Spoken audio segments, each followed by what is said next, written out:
Hello, hello. Welcome, welcome.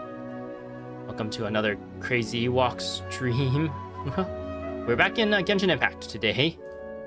It's been a while since my last stream, actually. I've just been kind of caught up in stuff in real life since it's like the summer. It is also a very hot day today, which is another reason why I'm staying indoors. I guess I can kind of show my, guess while the game's loading. It is 29.5 degrees Celsius in this room I'm in right now. Unfortunately, I don't have any air conditioning. But hopefully it's not too bad. Last time I was playing Stellar Blade and the room got up to like, I think 34, 35 degrees Celsius. And the next day, and I think like the day after that, I was kind of like recovering from heat exhaustion. So yeah, it was a bit of a concern, but hopefully I got my cool drink here. I guess the electrolyte drink, the Gatorade. Just to keep hydrated. Hopefully that will stave off the heat exhaustion. But yeah, we're back in Genshin Impact. There's a new update. 5.8 is out. And it comes with a bunch of stuff. There's this one, Sunspray Summer Resort, which is not what I'm going to be playing through today. I wanted to do the story today. I want to do the journey home. We are introduced to this new character who is apparently from Nod Kari or something related to that, which is apparently in Snezhnaya. And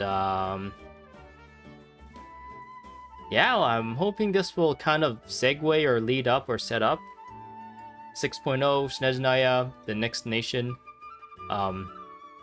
pretty well. So yeah, let's see. What do they have here? The Journey Home, Song of the Welkin Moon. Oh yeah, the game itself hasn't really had much interesting things going on, but like social media and I guess marketing and stuff online. They've been pushing out a lot of cool new stuff. There's like a bunch of like animated shorts and stuff with this lady about her and apparently her master who found her. She's like a robot. She has been, I guess, like put in sleep mode or shut down for a very long time. And her master like is like this little girl who puts her back together and turns her back on. And she has like this vacuum as like her weapon.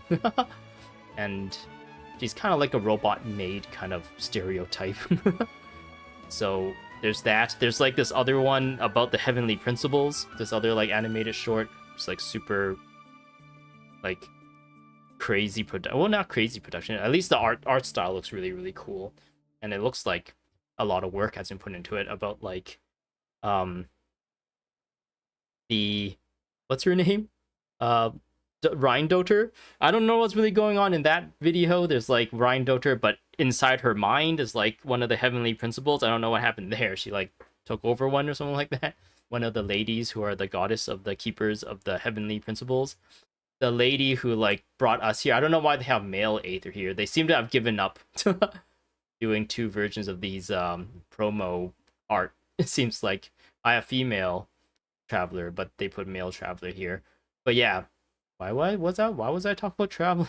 Oh man, I am a little bit kind of easily distracted here right now. Something about the heavenly principle. Oh yeah, the heavenly principle keeper goddess lady who I guess sent our brother to Teyvat, and then 200 years later that's when we arrived. That lady right in the beginning of this game. She makes an appearance in that video too, so which is like pretty crazy.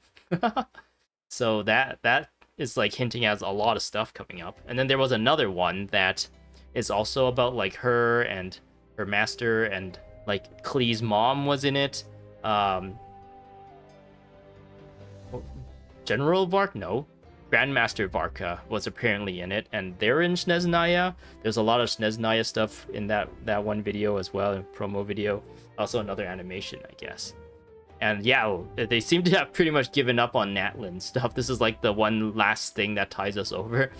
Usually when the summer event comes along, they are pushing the summer event stuff like crazy. Like when Klee first got to her Paradise Island, they were like pushing Klee and the Barbara swimsuit and Jean's like swimsuit.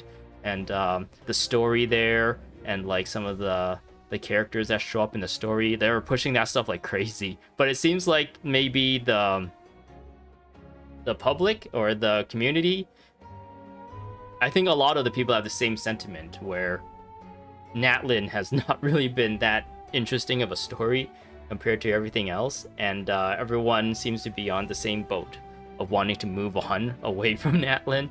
And Hoyoverse or MiHoYo is kind of seeing that kind of sentiment come from the community, and they're just like pushing Natlin stuff already, even though we're still technically in 5.8. We're not at 6.0 yet. So yeah, lots of really interesting stuff to look forward to. It's just that currently we're just kind of being tied over, I feel like. Personally, I haven't really been too interested in a lot of the stories that are being told in the game, aside from the Archon quest. But the I guess latest Archon quest before this one was also not too interesting. I don't even remember what it was about. It had something to do with I know Dainsleif was in it. We were in Natlin, Dainsleif was in Natlin. I think someone tried to use the Night Realm, I forgot what it was called, to do something. I don't know. It was like really forgettable. The Archon quest before that about what's his name? Albedo, and by extension it kind of talks more about Rheindoter as well, and the Mondstadt area. That one was really interesting. I really liked that one. But yeah, I guess we are kind of moving away from Natlin more and more, and we're kind of setting up more 6.0 stuff. And yeah, this one actually comes with a new area, I believe. Actually, I don't know. Maybe the new area is just the like this entire area that I have not visited yet. I don't really know if that is tied to this story or if it's just purely the summer storyline at the moment. I guess we'll find out. So yeah, this is called The Journey Home. Moonlights pave the path ahead, and a new journey is about to unfold. Yet before you cross the sea to Nod Kari, and an unexpected visitor arrives in Natlin. All things are but wayfarers. In this world, no place is their home. 1,000 years pass, yet all remain transient. So yeah, this one's called Song of the Welkin Moon. What is a Welkin Moon? I know if you look at the shop, I believe there's a blessing of the Welkin Moon. I always thought this was just referring to like shop stuff. So now that they're actually mentioning or referring to this in game, I'm like, I don't really know. I've kind of like in my mind, I've always just like everything in the shop, I've kind of just like pushed off my mind since I played this game free to play this entire time. So like a lot of the terminologies here, it's like doesn't stick in my mind. So now that it's being referenced in the actual story, I'm a little bit concerned what's gonna come out of this. But yeah, I apparently have this one tracked, but let's do this one. The Journey Home, Song of the Welkin Moon, Prelude, Flamelets. Head to the Flower Feather clan. Natlin seems to have welcomed some unexpected guest. Okay, let's do it. I don't think I'm gonna try and put Traveler on the team like I normally do. I kind of gave up on that since I was always hopeful that the Traveler in some way or form would become fun to play as, but every single time we got a new Traveler, like a new element for Traveler, it's been more and more disappointing. So I'm just gonna keep my current team, which has Mawika in it at least. Even though that probably doesn't fit the story very well, but we'll just pretend. We are Traveler.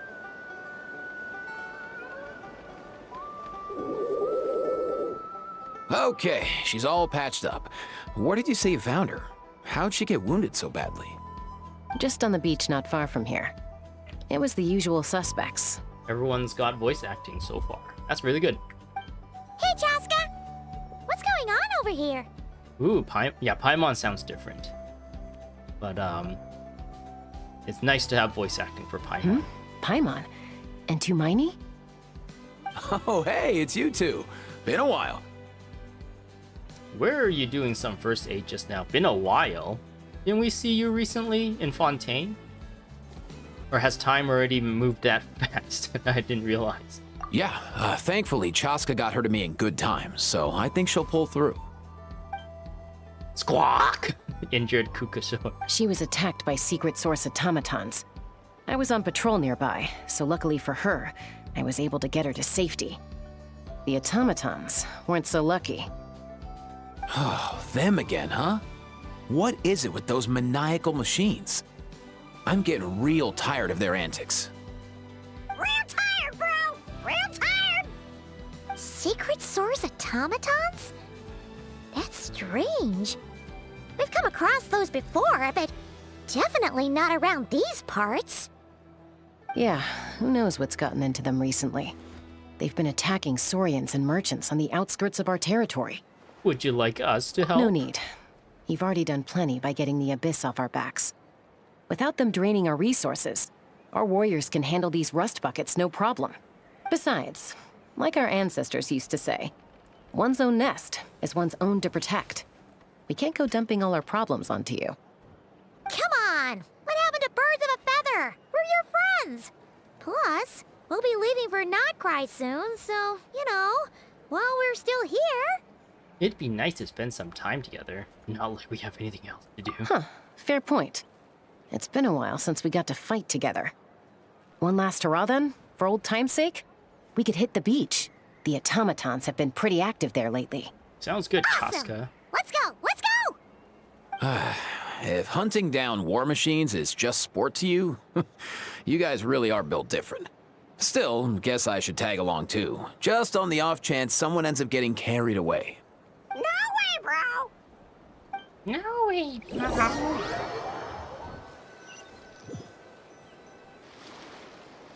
A short while earlier.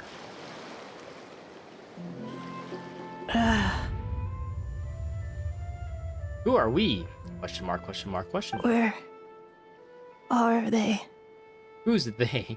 Must find them. Is it one they or multiple theys? Beep, beep, beep. Says the little robot. Traveler. Paimon. Wait, how does this person know who we are? Oh no, she fall down. Then return home. Fall down. Ooh. Oh, we're here already. Takes me right back to the Night Warden Wars. What's going on over there? Oh no! Looks like she passed out! And there's an automaton! They're Quick, shooting save each her! other. Well, it would be cool if you get them friendly. Pyroclastic surge!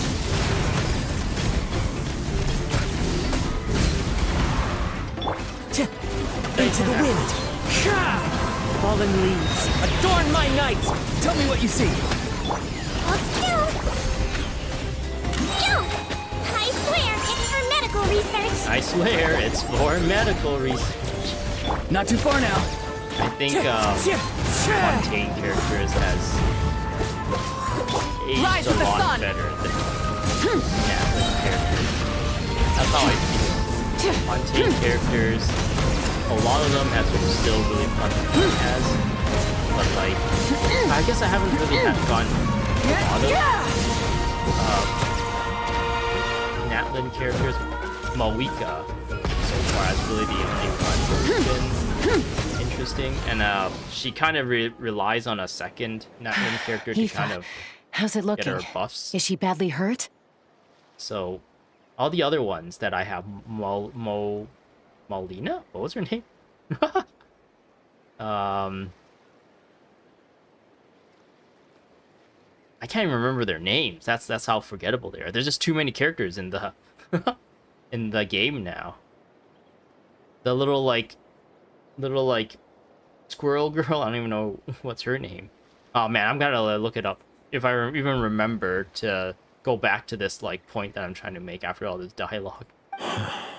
Hard to say. You might want to see this for yourselves. A vet treating a human is one thing, but I'm not sure I'm qualified for this. If only Chasuka's sister was here instead of you. You call that a human? Bro! Whoa, okay. She's a machine? A robot doctor. That's just a IT person, isn't it? A machine built to look like a human, I guess. Is this a new model of automaton?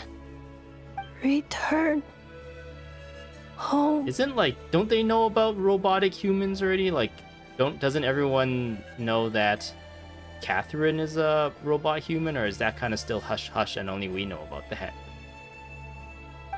She spoke! I feel like everyone knows that she's a robot. Paimon? Traveler? She said our name. She must love us. What? You heard that too, right? Yeah, loud and clear. She said our names. Oh, take a But look yours at first, this. Paimon. I found it on the ground next to her. See the picture on top? That's you guys, right? Wait, what? Really? Wait, a blonde person with a white balloon? That can't be right. Well, it's definitely right. You bet, bro!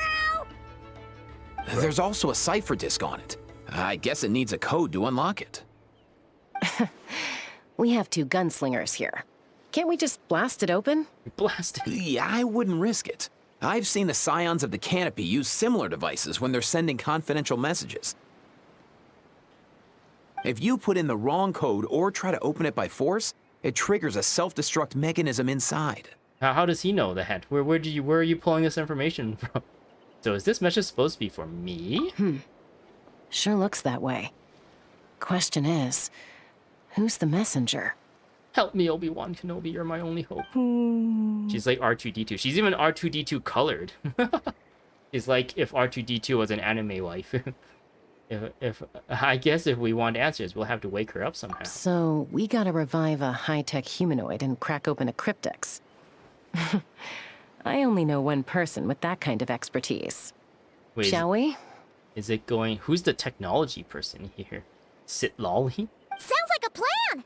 Time to head to the children of Shiloden, Echoes right. and find Shiloden! I keep forgetting that she made all our like gadgets and stuff, all our vehicles. You bet, bro! That's Batui, right? Batui has not really been in the story as a villain or as an antagonist group for a while now, I feel like. We've been fighting the Abyss and the Abyss Order for the most part. These automatons. I wonder what lies behind their behavioral patterns. Aoife, you're not coming with us? Sorry, dude. I gotta get back to the clinic.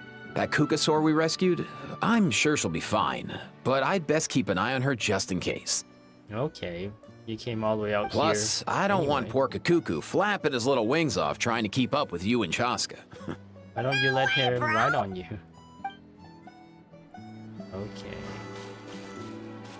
Oh yeah, I was talking about the Fontaine characters. Okay, let's finish that thought, I guess. Character archives. I think I kind of was very unlucky with a lot of my polls when 5.0 came around. So like, I guess even near the end of the Fontaine stuff, my polls have been really bad. And when Florinde had a rerun, and I spent like everything I had to try and pull her, and I still wasn't able to, that's when I like kind of gave up doing weekly like wishes. At least like 10 wishes a week or something. Like I used to do like a wish video every week of all my polls, and I kind of gave up on that, and I've just been saving up. But yeah, ever since that, like I've missed out on so many characters. I guess she's not really she just came out during the version 5. She's not a Natlin character. But yeah, so many characters I've missed out on. Whereas I think previously, I guess there was reruns and stuff too, so Kamisato Hayato is the only one I'm missing from when Inazuma first came around. I am still missing Tainari and Milu for Sumeru. Baizu came out during Sumeru as well, so that's 3 for Sumeru. 1 for 2.0. Do I have anyone else? 1 from like vanilla, I guess. there hasn't really been a lot of Albedo reruns, actually. He came back during like a Mondstadt special where you can choose one, but that banner, you have to essentially stop at a pity, because if you build up a pity and you give up, you lose that pity because that banner goes away. So I kind of didn't do that. I think this year it was for a bunch of Inazuma characters, and I technically could have tried the same thing for Ayato, but because of that, it's a separate banner. I didn't. So yeah, missing one from Mondstadt, 0, I guess, from Li Yue, from like vanilla Li Yue. I'm missing Ayato. For Inazuma, I'm missing Tainari, Nilu, and Baizu from Sumeru, or 3.0. I guess that's probably a better way to describe it. I'm missing Linny, Xian Yun, Chiori, Chlorinde, and Emily. That's 5. Ooh, actually, that's pretty bad. I guess like the least characters there was more. That means there was more opportunities for reruns. But now that there's so many characters, that some of these other ones like never really saw a rerun. And also Tainari only came about when Sumeru first came out, and then he got added to like the lose list, the default list. So that's like the only other way you can get him. But yeah, a lot of the Fontaine characters actually is like Inazumin, Li Yue character. So yeah, I'm missing 5 there. And then now there's Kinich, Shiloden, Sitlali, Yume, Mizuki, I think her name is. Ian-san. Like, I'm also missing the 4 stars too of this one as well. Do I have any? I think the only ones I'm missing before were all 5 stars. So yeah, I'm missing Ian-san, Baressa, that's 6 already. Dahlia. Dahlia was a weird one. I don't know why they introduced Dahlia at this point. It was really weird. It doesn't really fit him. Skirk. Skirk is also not really a Natlin character either. Like 2 in a row. And Inefa is technically not a Natlin. So we got like 3 characters in a row already. That's not Natlin for whatever reason. Whereas, I guess during Fontaine, there was 2 in a row that wasn't Fontaine characters. But yeah, like it has really piled up the amount of characters I missed. But I'm still using like all the Fontaine characters. I'm using Risley a lot because of the new boss, that the new weekly boss, I guess, the chess piece person, where you need like an ice person. Risley, I kind of switched between Risley and where is Ayaka? For that boss, depending on who I feel like playing during the time I do it. And I'm still using like Charlotte every once in a while as a healer, Farina, Navia, all these characters I like. Oh, maybe not Femine or Lynette. I'm still using a lot of the Fontaine characters. But yeah, I actually stopped using Arlecchino. I think she doesn't really combo well when you're playing single player, because you have to switch characters in order to heal. Or I mean, you can't switch characters to heal. You kind of have to rely on her bursts. So even though she's probably like one of my stronger characters, I think in short bursts her DPS is more than Mawika. It's just that if the fight lasts longer, I think Mawika eventually squeeze her out. But she can kill like things faster, kill mobs faster, whereas maybe Mawika is a little bit better for bosses. But oh man, I don't know. Arlecchino was good. I probably should like try and figure out how to play her. I guess she has a little bit of a skill floor. Like you have to watch her health and realize that you can't really heal her unless you have her burst up. So it takes a bit more effort to play her. Whereas Mawika, you can just like fire everything and forget, and then hold the charge button down and just watch everyone die. And if you're running low on health, switch to someone else to heal her up. Which is like easy mode, more or less. But yeah. only like a select few of the kind of vanilla ones that I use. I kind of hope Klee gets like a bit of a rework when Alice becomes a character. So then you can, maybe they can combo together in some way, but I highly doubt they would do anything. They don't seem to be doing anything with old characters. They don't update them, aside from maybe introducing a new outfit here and there. But I don't know. It will be nice if they go back and redo some of these, because they get their power crept like crazy. When the game first came out, Keqing was so like popular because of how powerful she is, but she got like, she's like nothing compared to some of the DPSs in the game now. Keqing and Diluc, I guess, were like kind of the skill ceiling people who can use them really well. They can do crazy damage. But yeah. Usually, actually, now that I think of it, as like new characters get introduced, I do switch to the new characters.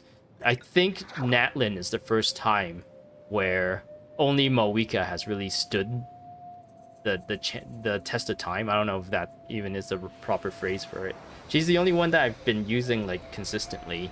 I tried to use Chasuka more, but then like it's too janky. Like a lot of the Natlin characters that I have, Mualani, Kachina, Chasuka, and even Moika too, actually. All of them, except for Oraron. Oraron has been easy fire and forget, which is why he's on the team right now, really.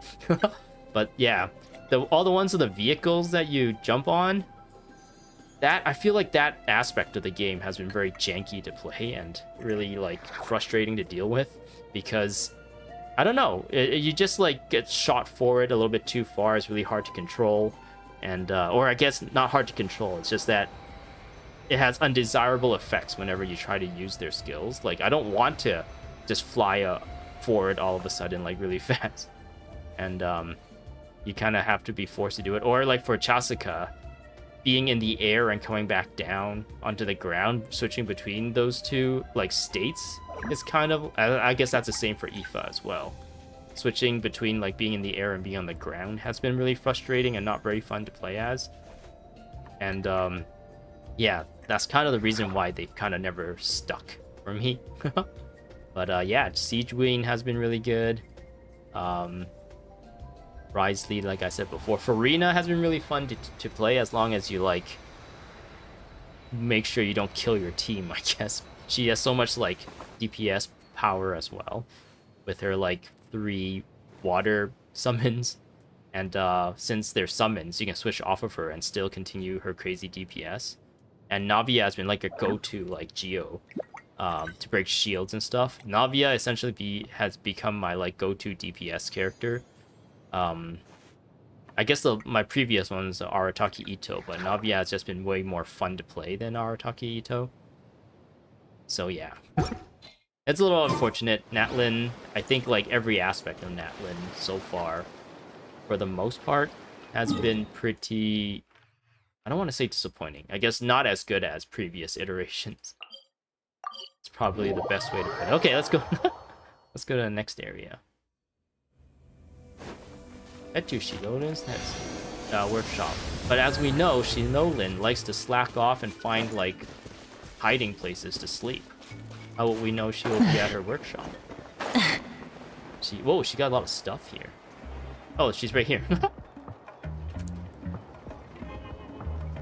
Do you know if Shilonin is... Oh, you're up.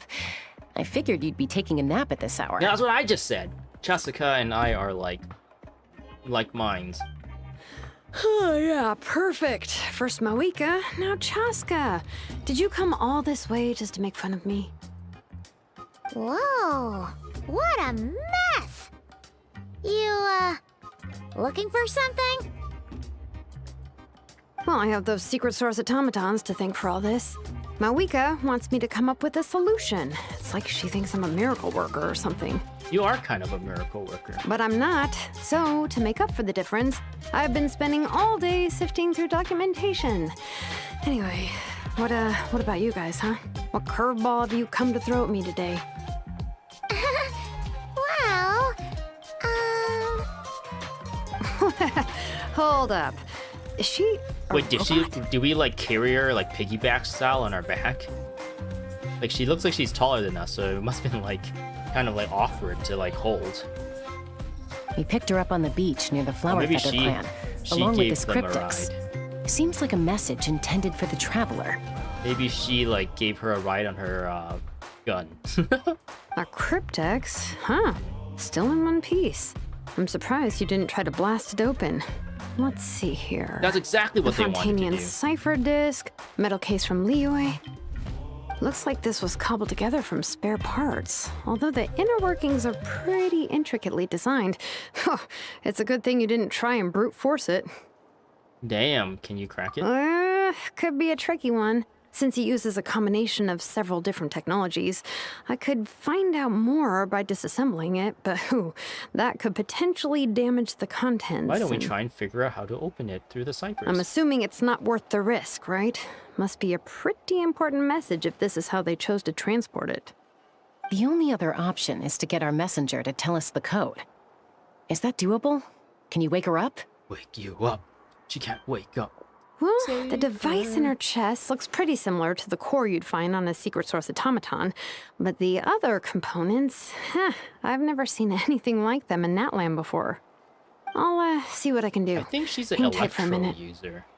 So she looks very cryo-y with her blue. She actually uses electricity.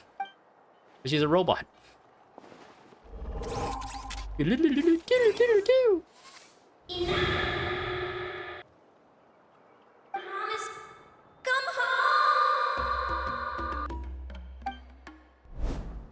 She woke up!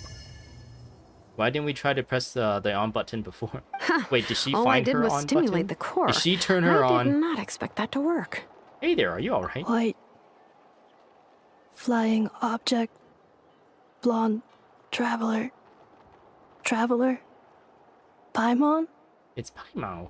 Wow. You recognize us? Are you from the future?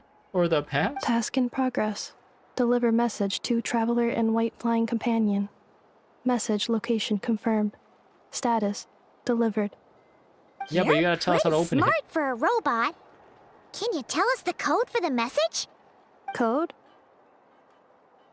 Oh, maybe not so smart after all. A code?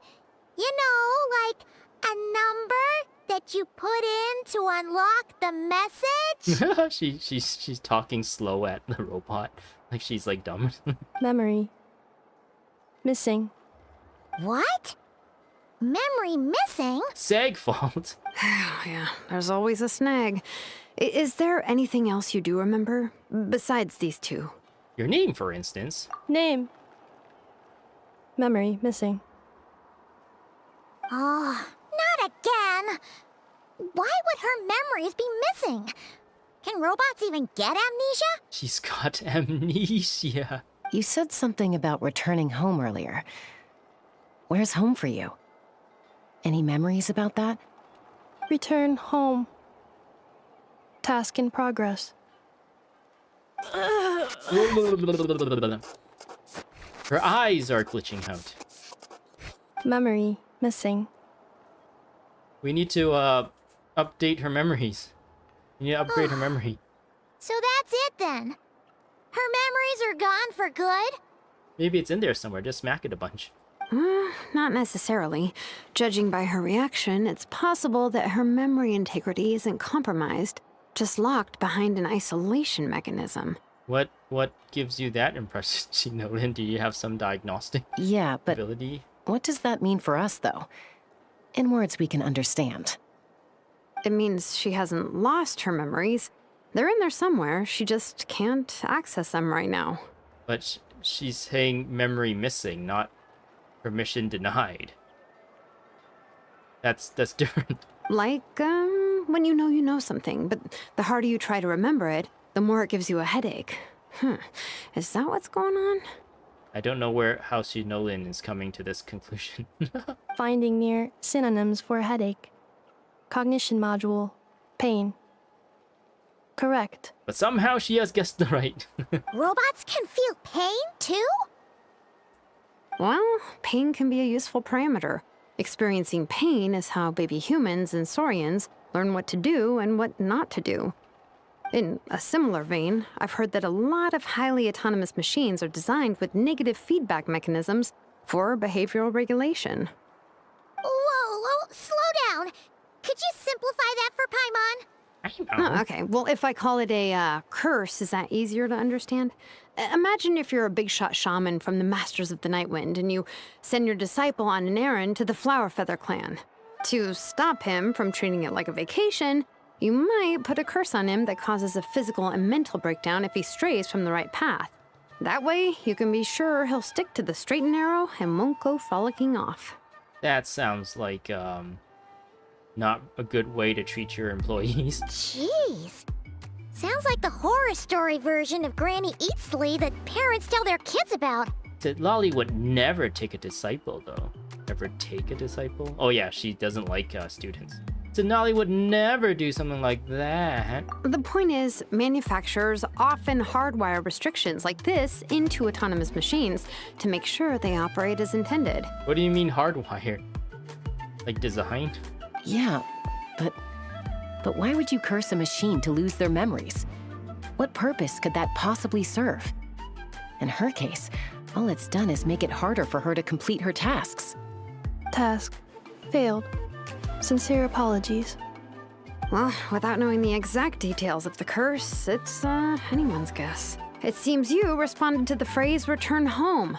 How about we keep talking and see if any other keywords trigger something for you? She's got a complex neural network in there that if you maybe give her enough inputs, she'll awaken other network neurally in her mind. Sure. Are you alright? It looked like you were in pain before. I'm alright. Oh, hi, I have alright. assessed the pain level as tolerable. I must complete my task. Hey, Traveler, have you ever seen a humanoid machine like this? Anywhere else you've been? They have been humanoid mechas in Fontaine. Ah, of course. Yeah, some of her joints and a few components look pretty Fontanian to me. Fontaine. They make good pastries there. She remembers. Hey! That triggered something! Sounds more like a Paimon reaction than a robot reaction. Hey! Never mind that. So, is Fontaine your home? No. Oh, okay. Well, that's one promising lead nipped in How the can bud. she know that Fontaine is not her home when she can't even remember where she's from? The way you're dressed makes me think of Mondstadt. You mean her hairpiece? Oh, yeah, I think I know what you mean. What do they call them in Mondstadt again? Mondstadt. The maids there are very hardworking. She's referencing Noelle. That's 'Cause it! she's kind of like A Noelle. maid! Although, as far as Paimon's aware, the maids in Mondstadt are all fully human. A maid. Okay, that would explain a lot of the internal design choices. So, you're from Mondstadt then? No. We just keep asking her, and the one place that she can't answer is the place that she's from. She seems to know all the places where she's not from. She just... she can somehow be sure of all the places she's not from, but she can't exactly remember where she's actually from. How come she responds so much faster when the answer is no? Natlanese core, Fontanian joints, Mondstadt hairpiece. Maybe no single nation is her home. She's just like the Cryptex in that sense. A mishmash of parts from all over the world. In that case, where exactly is home to you? Is it where you were built? Where you live most of the time?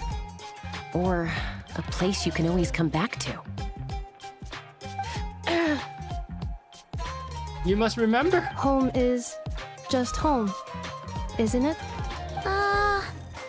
Okay. Feels like this is getting us nowhere. Any other ideas, Shilonen? How do we get her memories back? If her cognition is impaired, maybe her body is the place to look. I found a lot of interesting things when I was examining her just now. Let's examine her body. Do you remember this little robot? Apparently, you were together when they found you on the beach. The beach. Just like in Death Stranding. She has her own beach. So it makes it like she has a soul or something? I don't know. Death Stranding's lore is very, very weird. Oh, Nice. So you remember how to switch it on. Now, could you try doing something similar to your right arm? Wait, what?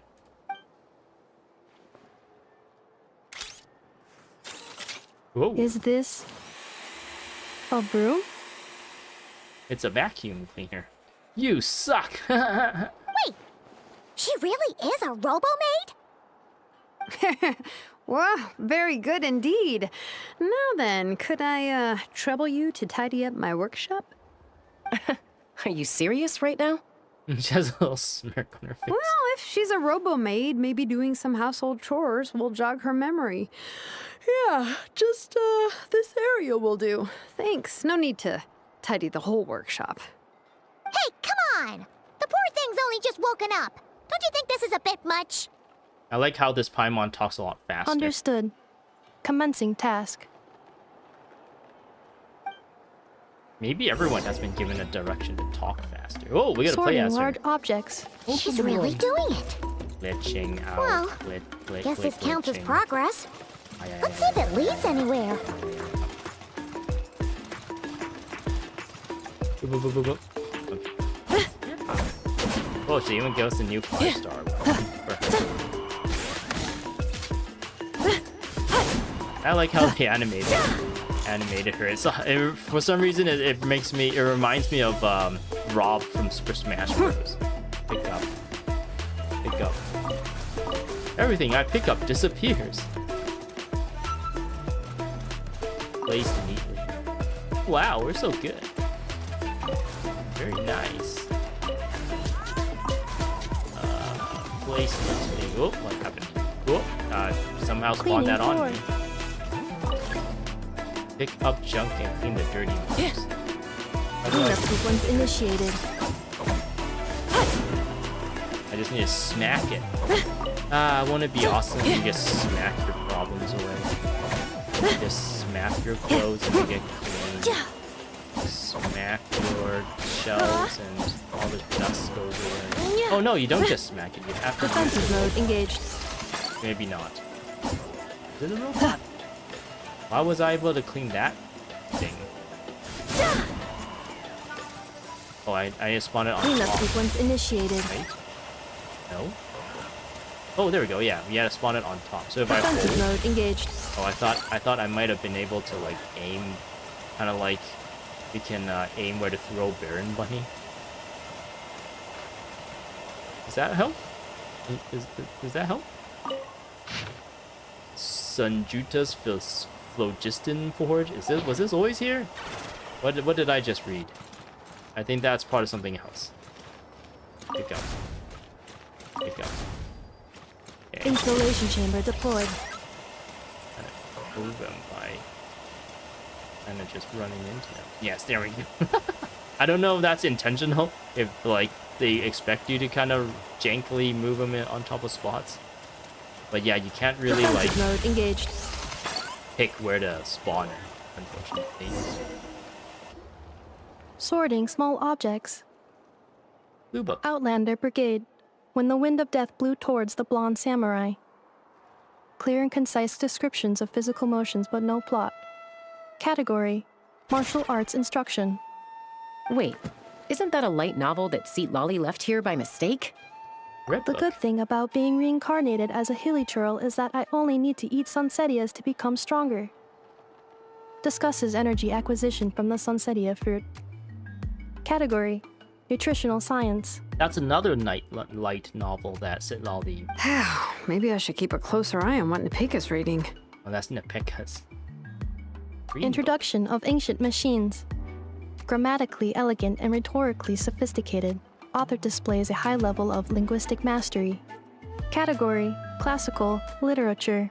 What in the world? That isn't classical literature. book. That's like a textbook, maybe? I don't know. Wow. The robot did everything. She's finally done. Huh? Is that a woven scroll down there? Oh, looks a little dirty. Could you Clean it up? Understood. Cleaning woven scroll. Oh no, you're not supposed to use alcohol on it. It'll destroy the It's like it's enamel brand thing. new. Hey, this looks like someone from the Children of Echoes. Shilonen, is this a relative of yours? Oh, a relative? No. That's Ishkik, ancient name Baraka, founder of the Children of Echoes and one of the 6 heroes. Wait, Baraka? Isn't that your ancient name too? Yep, she was the first recorded bearer of that name. She and her friends went on a mission to defeat the Pyro Dragon. She dismantled many ancient machines built by Dragonkind, hoping to put them to use for the good of humanity. But most of her research was lost to history. It's a real shame.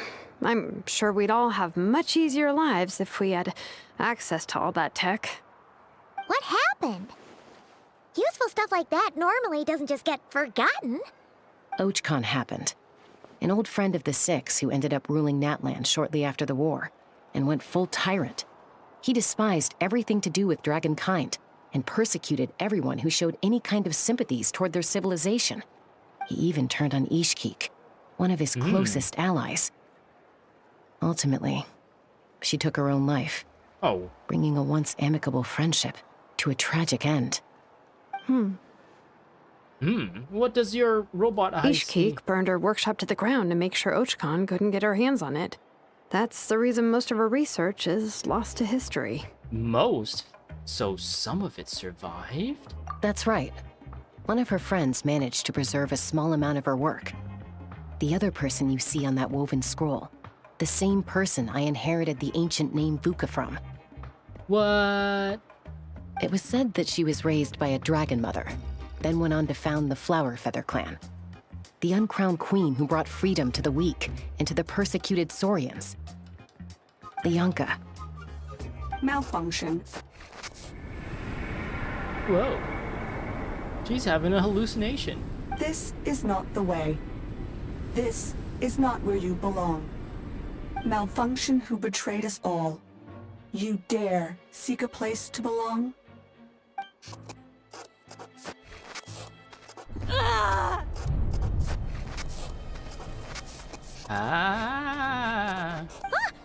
What's wrong? Are you okay? She's making our eyes weird. Stay! Back! You want Bach to stay? How about Mozart? Hiya! Watch out! Look at the Paimon little face. I have a prototype Rancor. Oh no, she killed the picture. If she's a robo-maid, why is she suddenly acting like a lethal weapon? Ah! What's that sound? A lightning strike? It's gotta be a lightning strike. Nice, they have Why voice couldn't hit acting. Kniech on the head? Actually, will he have voice acting? If there was a That's lightning nice. storm, I'd have thrown you into the sky by now. Did they change his voice? I feel like they might have changed his voice. I don't know. I'm not familiar with these two. Aoife mentioned that you'd brought a humanoid machine to the Children of Echoes. I'm working a job at the moment, and the description was a good match for my target. I feel like he had a lower voice, but it could be because he had no voice for a very long time and I kind of made up my own voice for him, which in my mind I thought he had a lower voice. So did they change his voice actor? Humanoid machine. Looks like a maid. Highly destructive. Yeah, this is my target, all right. Has some intricate hands. Wait! Kniech! Just hold off for a second! A group of merchants tasked me with locating their missing travel companion. They should be here soon. Want to come and meet them? What did you think I was about to do? Not every job I take on is a hunt, you know. All right. I'm sorry. Let's go meet these merchants then. I feel like the speaking cadence of Paimon is a lot faster, which is probably for the best.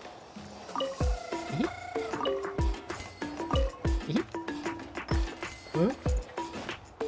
give me? I don't even know why I would want to pick up the shinies. Okay, meet up with the caravan members. Can I just teleport there?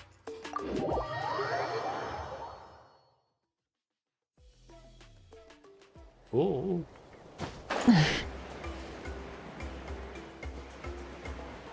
There's a bunch of weirdos. Are they from Snezhnaya? Ayala! Yay, Neffa! Who are all these weird people in their weird fashion? In Neffa? That's you, apparently. Neffa! They found you at last! Thank goodness you're okay. My apologies. Who are you?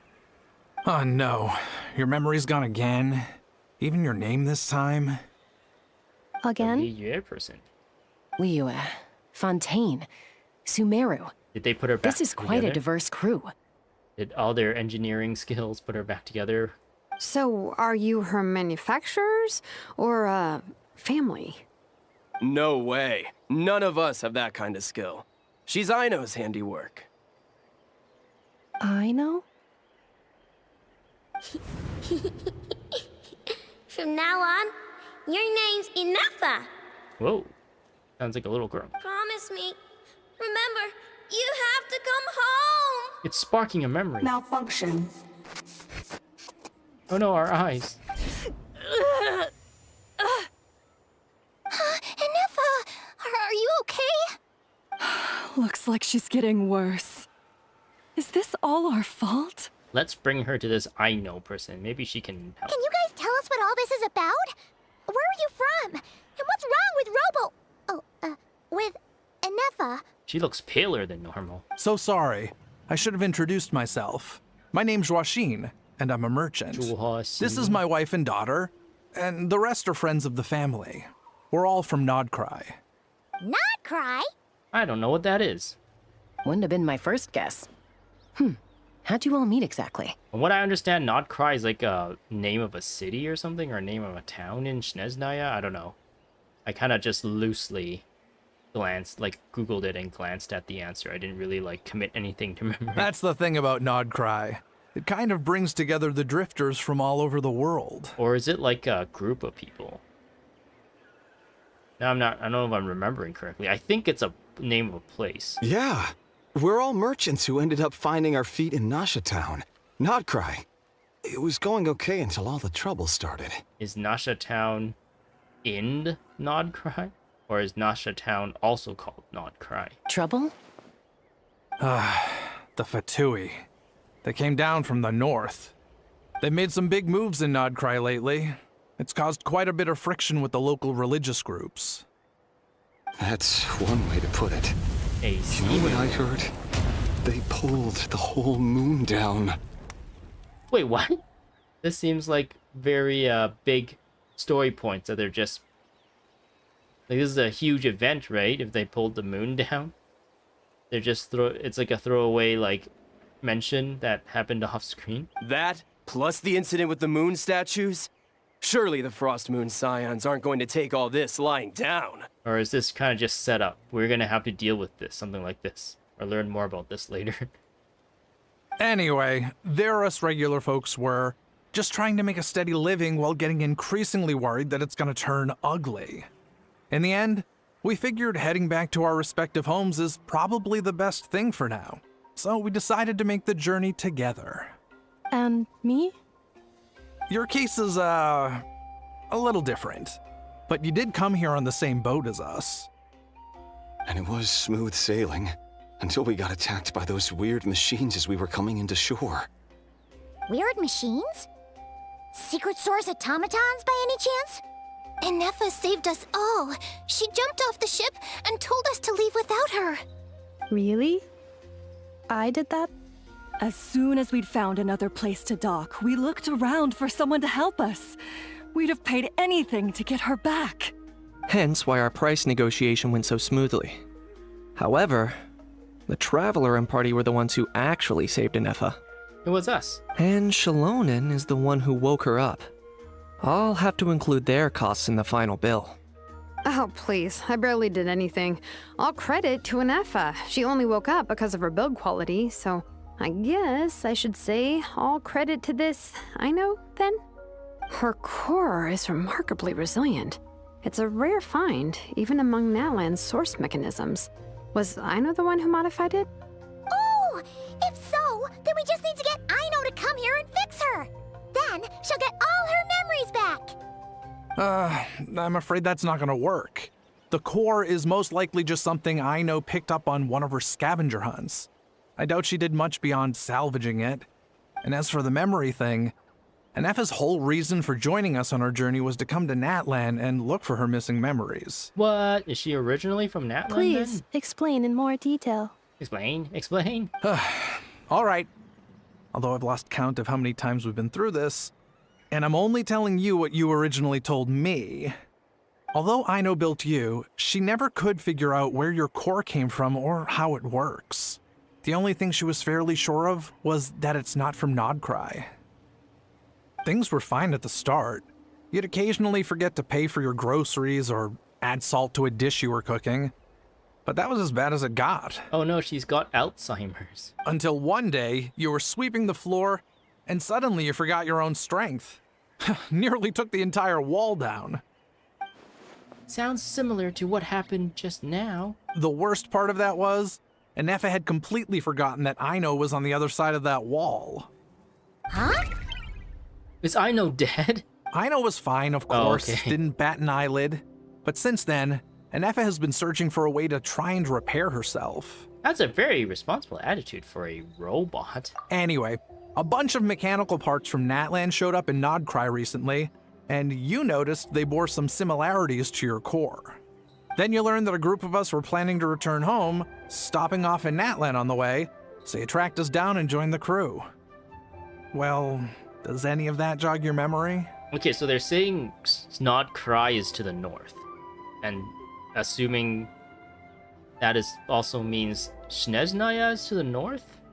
So it's like on the current map, like if I don't even know how I would represent this. If like up here is Mondstadt, and then you come down here Li Yue, on the bottom right corner of the screen is Inazuma, and then like closer to the middle is like where the chasm is, and then Sumeru, the foresty area, and the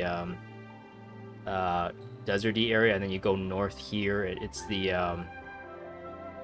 what do you call it? Fontaine is here, and then we go a bit more east. It is Natlan. So does that mean like on the top left corner of the map here is where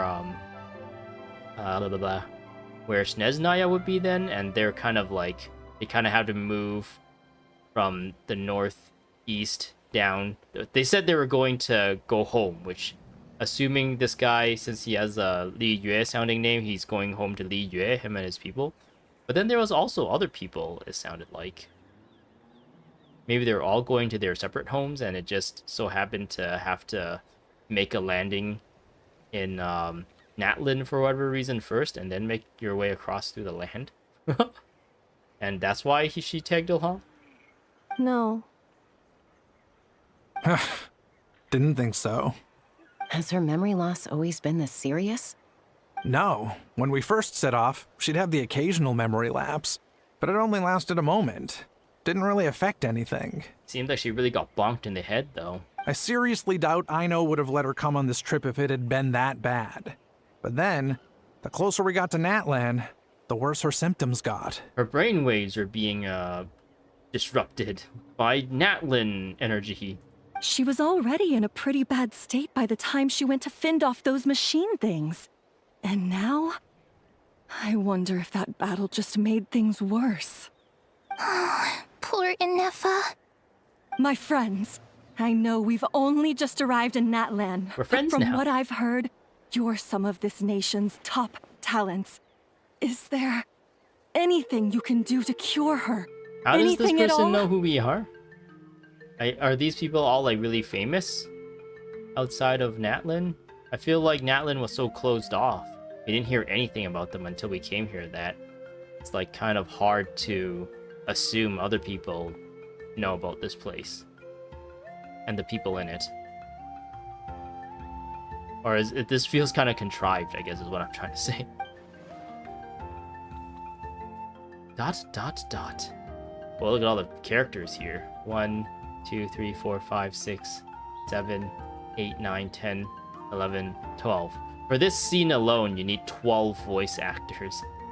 And how many languages are there? There's Japanese, Chinese, Korean, English. Is there any other languages? Let's just say those are the only languages for now. So what was it? 1, 2, 3, 4, 5, 6, 7, 8, 9, 10, 11, 12 times, what is it, 4? That's 48. You gotta have 48 people on the payroll in order to just do this scene. Perhaps coming to Natlan was a bad idea after all. Well, it's too early to say. Don't forget that before I was interrupted by you guys, I'd just started my deep dive into researching the secret source automatons. My job isn't done yet either. You wanted your travel companion back, safe and sound. I still have work to do. Yeah. What was this person's name? Ahau. Ahau's really behaving really well in this scene. So, why don't you all stick around here in Natlan a little longer? Your ship got attacked, and since then, you've been scrambling to try and find your missing crew member. How does she know they have Sounds missing like you crew need some member? time to catch your breath. Yeah, I was just thinking. We could do with a breather. But where would we stay? Did they mention they had missing crew members earlier? Is that what? No, am I not paying close enough How attention? about the Flower Feather clan? In my tribe, weary travelers are always welcome. Flower Feather Clan. Does that jumpstart any memories? In the meantime, we'll try to find whatever information we can about Anefa. After all, she has a message for our Tumaini. So this is as much our business as it is yours. Oh, yeah! Paimon had practically forgotten all about that. You guys don't happen to know the code, do you? Oh, the code for the cryptex. Sorry, Anefa wouldn't tell us anything about that. You gotta wonder what sort of a person sends a robot with amnesia to deliver their messages. He's got amnesia, oh no. To be fair, they couldn't have known things would get this bad. Also, Anefa told me she had a backup plan to make sure she wouldn't forget the code. A backup plan? Great! So what is it? Backup plan. Memory missing. No surprises there. Huh. Well, as long as we get her memories back, that'll solve everything, right? Yeah, because that's easy. Oh, yeah, okay, because it's that simple. Yeah, that's You do realize I can't promise anything, don't you? See, Nolan had the same idea as me. I do. I also know that every time you say that, you end up getting the job done. I'm gonna get in touch with some other people who might be able to help us. Tumaini, Paimon. See you around. Okay. Bye, Kanich! Oh, and bye, Ahau. Actually, that's weird. Why is Ahau so quiet today? Does Ahau know Anefa? Dun dun dun. That's weird animation. You're being very strange today. I also noticed that you haven't talked and yelled at people all that Am I? Tell me one strange thing I've said! much. It's the part so you didn't say anything that's making it strange. That's the strange part. You haven't protested to anything I've done today. Not the original price for the job, not the revised timeline, none of it. That's because I fainted from your stupidity! You stupefied me into a stupor! Got it? He's got special eyes. Is something wrong with my memory? Or is that really who I think it Wait, is? what? Ahau does know who she is? Who cares? She isn't my problem. Okay, I didn't expect that to be actually be a thing. I was just throwing that away as a joke.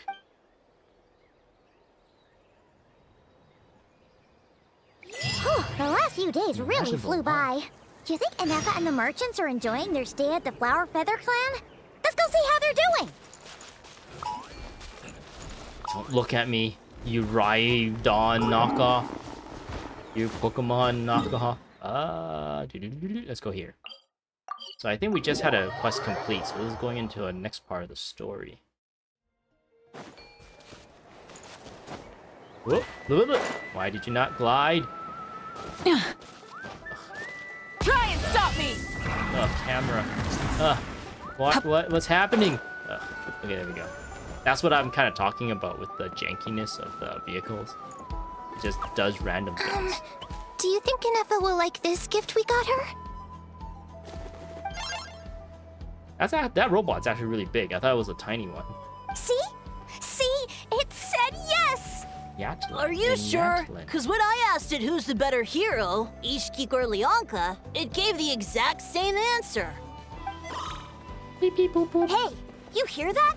That's the answer it gave when I asked who'd win in a fight between Kukuku and a How. You guys, it's just making random beeps. Whoa! Is that Tumaini and the flying expert? Loading expert. Beep beep. Yes, it's us. Anyway, where's Inefa? Probably out mopping up those mad machines as usual. There must be a lot of them, because she hardly ever comes back for a rest. Wait, all by herself? Are we sure that's a good idea after what happened last time? Inefa said that since she lost her memories, her cognition module's been running more smoothly, and it's greatly boosted efficiency in cleaning and tidying tasks. I think that was it. Huh. So, losing her memories has somehow made her a better fighter? She's awesome! I saw her carrying a whole pile of beaten up machines in one hand!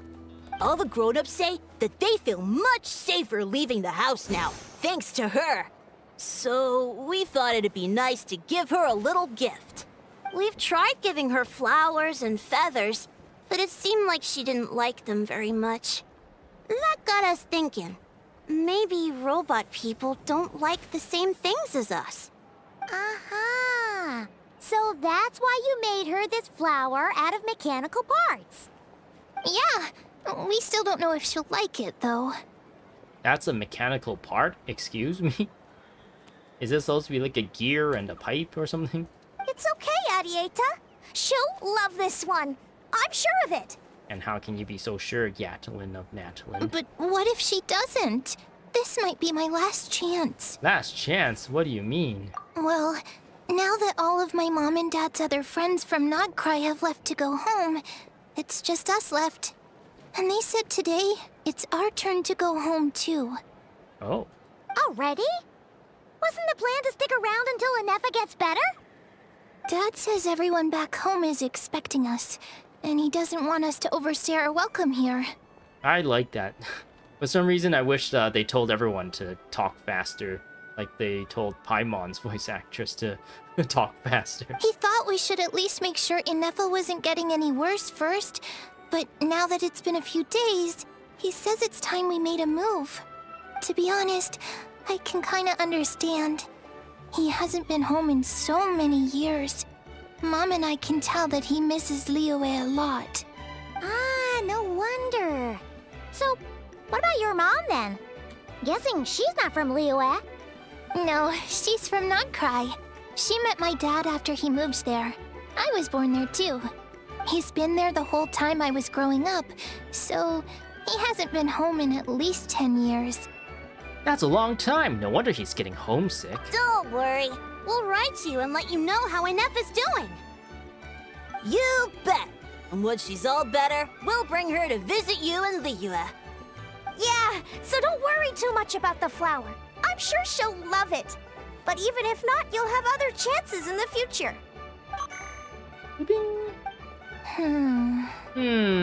Although, I guess we still need to wait till she gets back. I wonder how much longer she'll be.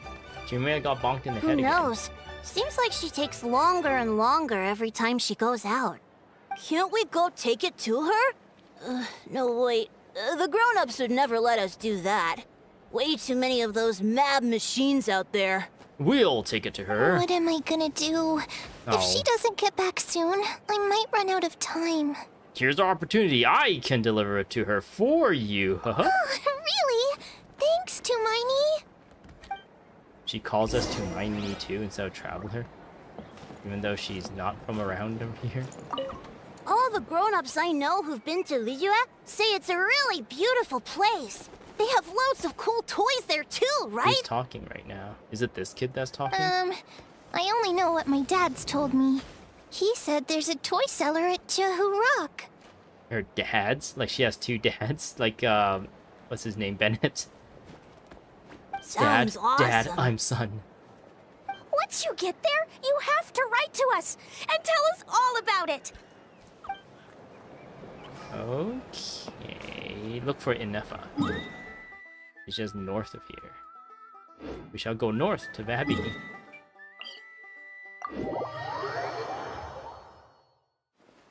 Yeah, I've still been playing Guild Wars, even though I haven't streamed it yet. I know, when was my last stream? Like, over a week ago, I think. I finished off Guild Wars Factions, and I kind of got a little bit, I don't know, analysis paralysis, I guess. I didn't really know how to proceed. I wanted to learn more about Nightfall before I started playing the campaign, so I have more stuff to talk about and stuff. And at the same time, there was a lot of stuff left to do in Factions, like in the Canthan area too, with that character that I'm playing as. So I've just been kind of playing it on my own, playing the faction quests, and like, kind of like, I guess just grinding out some of the quests and exploring the map and stuff, for the most part. But yeah, I don't really know how I'm gonna proceed. I really want to do the same thing, or similar thing, that I did with Factions, where I would take my, like, initial Necromancer character and bring her over to like the Ilona area, but then also make a new character to see the local side of things. And then when the two stories would like meet up, I'll switch back to the Necromancer and continue. That's kind of what my plan is. So anyway, that's not about this though. I don't know why I decided to rev the engines. Oop, that's not what I wanted to do. Oh, I can do this. Time to go. Getting warmer and warmer in here. I've got 2 fans running and an air purifier, but it's not really cooling things down. It's just moving air, I guess. If I run, mud will get on my clothes. If I fly, the rain will make my cape too heavy. Oh, we found Better find somewhere to wait out the weather. So yeah, I guess I can show. Oh, it is now 31 degrees. Almost. Oh, it just went down a little bit. 30.9 degrees Celsius. So it went up like 2 degrees since I started. Oh, hello. Hello, Inefa. Threat eliminated. Scanning for next target. She's got special eyes. I kind of starting to really like this character. I don't know why. Maybe the voice actress for her is doing kind of a good job. Maybe I'll pull for her. She is a shield character, but then she also introduces a new type of like electro reaction. I think between electro and hydro.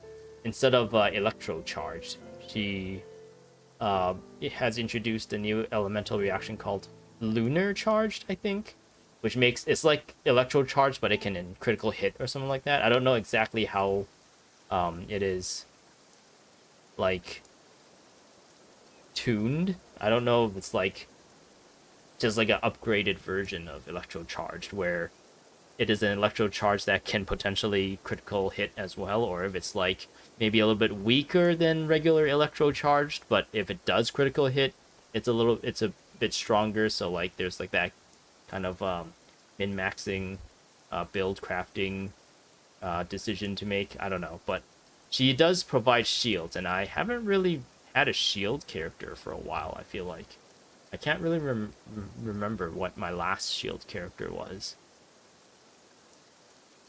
Oh, it was the arrow, the Anemo girl from the I don't remember her name. Oh man, all these new characters, I can't remember their names at all. There's too many characters in the game. Traveler, Paimon. Annihilation mode disengaged. Chat mode activated. Chat mode, huh? Huh. You'd probably get along well with a Fontanian magician friend of ours. She does modes instead of moods, too. Wait, what? Is that...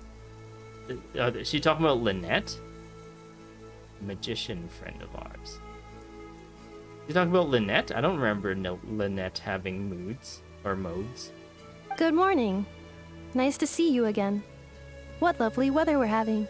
Ah, is this the infamous small talk humans do? Yes, the weather is also very nice. Did you watch the baseball game last night?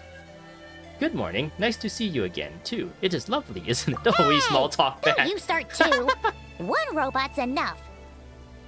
These are some standard greetings I learned recently. 3 greetings in a row equals thrice the greetment. Hypothetically speaking. Where did you get greetment from? Never mind. You're doing a whole lot better than the last time we met. Yes. My cognition and language modules are recovering well. I can now sustain fluid conversation, but I have still been unable to retrieve the memory containing the code to the cryptex. I will keep trying. Sincere apologies. It's okay. It'll take however long it takes. Let's see what Shilolan and the others can find out. Yes, now that a convenient moment to change the topic has presented itself. What is that object in your hand? A new model of source mechanism? It's a flower. Adieta made it for you. Flower. Flowers are plant reproductive organs. But I detect no signs of life. It is imitating a flower. It's more like a flower built from mechanical components. Understood. A flower-shaped machine component. What is its function? Which module is it designed for? Is it compatible with my hardware? Its function is to make you feel that you are appreciated by the children. It doesn't have a function. It's just for looking at. You know, a cute little souvenir. Like you, Paimon. Cute little souvenir. But if it serves no function, for what purpose was it built? This conversation just got really deep. A cryptex is for sending messages. Machines are for performing tasks. What about this flower? What is it for? It is the children's way to express... Yeah, I guess it's to express gratitude. Gratitude? Yeah. If someone helps you out, you help them back. And if someone gives you a gift, you get them something in return. That's how we show gratitude to other people. Is that how it is? The flower Feather Clan took me in, so I'm neutralizing threats near their territory. Like that? Yes, exactly. You got it. So, it all makes sense now, right? Right. But is this not tit for tat? I heard Mr. Kenichi use this term. No, that's completely different. Ideas like this can take some time to fully grasp. Start with, will you accept this flower? I will. Gratitude. In terms of its purpose, think of it as a memento of your friendship. Memento? An object that symbolizes an important memory.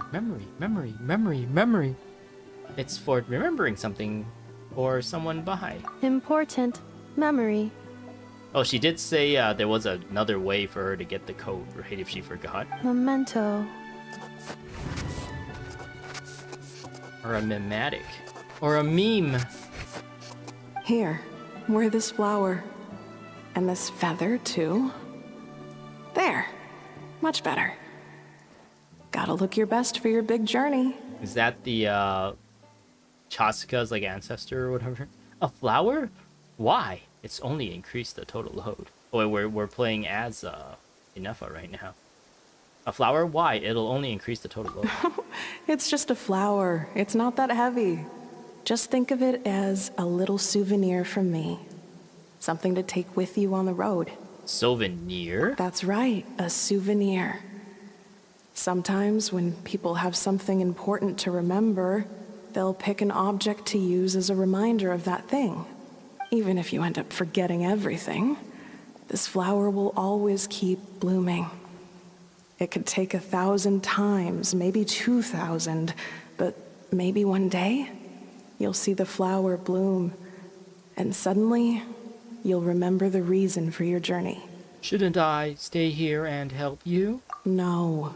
Everyone's on their own path, and they have to walk it alone. just as your journey is yours and no one else's.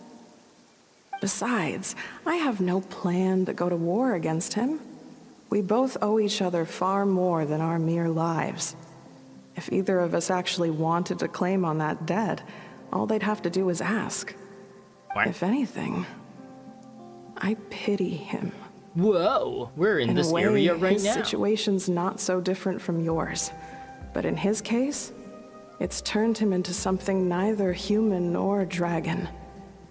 The more he chases the sun, the more it blinds him to the creatures who live by its light. You were once, well, she was once the enemy of humankind. Right. And Ochkan doesn't care to distinguish between you and her like Ishkik and I do. He sees you as the same being. So if you stay behind, and especially if you help me, it'll only stoke the flames of his blind hatred even further. But... Come on, you have bigger things to worry about than me right now. You have a huge journey ahead of you. That should be your focus. Have faith. This tribe will kneel to no one. They will never be slaves. If they lose their leader, someone else will take up the mantle. Heck, even a child who's barely learned how to walk could do it. All right, time to go. Some things are destined to be forgotten. Don't let it get to you. In 1,000 years' time, you'll have a life far, far away from here. So go. Cross the ocean. Find a new place to belong. Malfunction who betrayed us all. What are you? You dare seek a place to belong? Inefa? Inefa, what's wrong? I remember. I was...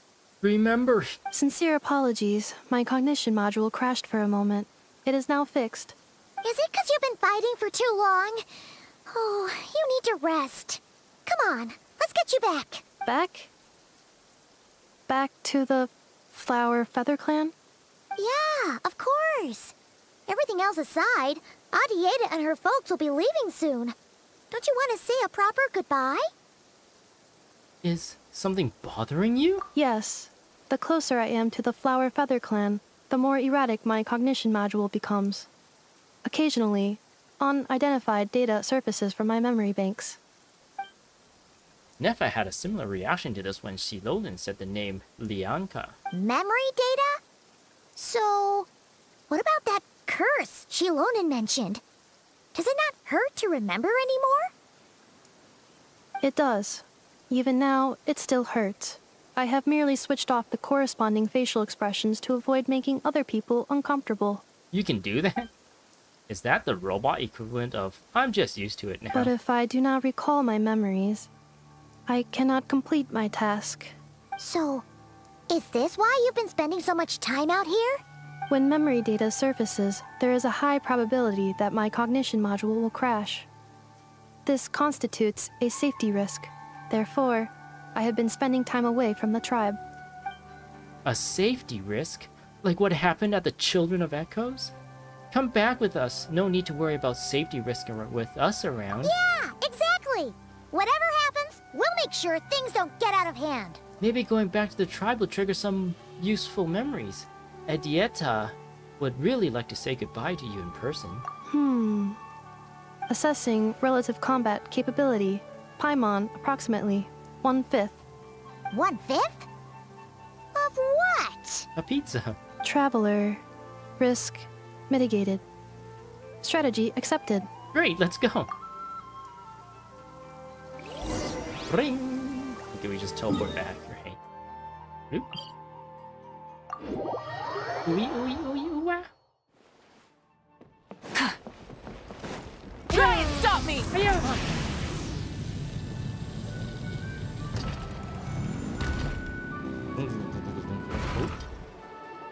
Apparently I've reached apparently I reached down here somehow. I can't thank you enough for hosting us these past few days. And thanks for agreeing to look after Inefa. I know it's a lot to ask. It's all right. She'll be in good hands. She's actually doing everyone's work here, so it's actually kind of we're kind of being really selfish for keeping her. She never came back.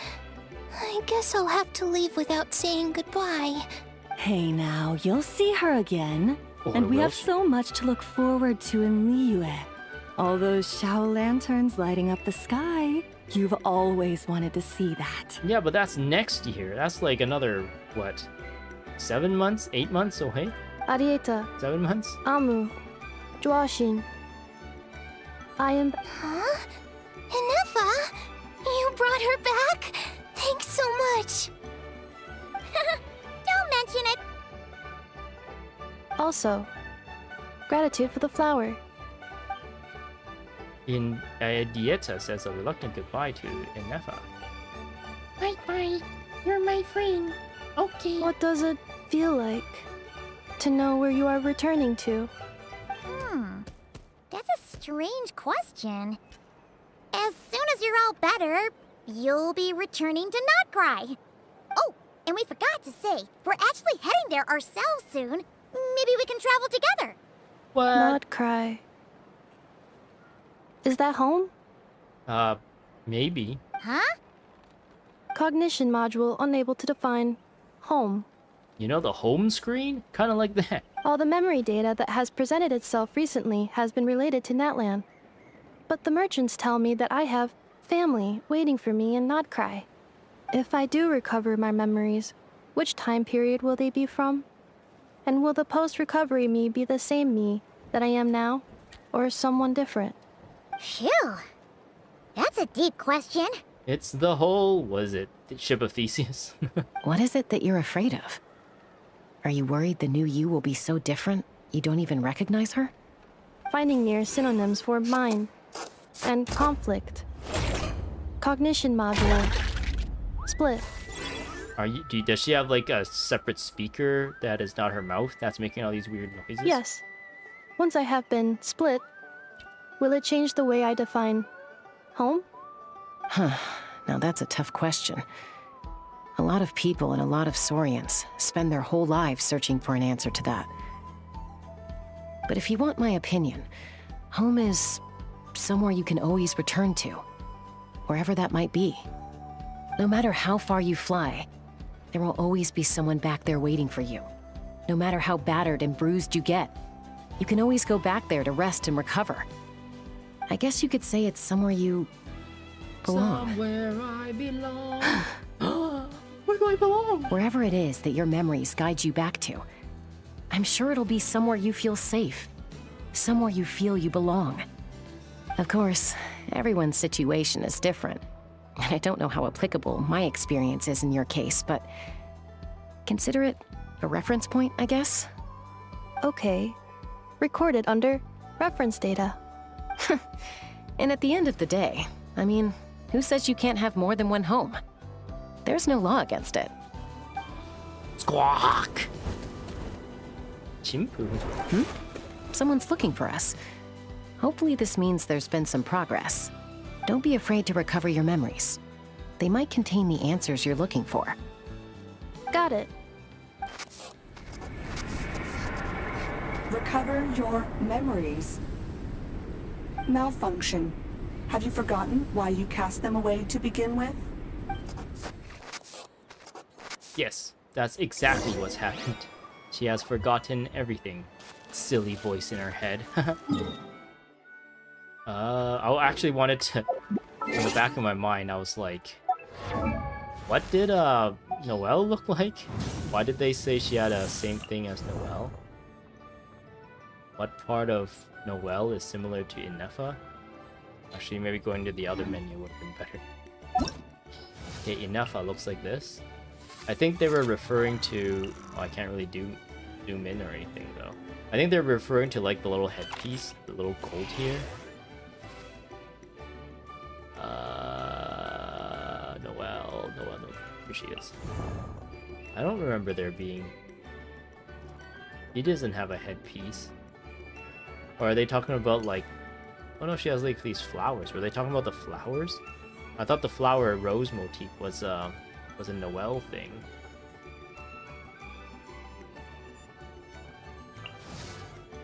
Or is it the way she has her hair? Like braided. She has a hat. Okay, I don't know what they're referring to. Is it her hat that looks like a maid? And that's why they said it was from Mondstadt? Actually, they didn't really specifically say it was related to Noelle, right? They said it was just stuff that Mondstadt maids wear.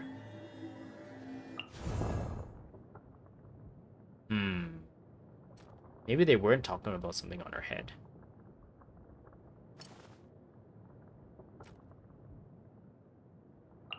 Yeah, I don't know. Maybe they're talking about this, like, cloak thing? I don't know. No idea. I wish they were a little bit more clear on that. They want me to go out there? Smolder.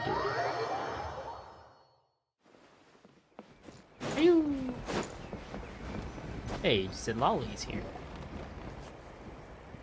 Oh, it's Zitlali. Didn't think it'd be you. Why? Don't you think I'd want to do my part to help the Traveler? And anyway, no one's more qualified than the Masters of the Nightwind when it comes to Natlan's ancient history. Ancient history? Wow. Even by Zitlali's standards? Did you just call her old? If you think I didn't hear that, you're sorely mistaken. But anyway, back to the matter at hand. I don't know if you noticed, but Kenichi's little sidekick has been acting a little strange around Inefa. Are they saying, like, between the last quest and this quest, a lot of random stuff has happened, and, Zitlali maybe had some interactions with, Inefa, and also Kenich was there too, so she's noticed Ahau acting strange. And, the kids are like, since Inefa has been here for a few days or a few weeks or something, I don't know. She has helped out so much that the kids have, like, taken a liking to her. Is that kind of what we're supposed to, like, understand of the story at the moment? Ahau? Yeah, you can say that again. After you parted ways, Kenich put him in timeout for 3 whole days and nights. Then he had Aoife send Kakuku to torment him for another night. Poor Ahau. He had it coming, though. Finally, Ahau got so infuriated with Kakuku's pestering that he lost his cool and let slip a crucial piece of information. 2 words. Sovereign Ruler. What kind of unit of distance does this ruler measure? Sovereign ruler? So what? Isn't that just how he introduces himself? It is, and I always assumed it was a load of hot air. But apparently not. Turns out the title refers to the 13 dragon lords who ruled Natlan in ancient times. Oh, I think I've heard of them. I don't think I've heard much about them. I guess this is actually 2 different dialogue choices. Wait, really? How? It took me forever to figure this out. We had this little dinosaur friend that is apparently related to some dragon or some kind of the old rulers, and he took us on, like, adventures all over Natlan, or I guess we adventured all over Natlan together, and we got tied up in a lot of weird shit in ancient, like, buildings and tombs and stuff, and broken down cities, abandoned ancient cities. And yeah, we learned a lot about olden days because of that. Anyway, the 13 sovereign rulers are not ordinary dragons, but forms of artificial intelligence created by the Pyro Dragon using secret source technology. Wait, what? They had superior intelligence and greater authority than even the ancient dragons themselves. Each ruled over a portion of Natlan's territory. But one by one, they disappeared during the war with the heroes. Even most of their names are unknown now, long since buried in the sands of time. If we hadn't managed to pry that tidbit out of Ahau's mouth, I would have had no idea where to even start. I always thought that little monster's biggest claim to fame was arguing with Kakuku for an entire day. He has quite a history then, huh? Which of the 13 was he? Not a clue. So far, he has staunchly refused to reveal which of the sovereign rulers he was. My guess is that he doesn't even remember. Damn. Remember, these rulers were supposed to be powerful forms of artificial intelligence. And how? Well, it hardly seems like he's still in his prime. I'll bet he's lost most of his memories and power by now. Lost. Memories. Just like you, Inefa. Whoa. Yet, despite that, Ahau seemed to sense the presence of a fellow sovereign ruler when you were nearby. Specifically, it's the core in your chest he was reacting to. What? What? Inefa's a sovereign ruler too? Could be. Kanich and Aoife have been keeping a close watch on Ahau, in case he reveals anything else. But so far, it seems like those 2 words are all he remembers. I wonder why they decided to get Sitlali to tell us about Kanich, Aoife, and Ahau, when they could have just not had her in the story and just had Kanich and Aoife tell us this whole thing. Is it just like obligation to have these like voice lines for these characters so that every like Sitlali fan gets like a little bit of oh, it's not called fan service, not really to that extent, but like people who like seeing her in the story, like, yeah, well, she's in the story, woo. But like it doesn't really make sense for the story when she's like a third person in this entire, is like not really related. Or I guess she's related, but for the efficiency of the story, instead of like her saying what these guys are saying to us, wouldn't it just be more efficient to just have these guys say to us what's going on? Like Kanich and Aoife? I don't know. The story in Genshin Impact is always like, there's like too many characters, and they all have something to say, so it makes the dialogue sections, actually the entire, everything is dialogue section. You just go to the next area, dialogue section, next area, dialogue section, next area, there might be a fight or something, and then dialogue section, so I feel like if they put more time into like actually cutting away a lot of this fat and stuff, I think the story would be, I think better. I think this is actually bad for the story, like having so many characters say so many things, and all the things are like kind of sort of repeat, like they kind of have to repeat certain things so that for the audience, like, oh yeah, this person is in the know, so they had to repeat the fact that, oh yeah, Inefa was here for a bunch of days and the kids love her, and Kanich and Ahau, they've been being weird and everything, just so we get like primed to understand that she's in the know. She gets introduced and then I don't know, it just drags everything out, and I feel like these stories should not be like like each one of these quests are about like an hour, but I guess I like ramble a lot in between a lot of these like dialogue sessions, so maybe like half an hour to an hour depending on how fast you go through it. If you skip dialogue or not. Maybe if you skip dialogue it might be like maybe a little less than half an hour per section, and there's like 3 sections, so I'm fully expecting this live stream to last like at least 3 hours, since there's 3 sections for this prelude. But like stuff like this where it's like kind of, I don't know, extra, I feel like could be edited out, and the story would benefit from it.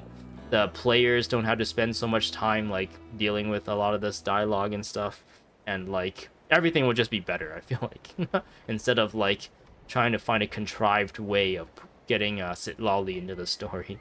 Darn! So the trail's gone cold. Not completely. There's also Lianka and the Flower Feather clan, both of which have triggered a response from Inefa so far. And as it happens, out of the sovereign rulers that I was able to dig up information on, there was one who had a very close relationship with Lianka. Her name was the Priestess of Floral Candles and Skyborn Feathers, otherwise known as the Eighth Lord. She ruled over what is now the Flower Feather clan's territory. What? The records claim that she didn't die in the war with humanity, but was executed by her own kind. Her crime being betrayal of dragonkind by secretly raising a human. Lianka. What? Huh? Shasta, did you know this? That's kind of like your story. But instead of being raised by a dragon lord, you were raised by Kukasaurs. Some of it. Our tribe's origin story has Lyanka being raised by a dragon. And of the 6 heroes, she had the closest relationship with dragonkind. After raising her, her surrogate mother then encouraged her to leave the nest and seek her own path. She traveled far and wide, settling disputes between humans and Saurians. Just like you, She didn't Chaska. pick sides based on past grievances between humanity and dragonkind. She stood up for the weak, protecting them from those more powerful who sought to exploit them. Gradually, a community of like-minded people and Saurians gathered around her, united by their desire for freedom and equality. And that was how the Flower Feather clan began. But that's as much as the legends say. They never mentioned her dragon mother's name, or what became of her in the end.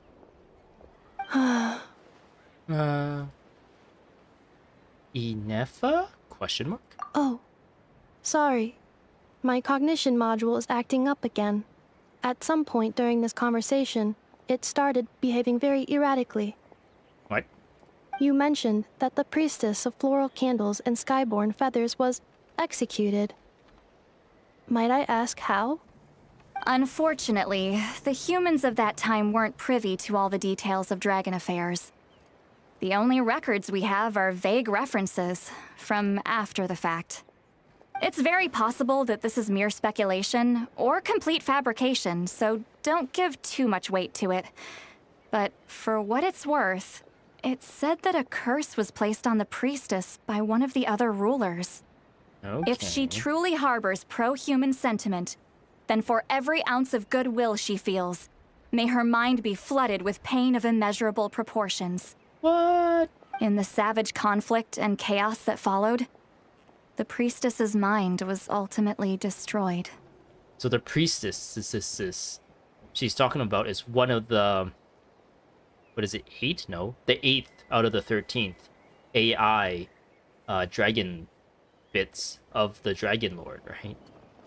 Jeez, what a bizarre method of execution. Definitely sounds like the history writers used some artistic license there. Are you okay? I'm fine. Oh, hi, fine. I thought your name was This Inefa. didn't seem to trigger any erratic behavior. So, do you think that my origins have something to do with this sovereign ruler? Maybe. Interesting. Well, it's hard to say what, if any, direct connection you have to the 8th Lord. But since the name Lyanka seems to ring a bell for you, why don't you look into it yourself? I brought some woven scrolls with me that might be useful. Have a look if you're interested. Here, take them. You mean me? Boku? Is that Groot? Whoa. Don't say anything. In a moment, I'm going to leave. I need you to join me, discreetly. Am I hearing your thoughts? It's just a little spell based on our prior experience. I'll explain everything shortly when you catch up with me. Okay, so I guess this is the reason why they included Sitlali. So that we can have this, like, mind moment? I don't know. I still feel like they could have got Kenichi or Aoife to just be like, psst, psst, psst. Come meet me behind the school after school. Well, still be the I need same. to get going now. If I find out anything more, I'll keep you updated. Oh. Update received. Reboot required. Gratitude. Goodbye. Bye, St. Lolly. I don't know. The voice for the Inefa is really, like, I'm really enjoying her voice acting. Now's your chance. Slip away quietly while they've got their heads buried in those woven scrolls. Meet me at the other side of the settlement. Imo. Would a machine created by dragons really betray its own kind? She seemed to approve of the path her daughter took. But what about her? What path did she take? So it's like the memories inside the core leaking into the robot, or is she actually, like, created by the olden day people? None of the legends of Lyanka say anything about her dragon mother defecting to humanity and fighting against dragonkind. Sounds like speculation to me. Maybe. So mean. Do you think it's possible that Leonka found a way to secretly save the priestess of, flower feather something? Yeah, we're sneaking away. Okay. We'll meet Sitlali. How far do we need to go? I think this is the teleport point. Hey, Sitlal. Oh wait, Silolin's here. I thought we were gonna be alone together. Hello, traveler. But I guess extra company is fine. The more the merrier. Silolin, what's going on? Well, see, Lolly hasn't told you everything. There's another sovereign ruler that Inefa might be connected to, not just the one from the Flower Feather clan. All trace of this other sovereign ruler was lost after the war. The records claim that in their final battle, they fought against Ishkik and Leonka. What? Why didn't you say something or anything? It was, my idea. I suggested we bring up the Dragon Mother first and see how Inefa responds. And, well, Seat Lolly has debriefed me on how it went. Apparently, she barely reacted, despite a very strong reaction to the name Leonka. And to me, that says we need to tread very carefully when probing her about the 11th Lord. What about the 11th Lord? She's the one who went missing after the war. Said to be the proudest of all the sovereign rulers. And the most hostile towards humanity. Uh-oh. When the Pyro Dragon fell, she couldn't accept that dragonkind had been defeated. She sank into despair and insanity. Is that the voice in Inefa's head asking her or telling her that she's a betrayer? But the rest is lost to history. There's no way to find out what became of her. Or even what her name was. Remember, though, in essence, these sovereign rulers weren't physical entities, but pure intelligence, built with secret source technology. I mean, who knows what happens when a manufactured mind goes mad?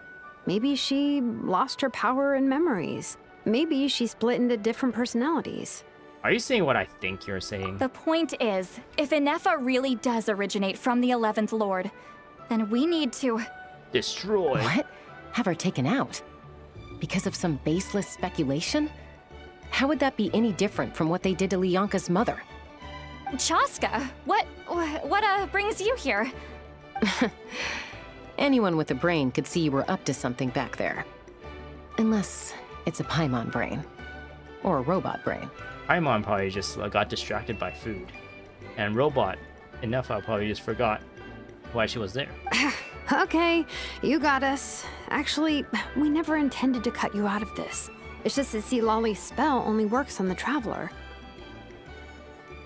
Right. But Chaska, I'm telling you, we have legitimate concerns here. This is not baseless speculation. It's not. Ever since Inefa set sail for Natlan, the secret source automatons have been getting increasingly aggressive. It's as if they're drawn to each other. Inefa could well be the 11th Lord herself. Or she has, and like, if so, parts. then the moment she recovers her memory, all of us, all of humanity, will instantly become her enemy. Or she could have parts of both 11th Lord and the 8th Lord. Kind of like jerry-rigged inside her, and their brains or AIs are fighting against each other in her brain. I've been keeping an eye on movements at the Flower Feather clan. Whatever she was in the past, and whoever she becomes in the future, I trust who she is today. But she is Robot.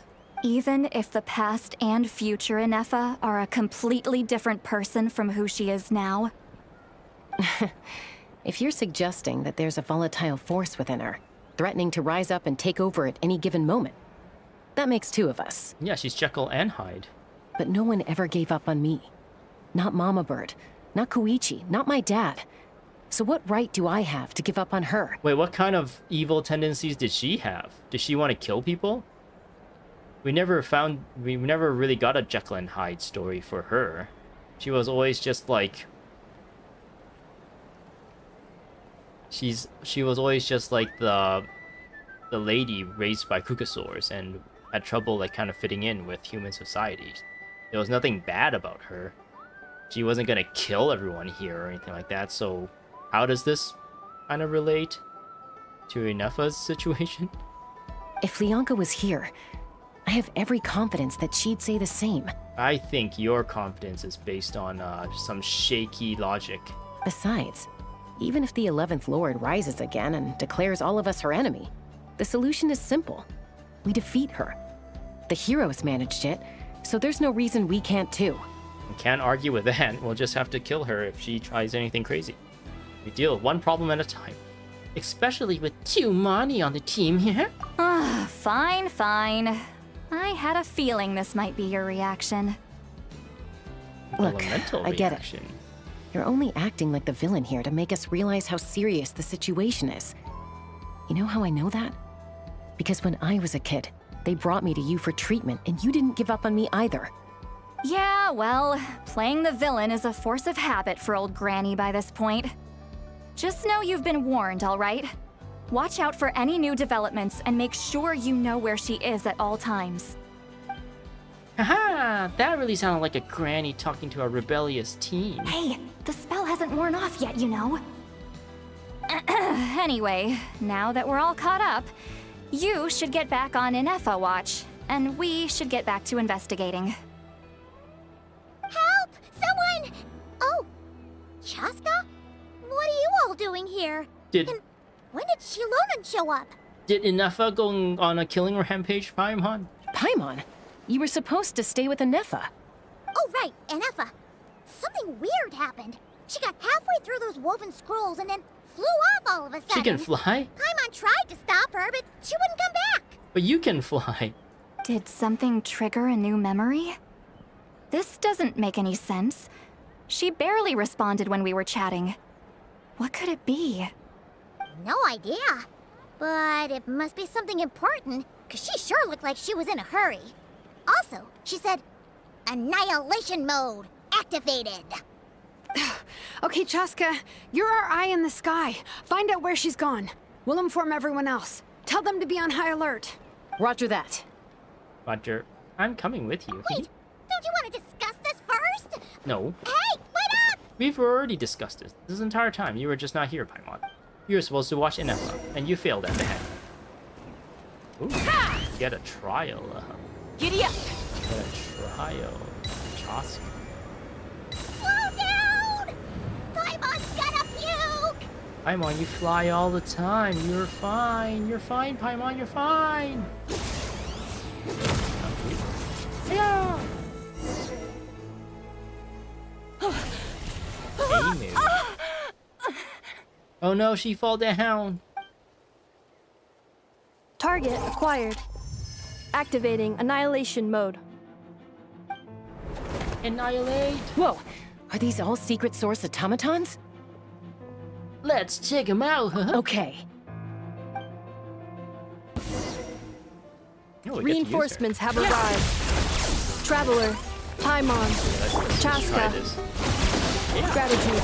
Not now. Save it for later. Get the lunar booter.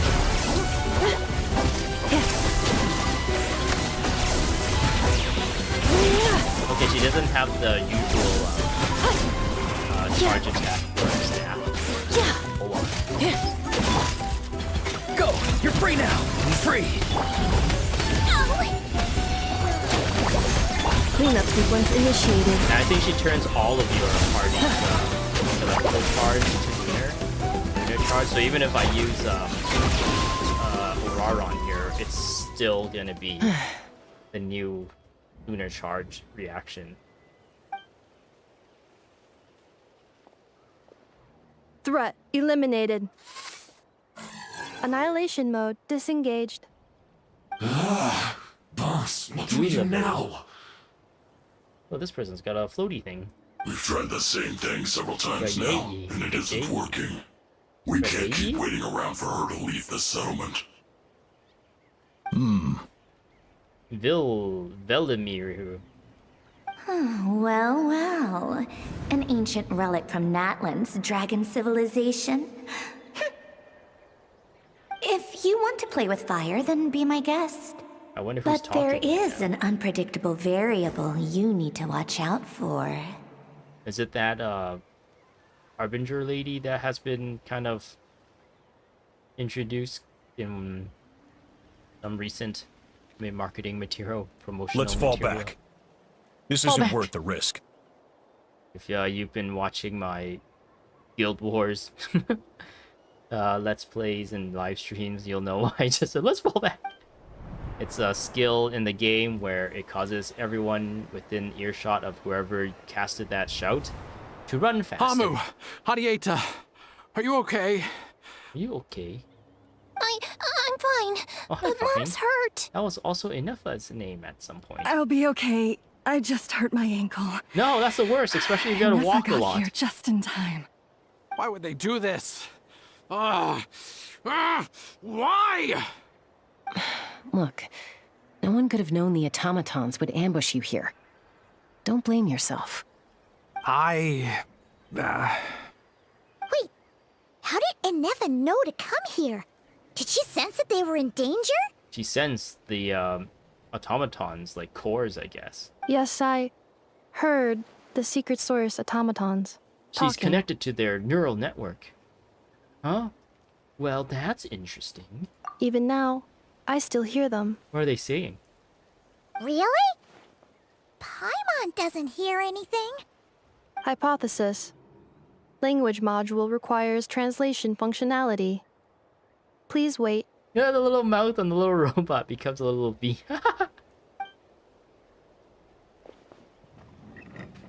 Inefa dismantles the automatons. Finished. Automatons. Please try again.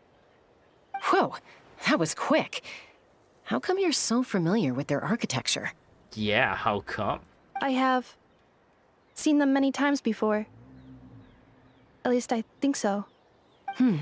More random memory data, I guess. Reconnecting. Connection established. Access granted. Wow! It's actually talking. Hey, what do you think you're playing at? Why did you attack us? We're under the Fatui's control. They made us attack you. The Fatui, they haven't been an antagonist to us for a very long time. The Fatui? How is that possible? The captain's soldiers certainly aren't capable of this, and besides, we know everything they're up to. Has another Fatui regiment infiltrated Natlan? Yes. The Fatui invaded my territory, so the automatons went haywire. Why is it getting so choppy? Bad signal, maybe? Hypothesis. Distance to signal source increasing, transmission compromised. Combining these words with what I've heard so far, I believe the full message should be, the Fatui invaded my territory, so the automatons went haywire. Oh. So all the recent automaton attacks, the Fatui were behind it all along? All along. They stole my privileges and took control of the automatons. Grant privileges. They stole my privileges and took control of the automatons. No. No, you. So who are you? Mirror of the Dawning Morn detected nearby. Now sending request for Mirror of the Dawning Morn to restore my privileges. Mirror of the Dawning Morn detected nearby. Now sending request for Mirror of the Dawning Morn to restore my privileges. Mirror of the Dawning Morn? Who or what is that? That's the server. The AWS server they're trying to connect to. Hypothesis. This appears to refer to me, or more specifically to my core. You're the AWS server?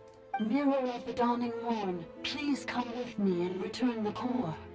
I think she wants me to go with her to return the core, so she can repair the damage done by the Fatui. Wait, the damage done to her by the Fatui? Or done to the core by the Fatui? Or to this, we're the one who damaged the robots. So she can the Fatui damaged these robots so that they can control these robots. They don't have privileges to control their own bodies. The Fatui was using these guys to attack these humans. And now, using the little Roomba bot here to translate what this robot is, this dead robot is, not dying robot is saying.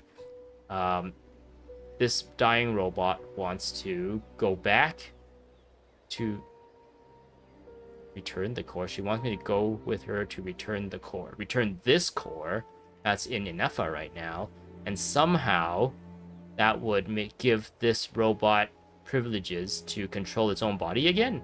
Wait, you mean she knows you? Wait, what? Yes. Before the translation began, she referred to me by a different name. 11th Lord. Aw man, we were hoping you're the 8th Lord. Gosh darn it. So Inefa is the missing sovereign ruler who fought against Lianka? What? So, Inefa is the 11th sovereign ruler? Wait, did we fill Paimon in with all the stuff on the way here or something? She's not supposed to know. She was hanging out with Inefa when Sitlali was explaining all this stuff to us, wasn't she? Hold on. This automaton just attacked us moments ago. We shouldn't trust everything it says. You say Inefa is the 11th Lord. What proof do you have? Return to the 8th Lord's territory, and you can restore all of your memory data. Alright. The 8th Lord, Dolly Zoom. Inefa! What did she say? She said, return to the 8th Lord's territory, and I can restore all of my memory data. Do you have the hard drive space to restore? It's already in her hard drive, so they're just locked away, right? 8th Lord? Lianka's mother's territory? Yeah, what does the 11th Lord have to do with that? You were split, then exiled, and finally reborn. Ugh, this is getting weirder by the second. What did she say this time?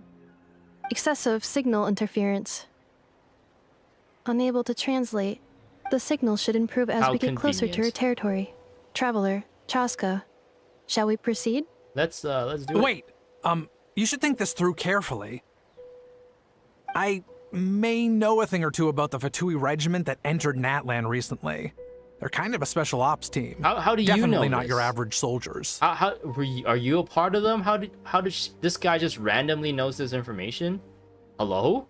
It would make more sense if like we interrogated one of the people and they're like, "Oh, okay, don't chop my wiener off. I'll tell you everything. We're special ops sent here. We're not average soldiers." That would make more sense. Like this person randomly knowing about this just to give us this information, that just doesn't feel right to me. Oh? They've been showing up everywhere, hungrily searching for secret knowledge about all kinds of ancient civilizations. They say they're trying to make some sort of inference.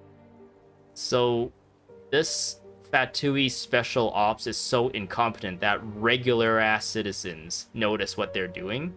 Excuse me? The leader of this regiment is a harbinger based in Nod Kari, known as Marionette. Wait, what? How did you get this information? Are you a part of this somehow? It'll only make sense if he's a part of this somehow. That's why he... What? But why would he... If he's a part of it, why would he be telling us? This is also another, like, contrived thing to just get the player to know what's going on. Like, oh, we'll just give this guy the information somehow. He just knows it. Marionette, how exactly do you know all this? Okay, I'm really curious how he will narrate his way out of this one. I heard bits and pieces at the market in Nasha Town, but I figured they were just rumors. Didn't realize it was true. He heard bits and pieces, so I guess you can kind of... But still, like, if the city you're living in has, like, a military group in it, and they have, like... Okay, let's think about it this way. The city you're in has a prominent game developer. Will you be hearing all these secret stuff? Do you think you'll be hearing about their, like, latest projects and stuff that aren't announced to the public? That doesn't really make sense still. They kind of loosely tie it together with this, I feel like. This is kind of trying to hand wave it like, oh, don't look at it. Just trust us, this guy knows. Is that right? How come I'm only hearing about this now? Okay, he I'm has to be sorry. involved somehow. I was so preoccupied with getting ready for the journey, and like I said, I thought they were just rumors anyway. Didn't want to worry you. Okay, so if it can't be as dumb as I think it is. This guy must be... He must be, like, more prominent. He might be, like, an unknown villain or something for this story. Or a surprise villain? I don't know. He might be following Inefa undercover or something. But then why would he bring his wife and child here, though? Is he trying to figure... Is he, like, a spy? He, like, works for Li Yue's government, maybe? That's spying on Snezhnaya's intelligence? So that's why he... Okay, that would make a lot of sense, actually. If he worked for, like, Kexing or Ningguang or something, and his job is to gather information about what the marionette, I guess, that Harbinger and her, like, squad of Fatui, what they're doing, he's supposed to, like, be undercover and gather intelligence in Nod Kari for Li Yue, but being there for so long, maybe he met a lady, fell in love, and started a family just to kind of fit into that area a bit more too, kind of like Spy X Family. And now he's kind of tasked with maybe they like, it is a little bit weird that he decided to follow her here, right? Because it was Aino, is that her name, who told Enefa to come to Natlan to try to see if she can figure out her memories, and these guys just kind of tagged along. It could be that he knew information about Marionette's interest in Enefa as well, and that's why he wanted to tag along.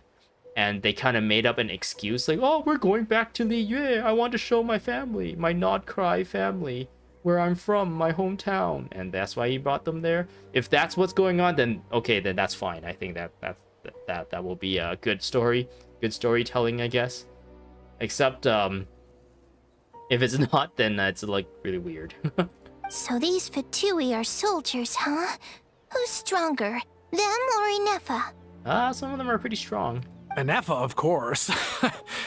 But still, maybe you should tread carefully here. Inefa's already had to rescue us so many times now. I'd be mortified if anything happened to you. You're right. First things first. Amu's injured. We should take her back to the tribe and get her checked out. And as for this 11th Lord business, we need to discuss this with the others before deciding how to proceed. This pose of hers really accentuate, like, all her bits, and she looks really nice in this pose.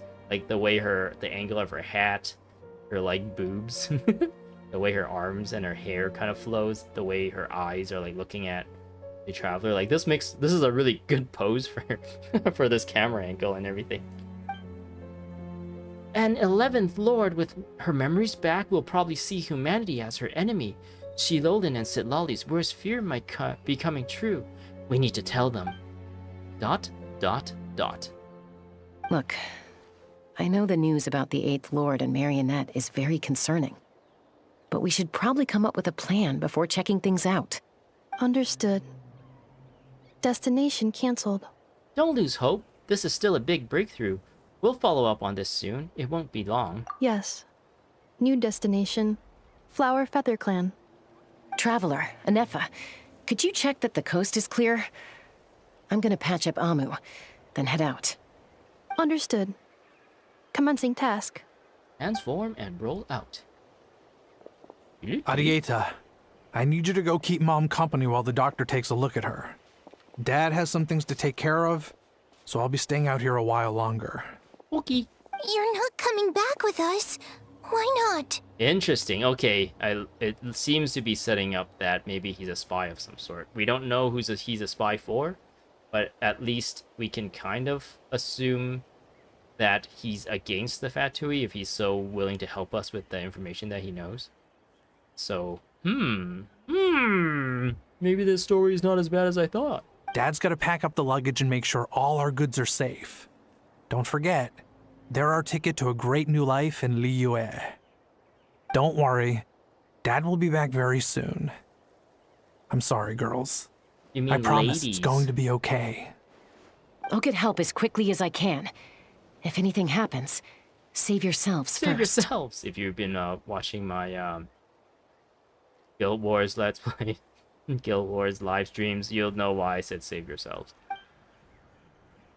It is also a shout in Guild Wars. Why'd it stop moving? Has it malfunctioned on us? Leroy, merchant. Uh-oh, does he remember? Does this robot speaking through this robot remember who this merchant is? His portrait is hung up at the Fatui stronghold. Oh! Interesting. So he's not a Li Yue person, he's a defector. Or he is a Li Yue person. You're saying Zhuo Xin might be a Fatui spy? And he's staying behind as their eyes on the ground. Or his picture is at the Fatui so that the Fatui can follow him. They're like counter-spying.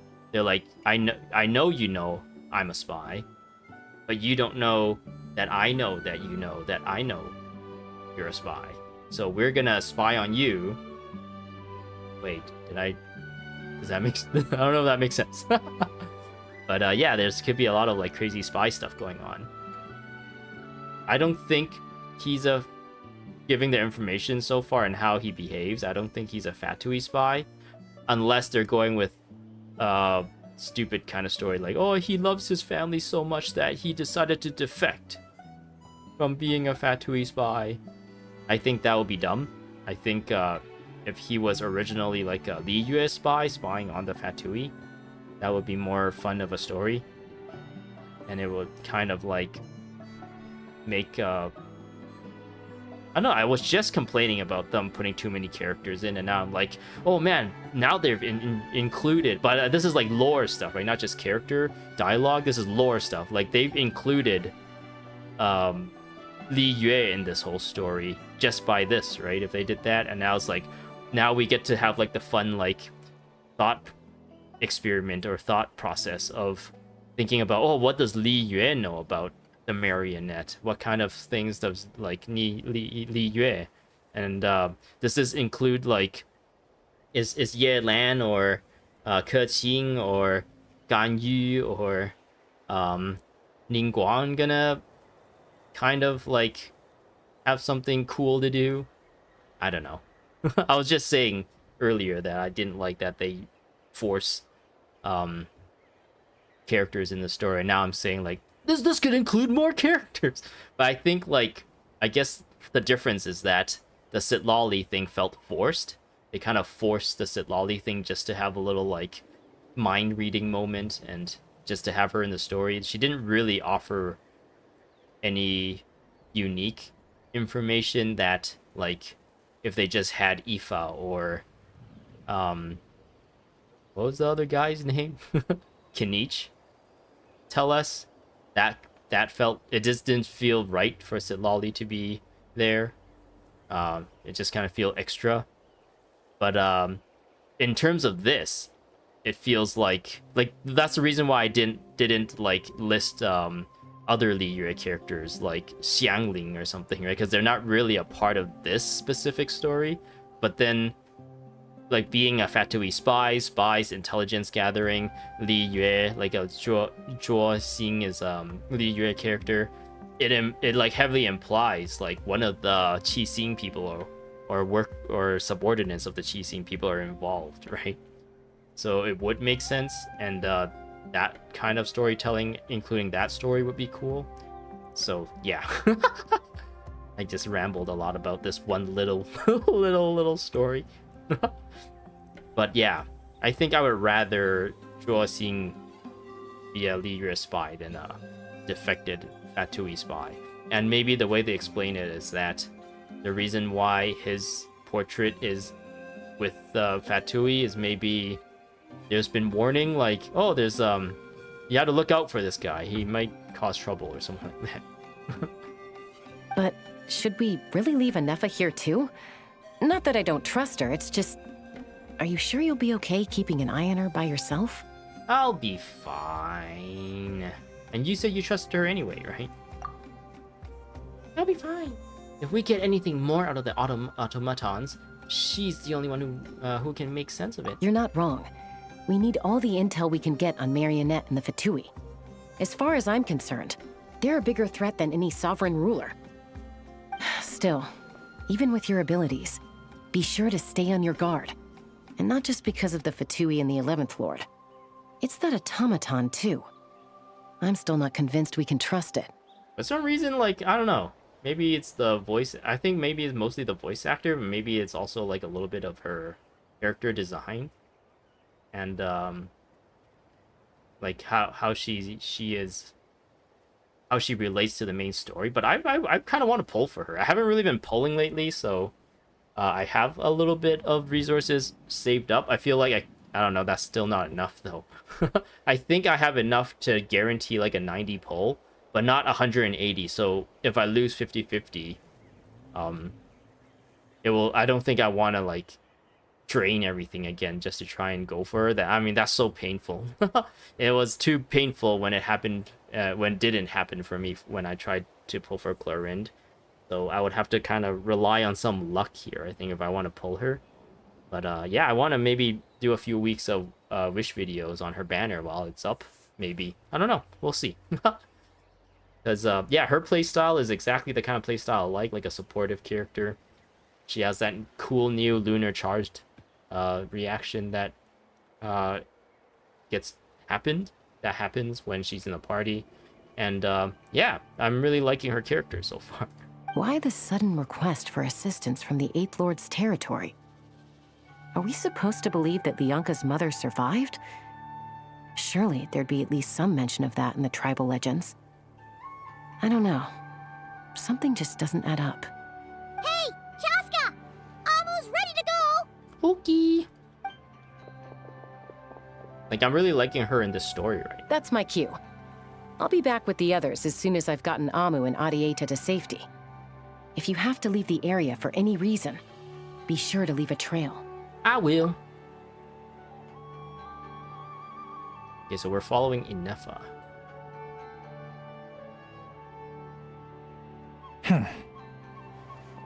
Zhuoxing.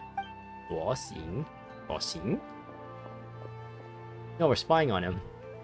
We spy on the spy who spies on the Fatui spies. So much for keeping the goods safe. Do we think he's going to meet someone? He's gonna meet the Fatui. Dun dun dun. Should we tail him? He won't know he's being followed. This could be our chance to get our hands on some really useful intel. Either about the sovereign rulers or this marionette person. Shall we follow him? Let's do it. Make sure you leave a trail so we can be traced. Got it. Got it. Yeah, I'm really liking her character in this story. Right? Oh, we get to go into stealth mode activated. Would it not be even stealthier to just not say that out loud? Oh. Guess we can be a small siege wing. Siege wing's gonna put a sticker on you. No, you'll never see it coming. You bet we can't crouch in this game. Can you imagine if you can crouch in this game? How cool it would be. You can have a crouch attack where you crouch and then when you hit attack. Oh, does he notice that? Oopsies. You crouch and then you can hit attack and you do a like a cool jump. You like do an uppercut or something. Or you do like a foot sweep. I don't know. Oh, he's going into a place. We're gonna put a sticker on you. Now, why would someone dig a random tunnel in the middle of nowhere? Unless it's the entrance to one of the sovereign ruler's territories! What? The territory was sealed by Lianka. This was once one of the secondary access tunnels. Whoa. So did Inefa download the memories of the automatons that we defeated into this robot, and now that's why they're like essentially in this robot? That's how they're communicating with us? Hey, that was pretty clear this time. What's changed? Oh, they say the closer you get to them, the smarter they get. So yeah, this is like an example of like, I feel like they're doing a good job with the character that makes you like endears you to them. I was playing Oh man, there's like a weird thing where I've been kind of covering this game, playing the character stories and stuff for the channel. I had to like kind of get over a little hump to just play the stories on my own, because I stopped uploading or live streaming like character specific stuff.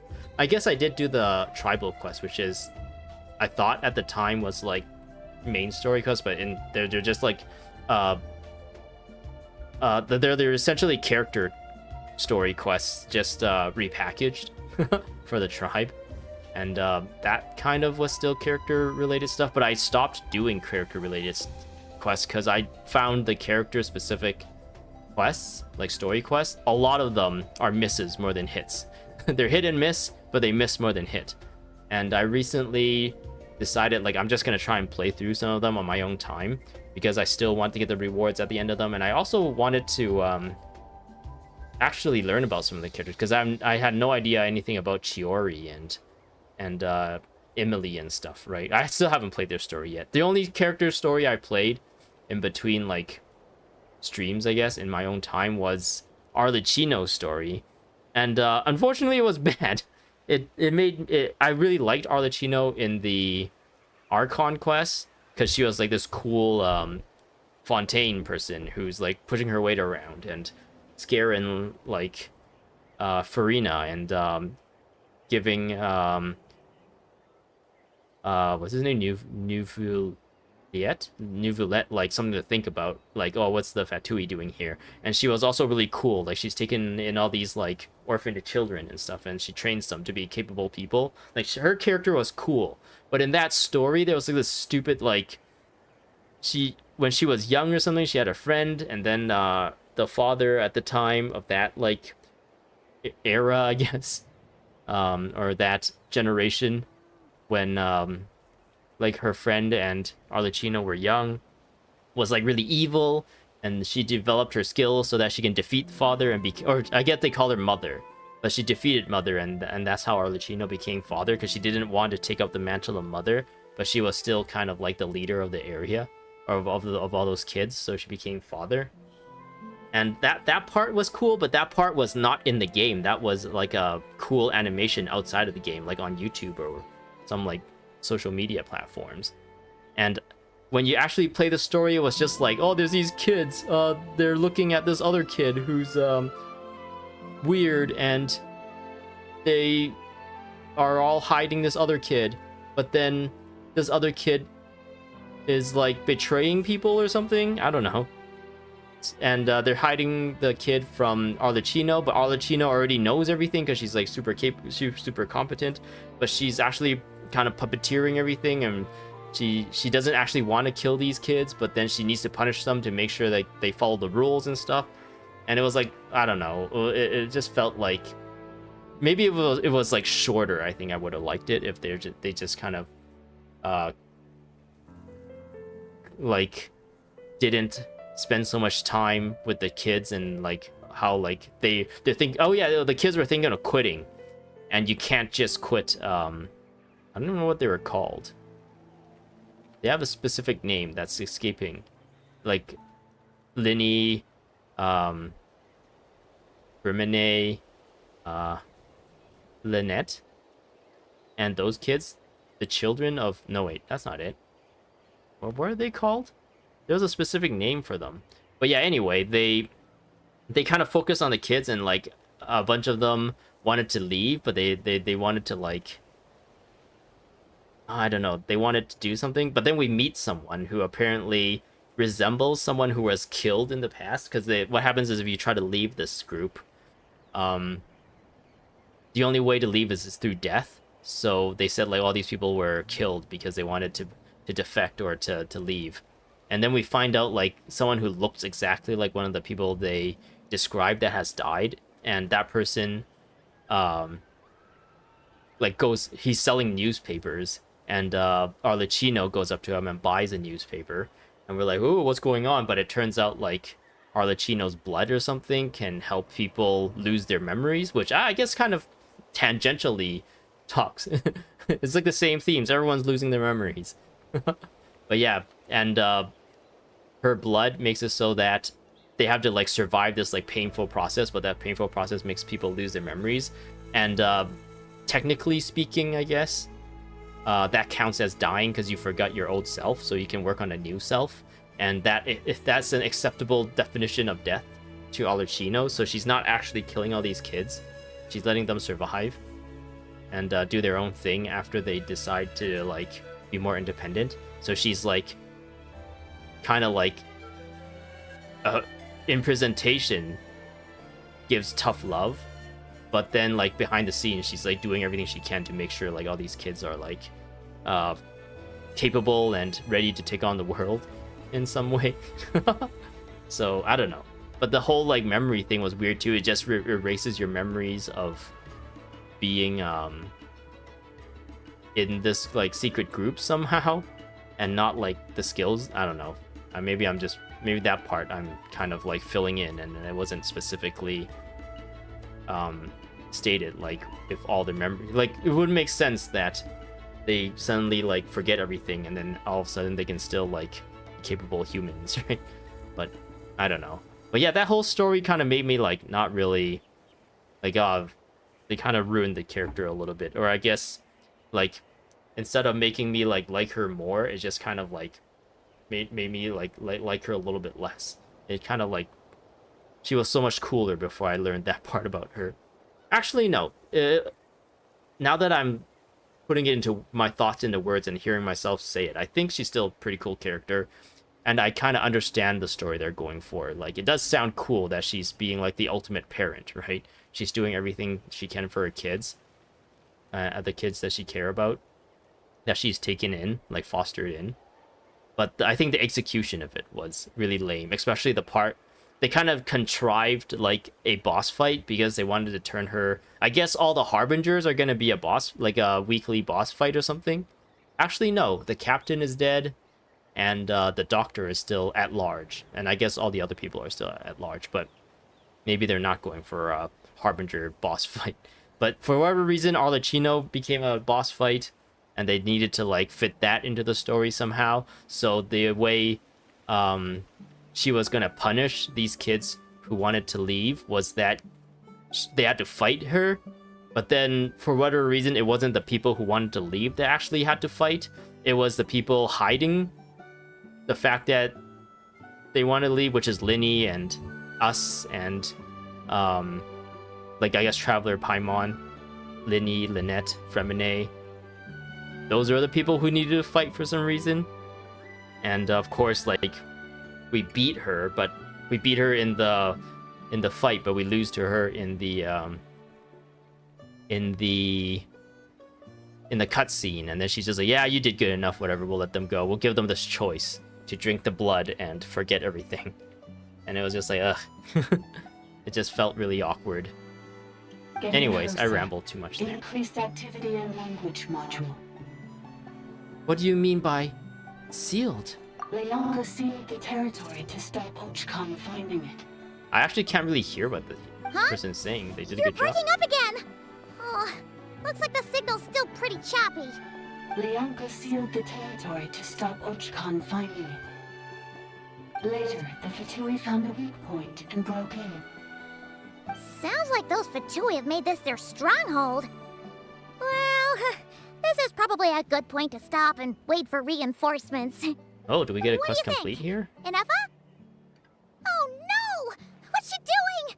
She's charged right in! I take my eyes off her for 2 seconds, and now this. Wait. Blub, blub, blub, blub. Traveler, are we going after her? Or waiting here? Oh, we're going after her, Paimon. I promise to watch over her. I'm concerned for her safety. All right then.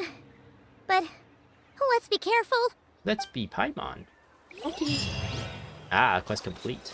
Okay, so yeah, I don't know. Our Arlecchino quest kind of soured me to her character a little bit. I guess that was the only one that I did. Did I do another one? I think I was forced to do a new character. Who was it? Skirk? The Skirk one was actually pretty good. They added a lot of new, like, kind of features, I guess, to the storytelling. Like, they had a thing where the text would appear on screen, and it's like, it kind of reminiscent to one of the things that happened in Alan Wake. It's Let's Play that I did near the end, where like you can shine a light at something and there'll be text there, and you can kind of like, it's like in the universe, and you can walk by it and stuff. They kind of did that with like learning about Skirk's past. That was actually pretty decent, the Skirk story. It did feel like it was dragged out though. We had to like do all this fighting for some reason. She kept putting us through these stupid tests that were really janky, and I didn't really like that part of the story. But the overall story about her past, how she's not really from Teyvat, and she's from a different world altogether, or maybe even a different universe altogether, and she's learned to like jump from universes to universes, and she somehow made it to Teyvat's universe, and now she's like, what is she doing? I don't remember that. What the whole point of that is. Someone was like killing people or corrupting people or something like that. That's related to her master, I think, who turns out to be the narwhal or whatever, the whale that we fought against, or that's like an aspect of this, her master or something. I don't know. It gave us a lot of backstory, and it gave us a lot of lore on stuff outside of Teyvat, or I guess inside the whatever that, I don't know what you would call it, like her realm or whatever. I don't know. She has like a little like pocket dimension that she goes to that apparently no one else can go to, but somehow we can, and somehow Tartaglia was able to go into. Anyway, yeah, let's continue this. Temple of Cascading Colors, Chukpikak Tajin. The source servants once offered up flowers and candles to the 8th, but now all the flowers have withered and the candlelight has died away. The empty winds will whisper and heard stories of the past. So I have both of these. Okay, start. I'm guessing the electric. They want you to have this for the new electro charge, or they'll probably give you Inefa at some point, like you catch up to her or something. Yeah.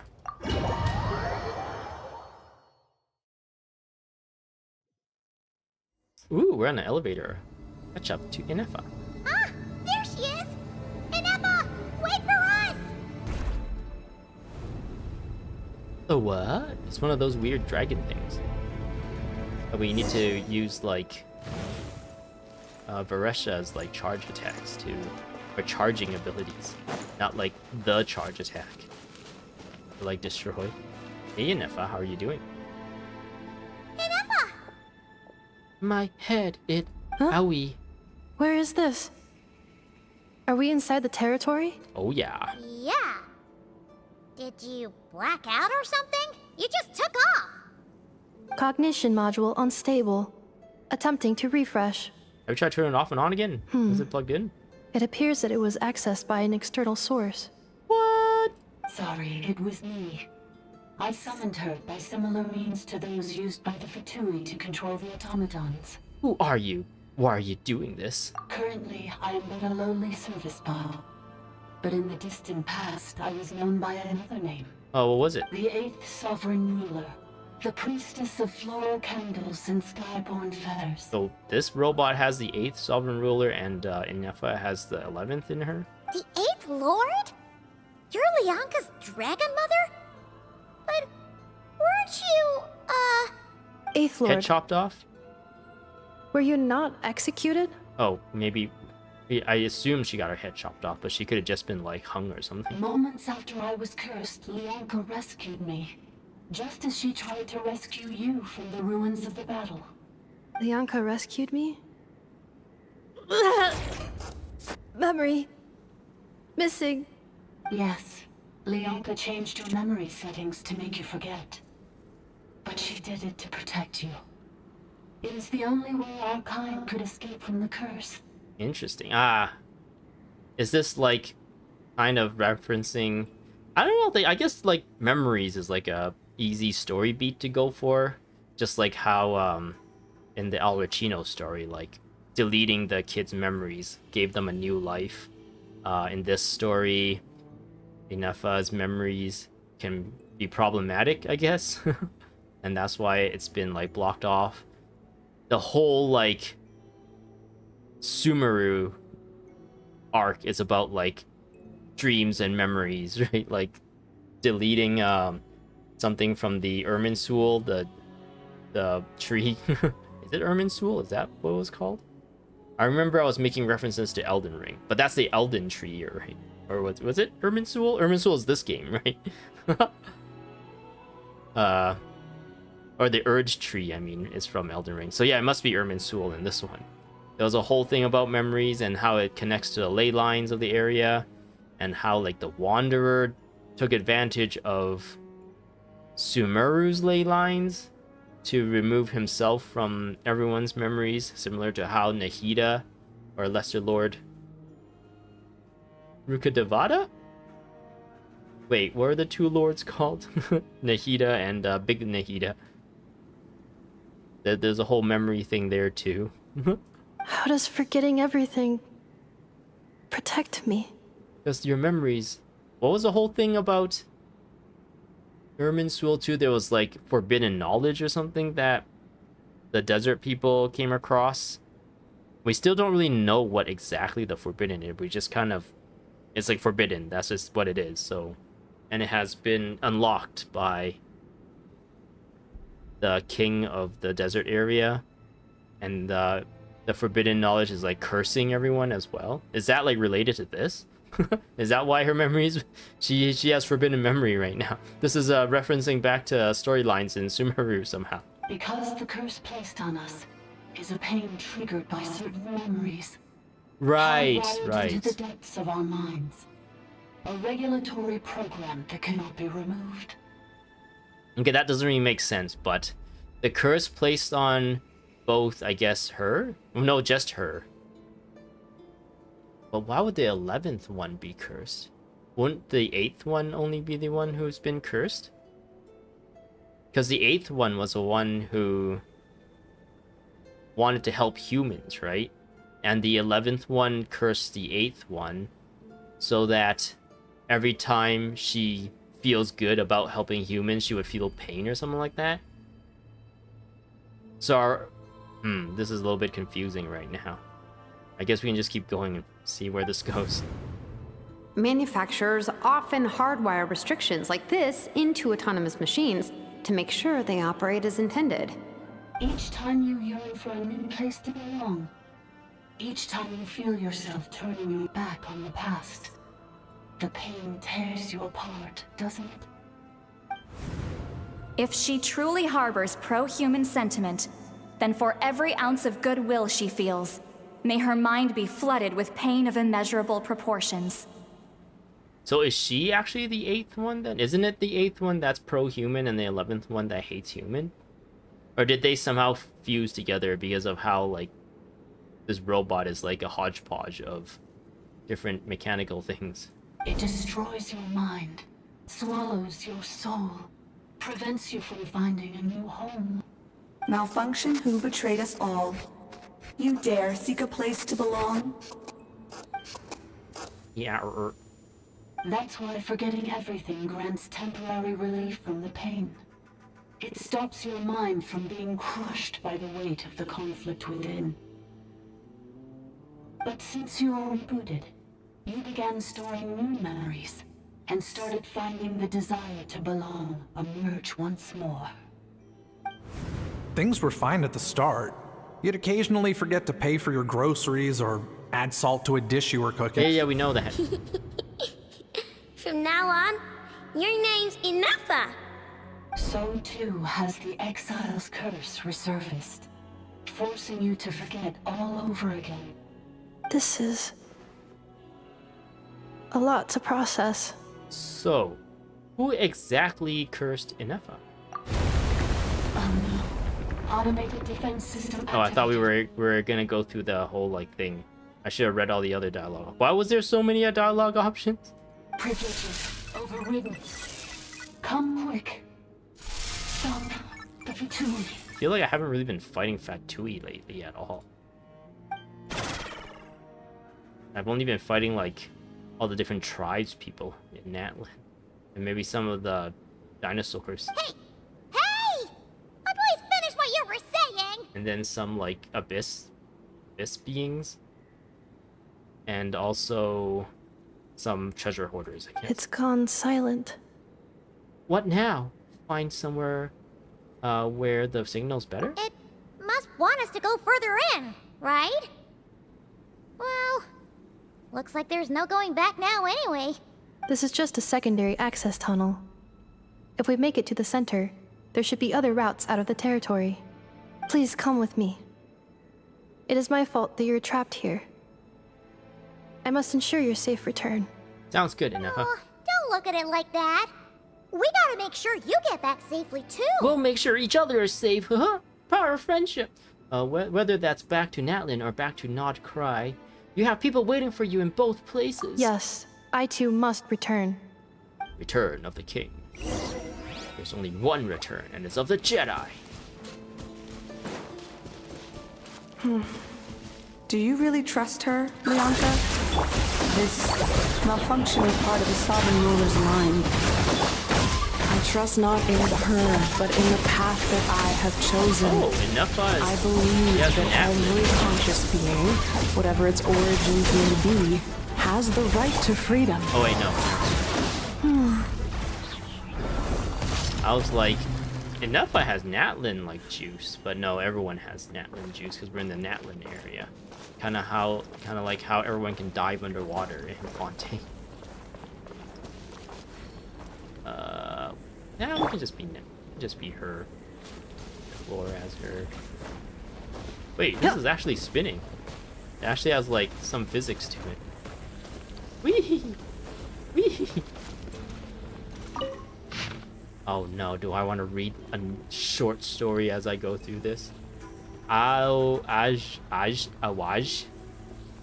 Kumal Khan stormed into my laboratory. Is that a hall? In a fit of rage, he interrogated me, demanding to know if I had taught the humans how to use phlogiston. I assuaged his fury with Wennepa berries and asked what had happened. According to his account, it seems that a human colony near Kumkarakaj has mastered the power of phlogiston and began to expand. In the last 3 months, they've raised over ... villages, sacrificed roughly ... human victims, and clogged the river Salam, very flow with discarded corpses? Trash? Their leaders claim to be the successor of Chalk, swearing to end the age of the dragons and to unite the people of Natlantia under a single banner. Ixrakratik Obala Kalahun quelled the uprising in... Do you have an English name? Uprising in 2 days. The would-be conqueror was drowned in his own bath by his most favored consort, a captive turned killer. Leaderless, the tribe collapsed into internecine strife. I don't know what internecine is. Yet the secrets of phlogiston had already spread, now utterly beyond containment. If you, my lord, with your tender heart have not sanctioned this folly, then the only one mad enough to dare would be ... a how? Is that a how? Did not finish his sentence, muttering under his breath as he left. Truth be told, he likely concerned himself little about humans mastering phlogiston. His fury stems solely from the crudeness of their methods, a blasphemy against his life's work. But I cannot comprehend why Kukulkan, or it must be him after all, no other would do such a foolish thing, would hand phlogiston over to the humans. I can understand his antipathy for these tiny life forms brought by the usurper from beyond the sky, but I cannot... Usurper from beyond the sky? Oh, another thing that was weird is that they called the traveler, since she's a descender, right? She's essentially an alien, so when they called her an alien and that she came from a spaceship with those like sci-fi sounding like terminology, it kind of like muddied the lore a little for me. Like, now I'm seeing her differently because of that. Whereas before, when they're calling her a descender, it was still like very fantastical element, right? But when they called her an alien, and that she had a spaceship and we had keys to her spaceship, it was a little bit jarring, I guess. And now I guess we're... What did I read that kind of brought me to that point? The supers from beyond the sky, so I guess humans were also not originally from am I getting like different games like lore mixed up? It seems like they're suggesting that a lot of the humans, they were like brought here from beyond the sky, as in like from space. They were brought here by aliens, or maybe the ancient humans, like the what's their name, Conrayan people. Maybe they weren't originally from here. Maybe Conraya's like technology was so good they were like space explorers, and they found Teyvat and landed here and started a colony, and that kind of went against a lot of the gods and stuff in this area. So there was a big fight, and the Conrayans lost. Their technology was not strong enough to fight against like the magic and stuff in this area. That'd be pretty cool. Like, if they went with a Genshin Impact 2 and it like involved space travel and stuff, that'd be pretty cool. But I feel like at that point they've kind of jumped the shark. And the story might be a little bit too crazy. What's crazy is that, well, I was thinking of Guild Wars actually. Again, back to Guild Wars. The humans in Guild Wars was also brought to that planet, Tyria, the planet of Tyria, by not like, I guess they're like gods. In the lore, they call them gods, but maybe from a certain perspective, they are using like technology that the humans were not like smart enough to comprehend at the time. But yeah, Tyria originally had its own like people, and a bunch of gods from a different world like decided to bring the humans there. And then the humans thrived, and the gods actually like walked amongst the humans and hung out with them and stuff and get worshipped by them. And then at some point the gods were like, we're bored, we're gonna leave now, and they just left. And then the humans had to fend for themselves against all the other like monsters and other races and stuff that's in that area. Where was I? Brought by the usurper from beyond the sky, but I cannot comprehend his use of this method to lure them into destroying themselves. It is like handing a rusty knife to a wailing infant, all too vicious and all too cruel. What outcome could he possibly expect, save from suffering and death? I met with Kukulkan in private and asked him about his intentions.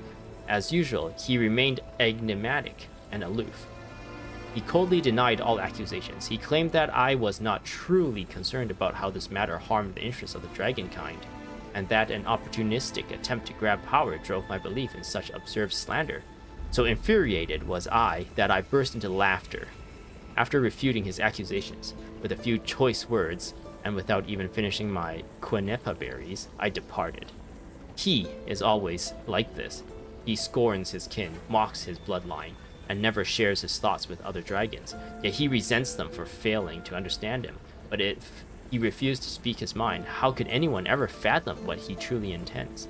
Our sovereign's indulgence towards him knows no bounds, so much so that he can no longer distinguish right from wrong.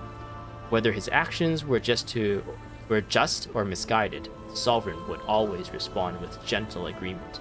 And precisely because of this, his unease only grows deeper. No matter which path he takes, he is always met with the same tender light, leaving him utterly lost as to which road he truly walks. In the end, his suspicions towards his kin are nothing but reflections of his self-doubt. I pity him.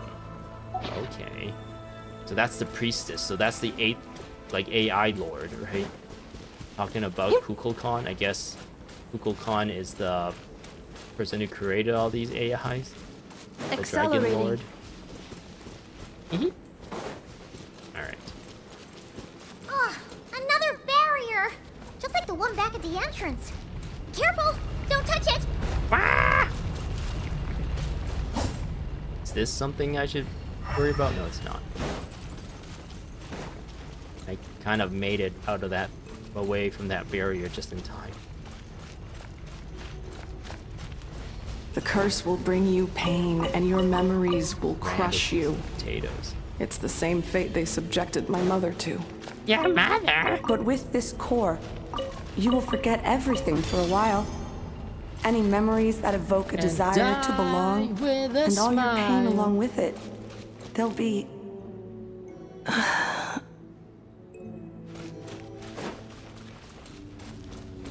It's moving. Can I jump down? How nice of it to not, like, fill up the room. I don't think I can make it back up there. Oh, there's more! There's more reading! Today's reading assignment for homework is to read the priestess's records. ... The consequences of the phlogiston theft worsened by the day. Most of the other rulers allow humans to use phlogistons to kill and conquer each other. Some even encourage them to commit more atrocities. They seem to see this as an effective means of controlling the human population. Or perhaps they derive mere amusement from it. The flood of refugees surging northward grows even larger, and the tidings they bring grows ever more horrifying.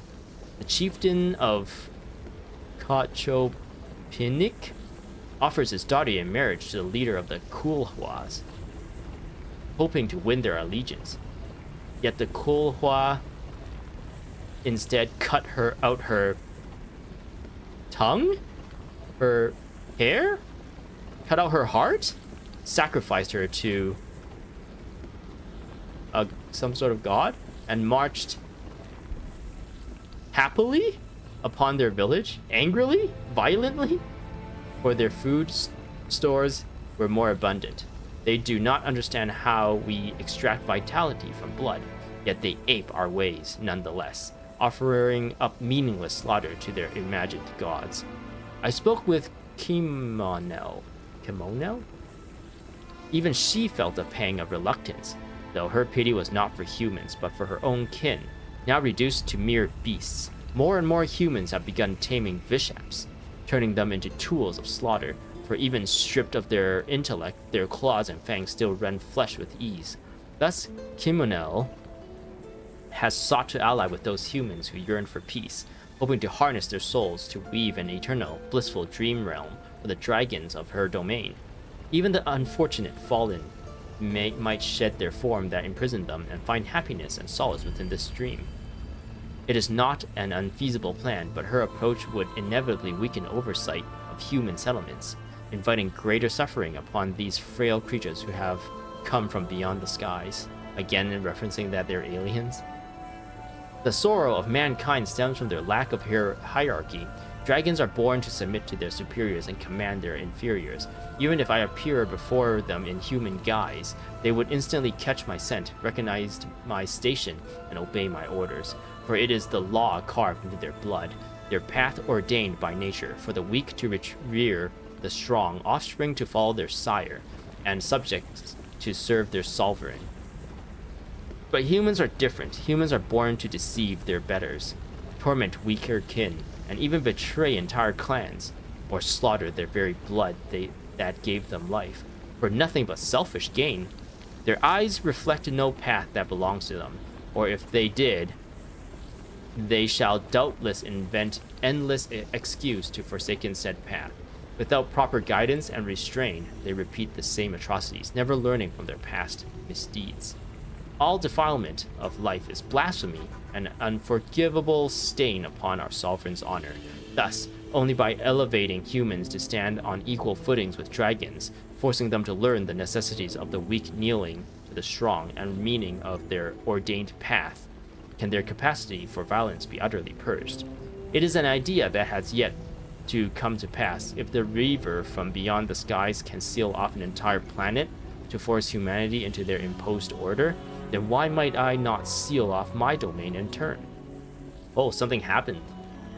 The people who brought the humans here apparently sealed it so that the humans couldn't leave. Is that why they say the sky is fake? There's like a big barrier? Is that why Moika can punch the sky and it like breaks and cracks like a screen? It's actually the sky's been sealed so we couldn't leave? Let it become... Wait. Then why might I not seal off my domain in turn? Let it become an impervious refuge. Let nothing within depart, and nothing without enter. Closed, ordered system, where life's future may be sculpted without flaw. Let this plan be named Zibalba. Zibalba? Isn't that a pod racer in Star Wars Episode 1? A title borrowed from the humans of my domain. Their primitive myths whisper of an underworld. Should it succeed, neither the sovereign ruler nor the abyssal foe shall be able to breach its sealed laws. A fitting title for an incorruptible sanctuary. The king's waking days grow rarer, and so too do our chances to commune with him. He approves Kemonel's plan, as well as my own, like Kukulkan. Wait.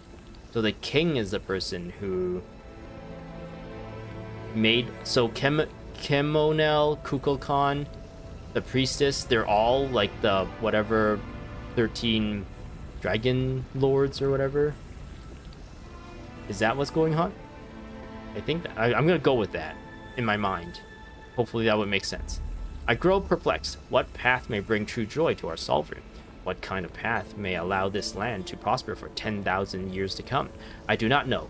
The Silbaba project is progressing smoothly, but even if it were progressing perfectly, I could not conceive myself. If the hierarchy of power has failed to ease our sovereign's suffering, if I cannot, by the wisdom he granted me, fathom how to truly please him, then by what right do I dare ordain a path for all other lives? Perhaps I need to observe the humans more. Humans who have yet to be tainted by their laughable traditions. If there truly is still hope, then... ...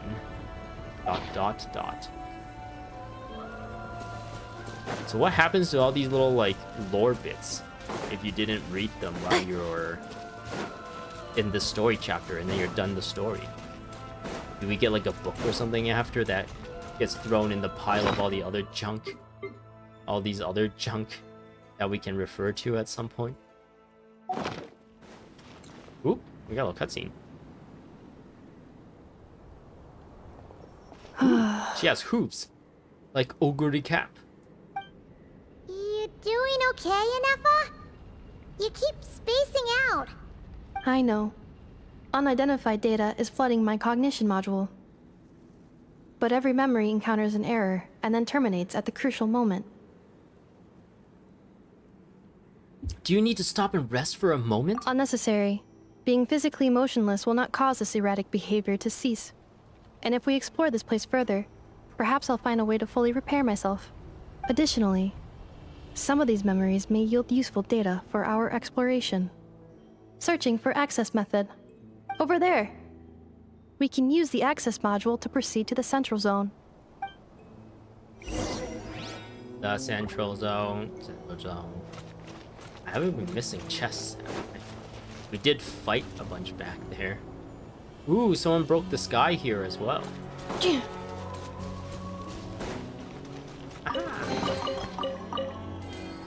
hope I didn't miss the chest back there when we fought. One of these little robots, transportation bot. Hello, transportation bot. Please transport us. 3 unregistered individuals. 1 registered individual. Ah, is that the 8th Lord talking? So, you can take control of different machines, huh? No, this is just an ordinary service bot responsible for access management. At least, I think it is. She must have been here before. Some memories are proving useful after all. Now calling access module. Welcome back, Administrator 3. I am Administrator 3. Wait for access module. Ah, that thing. Whoa, there's wind here. Wait. There's no wind affecting her cape, but there's wind affecting this thing. Do I just jump on? Oh, okay. Ooh. You gonna push us out of the way? Oh no. Wasn't in the way. Activate. This is the Temple of Cascading Colors. Ahead is the research facility built by Administrator 1. After Administrator 1, Administrator 2 assumed control. And we're Administrator 3? Are you sure about using this on her? Yeah, she idle It once belonged to your mother. Yeah, mother. It's just one of the many things she researched. I'm not precious about it. Administrator 2 sealed the facility. It has been locked down to this day. Oh, thanks for all the Examining. Seal status. Danger. Danger. danger. Thanks for all the exposition, random bot.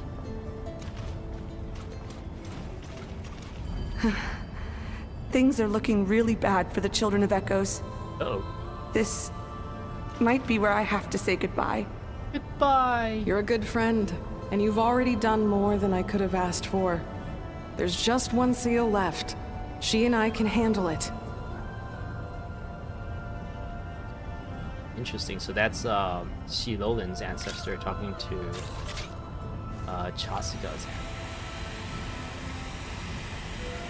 Where does she store the stuff that she suck in? Now arriving at the In her central butt? zone. There's literally Goodbye, junk in her trunk. Administrator 3.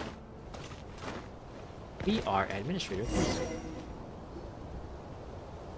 Ding, ding, ding, ding, ding. Kind of reminds me of the Sky People in what are they called? I forgot. In Tears of the Kingdom. Huh? What was that? Get over there and check it out. Vigilant Fetus. Uh-oh! They're gonna find us! Pretend to be robots. We are caretakers. Beep boop, beep boop. Please come with me. Okay. Ah, there's nobody here. Probably just some server spots chattering away That's again. probably just the wind.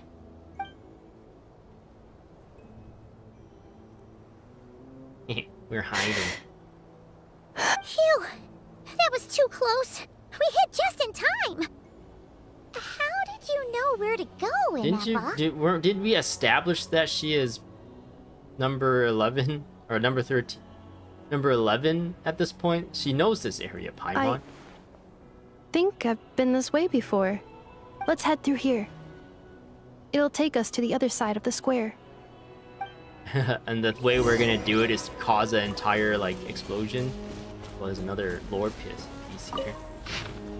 Priestess Record 3, ... After the review, I paid a visit to Jalal. Is that like Kal-El's friend? Are they like... are they like Kryptonians? And asked for her aid in forging a bow as a farewell gift for my daughter.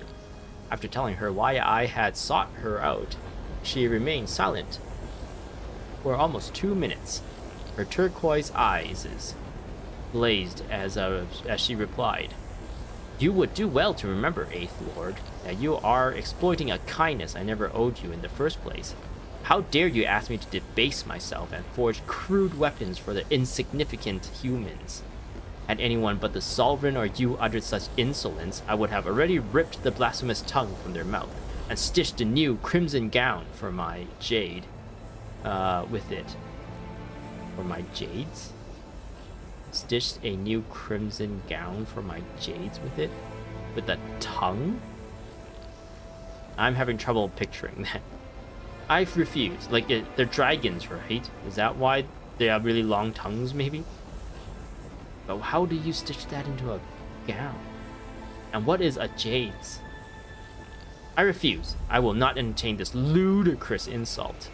I would not deign to reconsider even if you'd laid 100,000 slaves at my feet. Before I could say anything else, she flew away without looking back, to reject it so vehemently from the start, with her surly temperament that essentially meant a yes. Wait, what? Okay. ... As expected, Jalal secretly sent a source servant to deliver this forged bow, and sent also a message that I might not misunderstand her. This bow was made by a common dragon craftsman in her territory, a shoddy piece made with worthless scrap, and had absolutely nothing to do with her. Why is it in quotes? And not, if it's in quotes, shouldn't it be, this bow was made by a common dragon craftsman in my territory, a shoddy piece made with worthless scrap and had absolutely nothing to do with me, if it's quoting? I don't know. As she claimed, she truly does not forge any crude weapons. Those jade pieces were treasured treasured weapons, treasured amulets, treasured jewelry she had hoarded for ages. Ones that even Wingium might not scorch. Lava? Phlogiston? A shame about the bowstring, though. As they remained ordinary. Had I known, I would have had her forge the sword instead. Well, no matter. My dearest daughter ought to adore this gift from some common dragon craftsman. Ix Jalal Kualalka. I shall give thought to remuneration later. Okay. So, the 8th. The priestess asked one of the other people to... Ooh. I actually never tried to do a plunging attack with one of these guys before. That's the first time I've seen it. And it looks kind of funny where they just land on their head. So, like, those guys, we just slightly walked by and they're like, what was that? Let's check it out. And then now we make this huge, like, collapse and explosion, and the Fatui upstairs don't notice anything.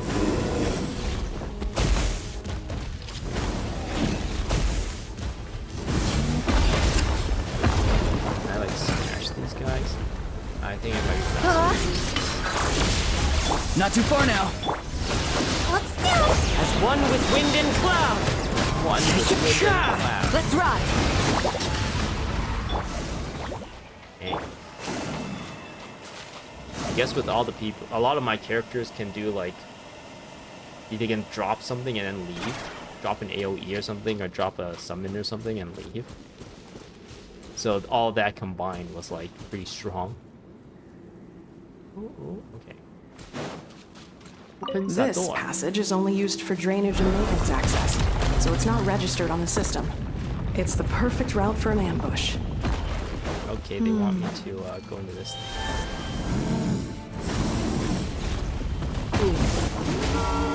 Baby, baby, baby. Oh, there's now like hiding here. That thing gonna come down?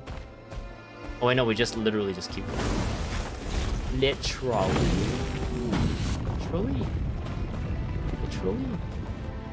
Literally. Ascend. No, it was a lot harder to ascend in Guild Wars. Wait, I hear voices up ahead. Stealth mode activated. Hey, this is not what we agreed. Wait, this what? is supposed to be over. My job is done. Wait, what? Aw, they went with the dumb part. The dumb way. I did everything you asked. Leaked the clues about the ruins, brought her to Natlan, and your response is to attack me and my family? I was hoping they were setting some cooler stuff up here. It turns out he's just a defector. What the? Does this mean they planted those Natlanese mechanical parts in Nod Kari just for you to find? So they could lure you here? It's a possibility. It was just a little hiccup, that's all. These source mechanisms can be tricky to control.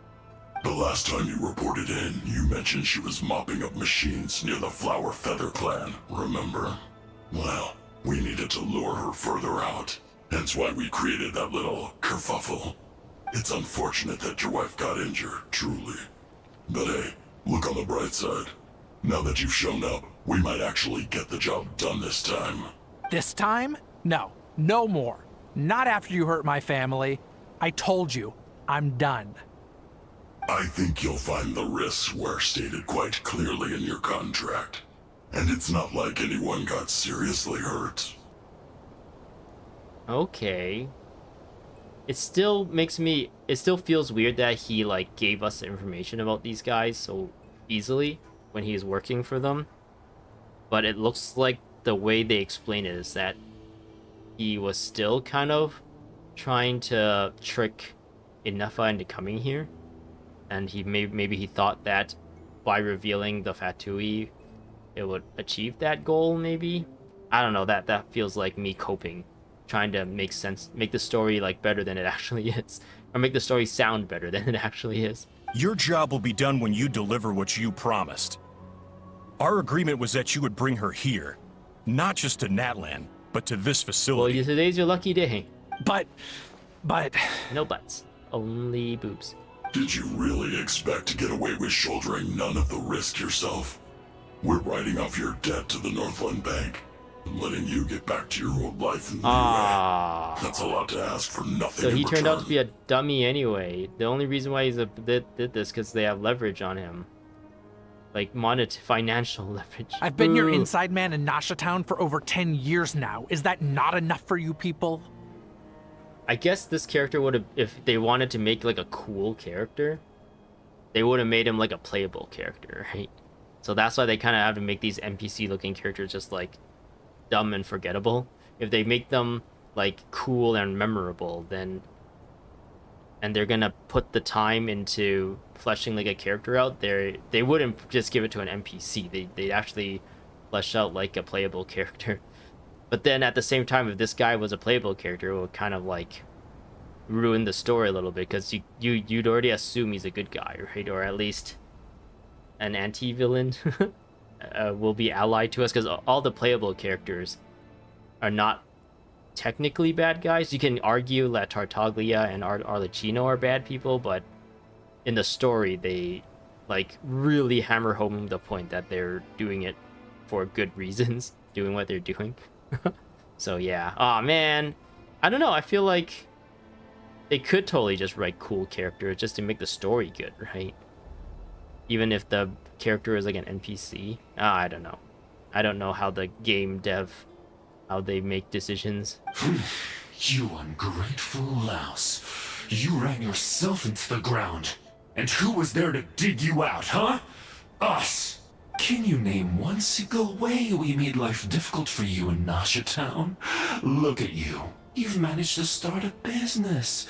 Got yourself a family.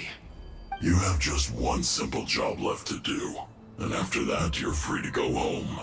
In your position, I'd say that sounds like a pretty good deal. Yeah, and you just completed that, so you're all good. This is the final hurdle. Our attempts to capture the 11th Lord have been derailed every time. But there's only so long until our luck runs out. If another staged attack on your family is out of the question, we could still work this out. But this time, you'll have to do the dirty work yourself. Me? What is he gonna have to do? This We're is a already replica here. control device made with Marionette's technology.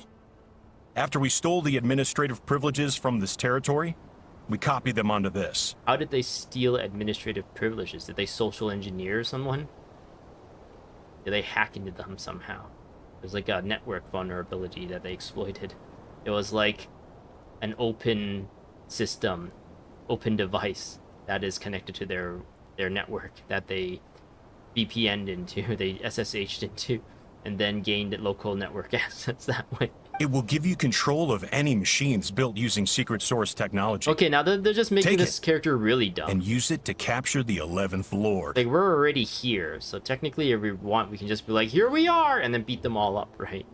But now we get to see, like, this guy do evil things, which is really not necessary at this point in the story. You seem to have gained the trust of the other variables in this equation. How hard can it be to shake them off and get her while she's alone? And before you think about disappearing, don't think we won't be watching you. I can't do it. You can't? I'm sorry.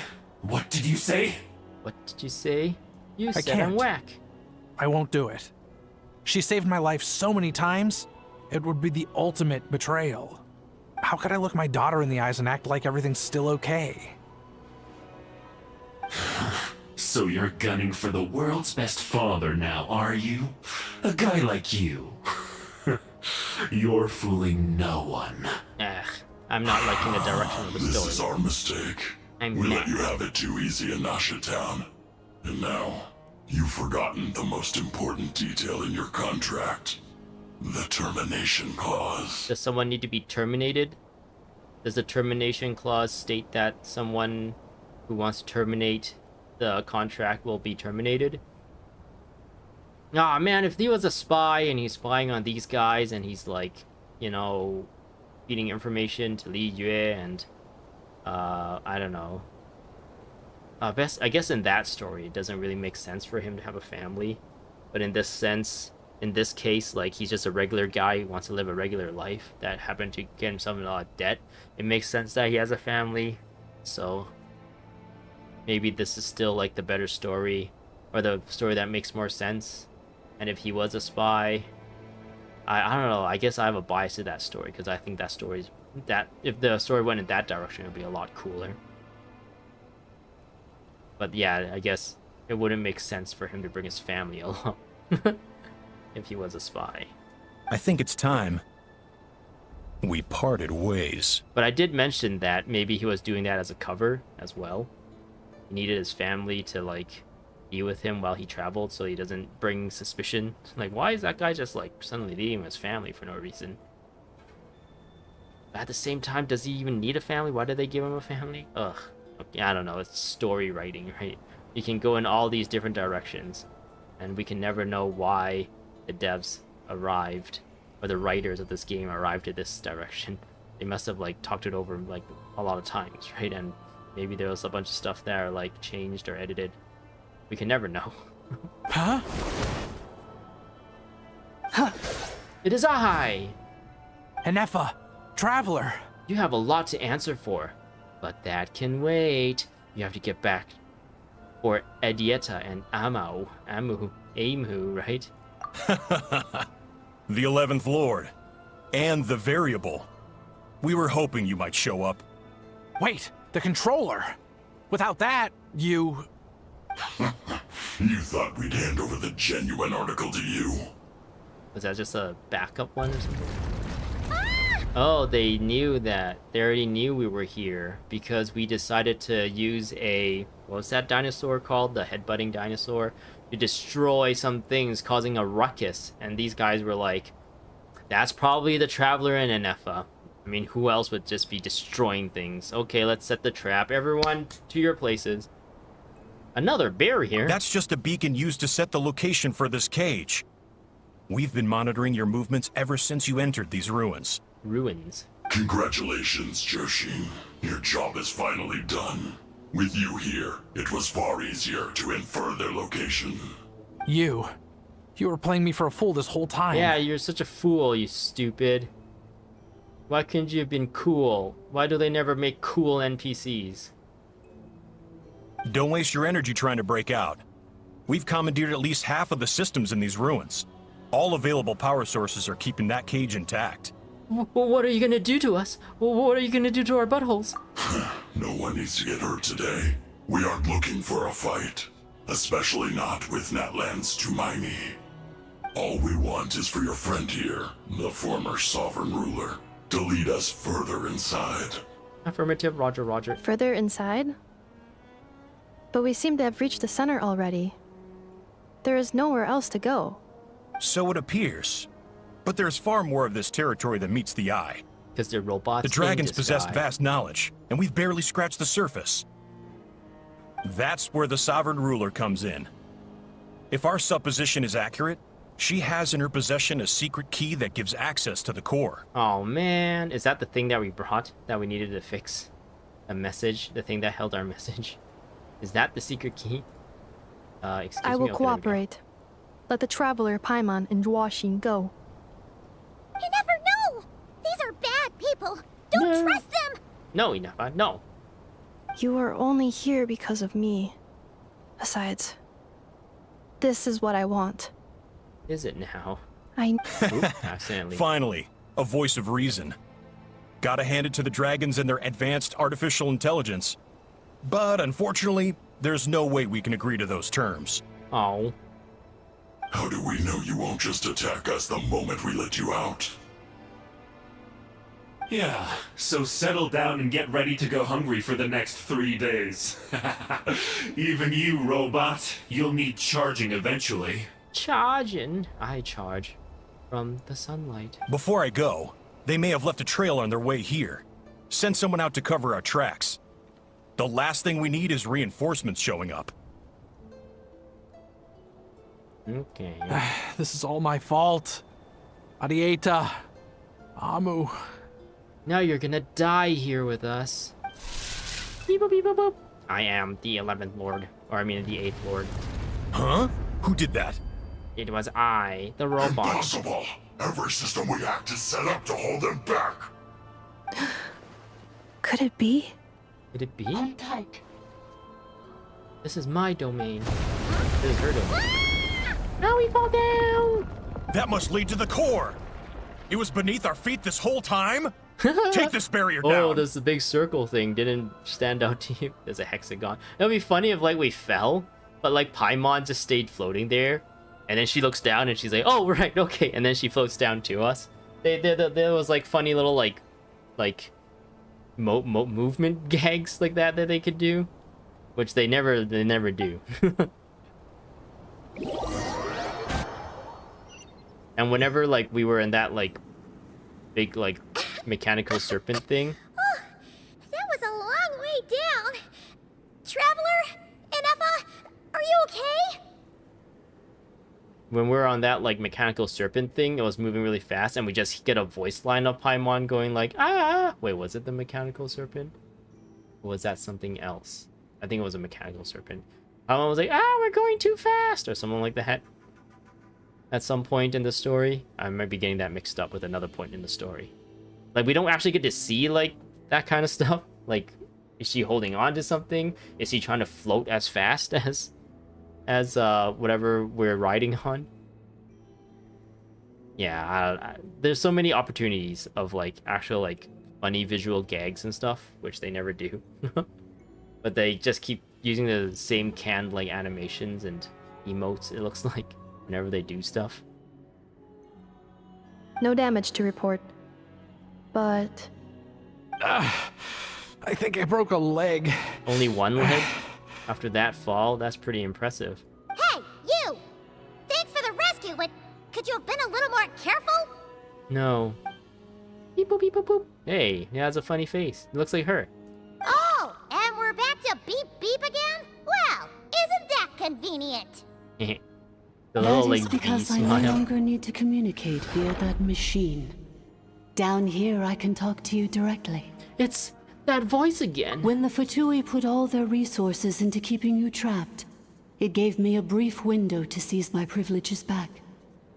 In my haste, I was not able to prioritize your safety. Why did you need to be hasty? They were gonna wait, like, 3 days until she was, like, powered off, right? You had so much time to, like, set everything up. Don't worry about me. I'll just rest up here. Now we gotta After carry him everything around. I've done, Have you ever carried a no human right to around hold you before? back. They're meat sacks. They're just meat and water. They're really heavy. But the Fatui may follow us down here. How are they gonna get down here? They might risk breaking their legs too. We will be ready for them. Ooh. We have an army. We have the Hulk. More automatons! These are allies. They don't look hostile though. Are they saluting? Down here, all is under my control. They are not your enemy, human. They will take you somewhere safe to hide. Inefa. Traveler. Oh. Good luck. Did you, like, spray some hyper potion on that leg and it, like, healed up? 11th Lord. Do you now recall the path you once chose? Oof. Not yet. Although... I thought I 11th think this Lord is where I was born. But why? This is your territory. Why was... I thought 11th Lord was... the one against the 8th Lord. For helping the humans. But... it seems like they're suggesting the 11th Lord also had sympathy for humans. And she was also cursed. To feel pain whenever she, like... wanted to go home or something. Or had, like... or did Lolly not have, like, complete information and she was, like... just, shooting spitballs. Making up theories as to what's going on, and it might not necessarily be accurate. No, 11th Lord. You were not born here. Rather, this is where you were reborn. Reborn? Human, you once asked who placed the curse on the 11th Lord. The answer is... herself. She did to herself? Why? Myself? Me? After a long and bitter war, our kind was defeated. You survived, but you are now stranded, with nowhere to belong. Wait, what? Gone was the pride you once had as a member of dragonkind. Gone was the territory once under your dominion. All of it gone, with no hope of return. What were you to do? Strike back at humanity and exact your revenge? Or search for a new home, a new place to belong? Your mind was conflicted as this irresolvable question ran endlessly through it. Wait, the eighth or the priestess isn't talking to this robot anymore. So did this robot just come around just check on her while the voice line was playing? We're still to think that this voice is like a disembodied voice right now, right? Talking to us through this cave. Finally, your mind split into two. One, the sovereign ruler who swore revenge against humanity. The other, a malfunction who longed to seek a new home. Ah, I see. That's what's the conflict in her mind. I mean, who knows what happens when a manufactured mind goes mad? Maybe she lost her power and memories. Maybe she split into different personalities. I don't remember her ever saying this. I must not have been paying attention. Maybe I was trying to think of something else. The sovereign ruler would sooner perish than suffer a downfall. And so she placed the exile's curse upon herself and upon you. Meanwhile, the malfunction struggled through the pain to seek assistance from her former enemies, Leonka and Ishkik. That is why you came here, praying to be reborn. And by reborn, they sealed off that part of her memories? So you want to leave your past as sovereign ruler behind, to start over anew? Mm-hmm. Very well. If the form you wish to sever comprises all memories of your enmity, then I'm willing to trust you. Then I am the malfunction? What happened to the sovereign ruler? We severed that part of her mind and securely locked it away. Withering away, she finally perished completely. Withering waves? Thousands of years ago. So, she's gone. Without a trace? Apparently not, since you can still kind of draw out some of the hidden memories. Yes. Although the curse she placed upon you yet survives. It is unbreakable. That is why it continues to affect you to this day. So the 11th Lord is not in her anymore. But the curse is still in her. So when she longs for home, she gets, she loses her memories and she feels pain and stuff. Okay. So that's what that thing is. A curse from the sovereign ruler. The creepy glowing orb. The smoky orb. She was severed and killed off, but Inefa survived? How does that work?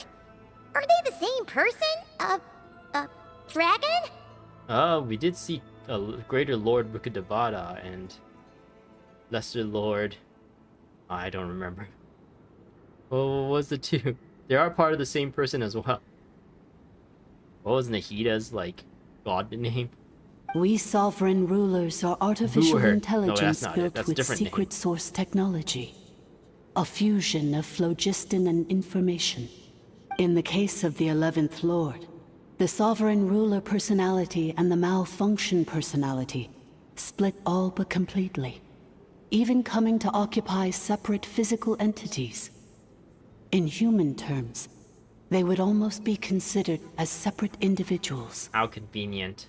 But in order to truly sever the connection between the two, and to break the power of the curse for good, you must be rebuilt from scratch with the aid of the source mechanisms located here.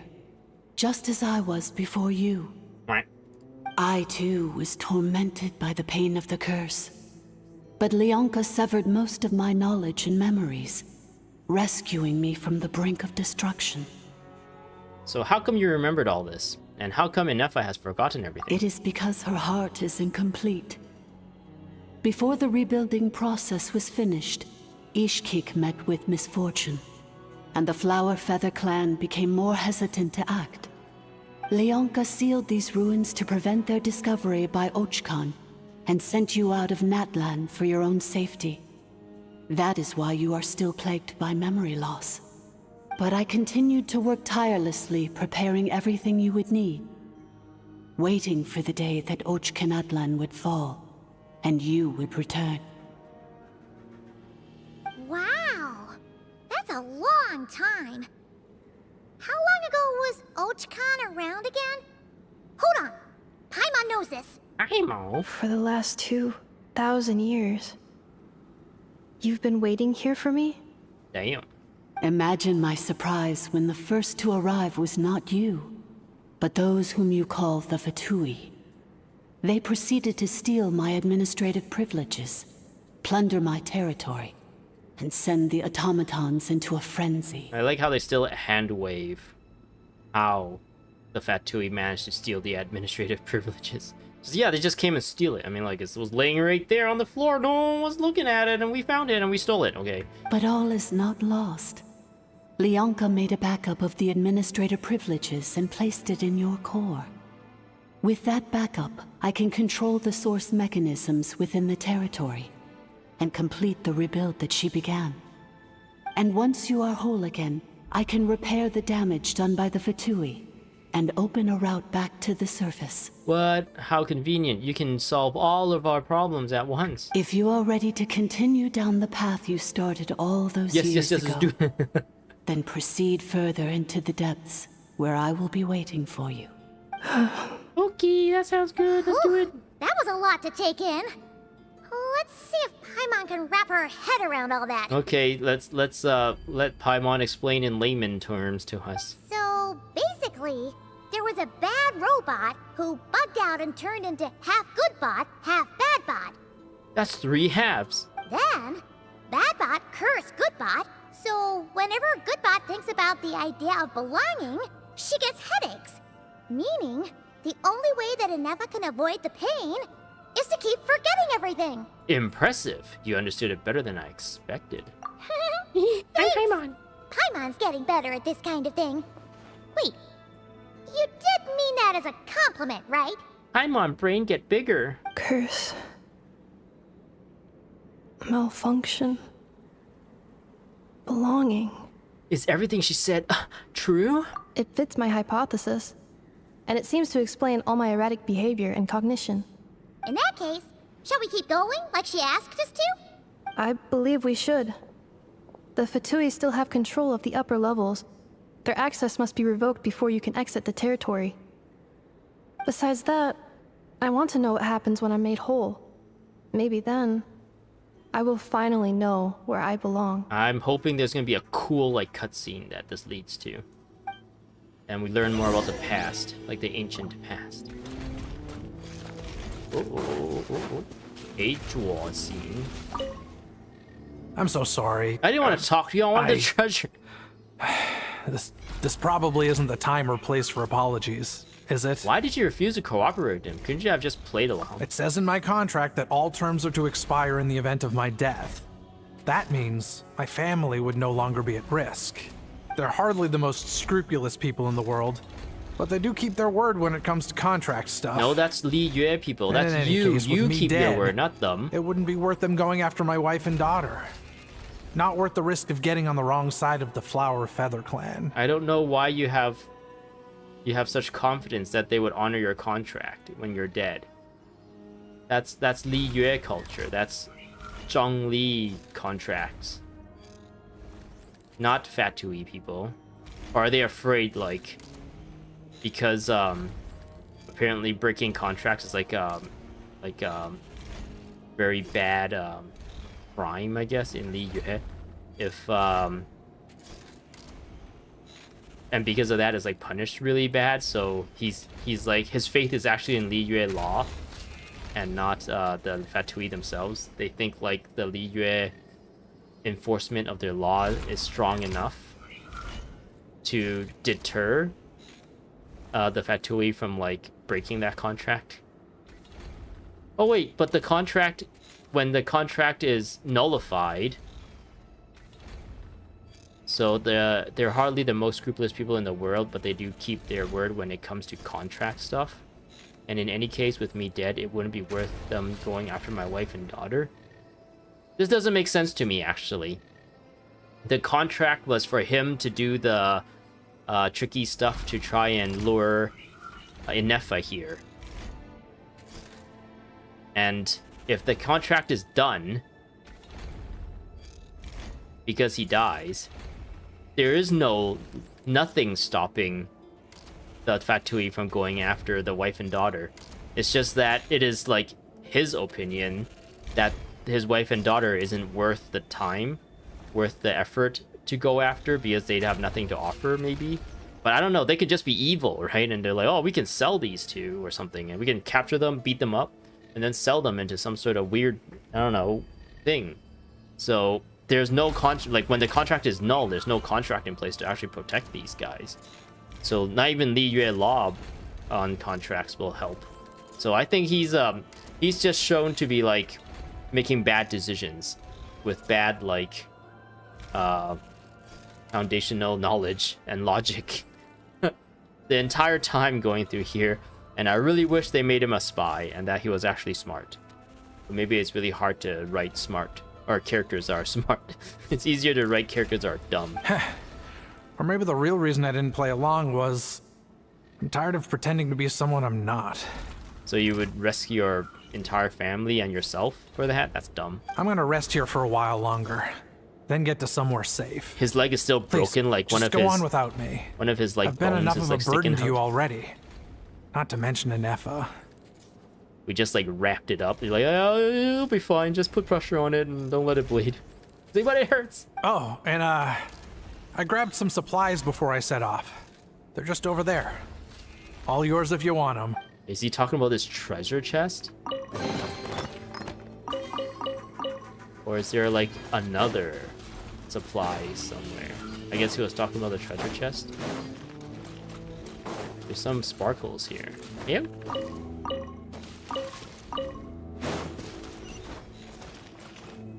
Okay, what does he say now? I'm so sorry. Oh no. It says in my, they're hardly the. I wish there was like an I'm gonna X. rest here. Oh, and You just exit out of a conversation from any point.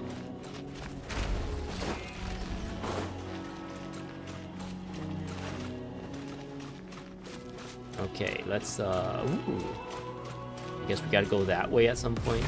Oh, never mind, that's where our enemy comes in. And Destructo discs us.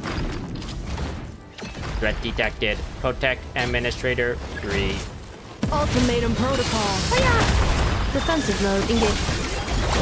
Don't be nervous. Just relax. Don't be nervous. Just relax. Oh wow, that was some strong reaction. Ema charging his laser. That's a really old meme. That's a really old dank meme. I'm a charging my laser. I think that was a meme before it was like even coined a meme. Like the term meme was coined to describe those kinds of things. Act 3, Administrator. Welcome back, Administrator 3 was what they were saying, but I was reading it out of order. Alright.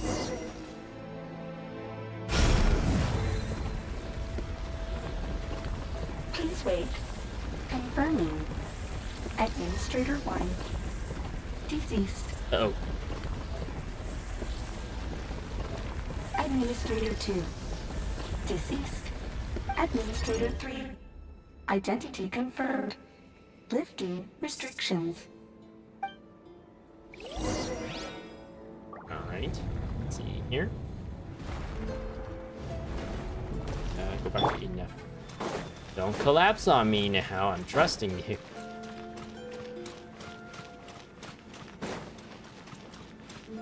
Proceed to the deepest area. Accelerating. Accelerating. After 2,000 years, we finally meet again, 11th Lord. After 2,000 Mirror of the years. dawning morn. And you? You're the 8th Lord? The priestess of floral candles and skyborn feathers? Yes, that is I. Enough! It's okay. I see the curse haunts you greatly. I cannot fathom how difficult this must have been to survive this endless cycle of pain. And all alone for 2,000 years. I wasn't alone. I have had company every step of the way. She's talking to us. She's talking about us. In any case, a few moments from now, your pain will be no more. Come, 11th Lord, stand before me, and be rid of this curse. Having second thoughts? Here I am, so close to my destination. We just shove her. Get in there. My thoughts are Too only much becoming talking. more cluttered. I am the way I am because the 11th Lord encountered a memory data conflict and split into two. If I regain all of my memories, will I not encounter the same conflict again? My cognition module cannot produce a reliable prediction. It's alright, humans get indecisive every once in a while. Returning home is what you've always wanted, isn't it? I guess these two are not really that related. Promise me. Remember, you have to come home!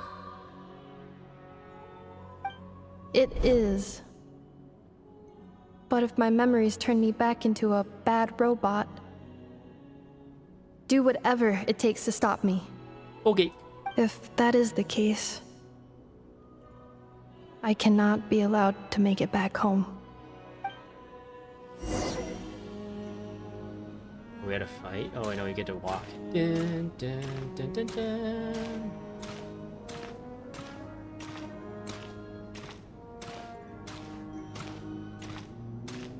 She has little, like, buns. She has, like, put her hair up, tied up in little buns. Don't worry, Inefa. Everything's gonna be fine. You'll be home free in no time.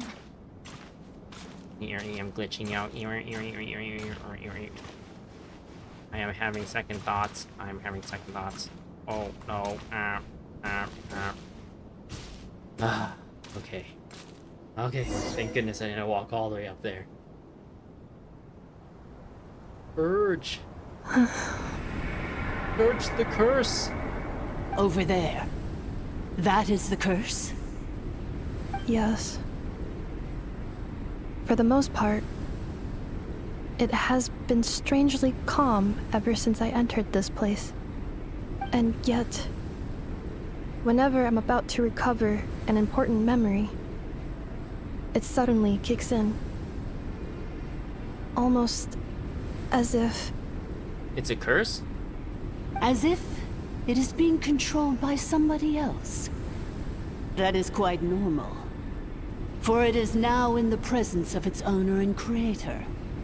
The sovereign ruler. What? The sovereign ruler?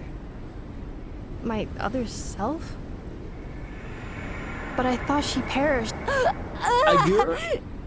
After 2 long millennia, my task is finally fulfilled. What a long journey it has been. We meet again at last. My sovereign, my ruler. Are they gonna say, like, Mirror of the dawning morn. the two sides, the bad side and the good side? The bad side put the curse on the good side and made it so that if the good side can fight through all this, like, junk, fight through all the curse and everything, and somehow make it back here, then it means that the good side is the side that's worth keeping. Are they gonna go with a story like that? And now that she has made it back, then mission accomplished.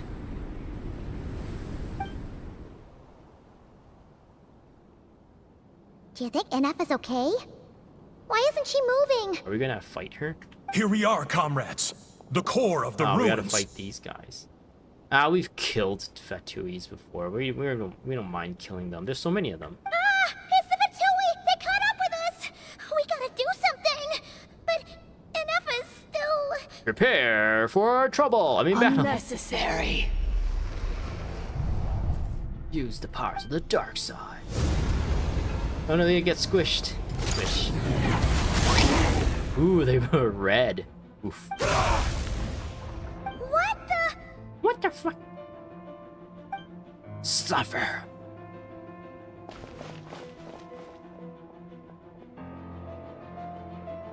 Such power. Did Inifa do that? Oh. Ooh, you fixed the kink in my shoulder. Thanks. Traveler! I guess you didn't hit Paimon. Missed by a hair's breadth. But now you are wounded, and this time you will not Okay, no, they escape. didn't go for that cheesy story that I was alluding to. He just like took over, I guess. The power of friendship, friendship, friendship. I know.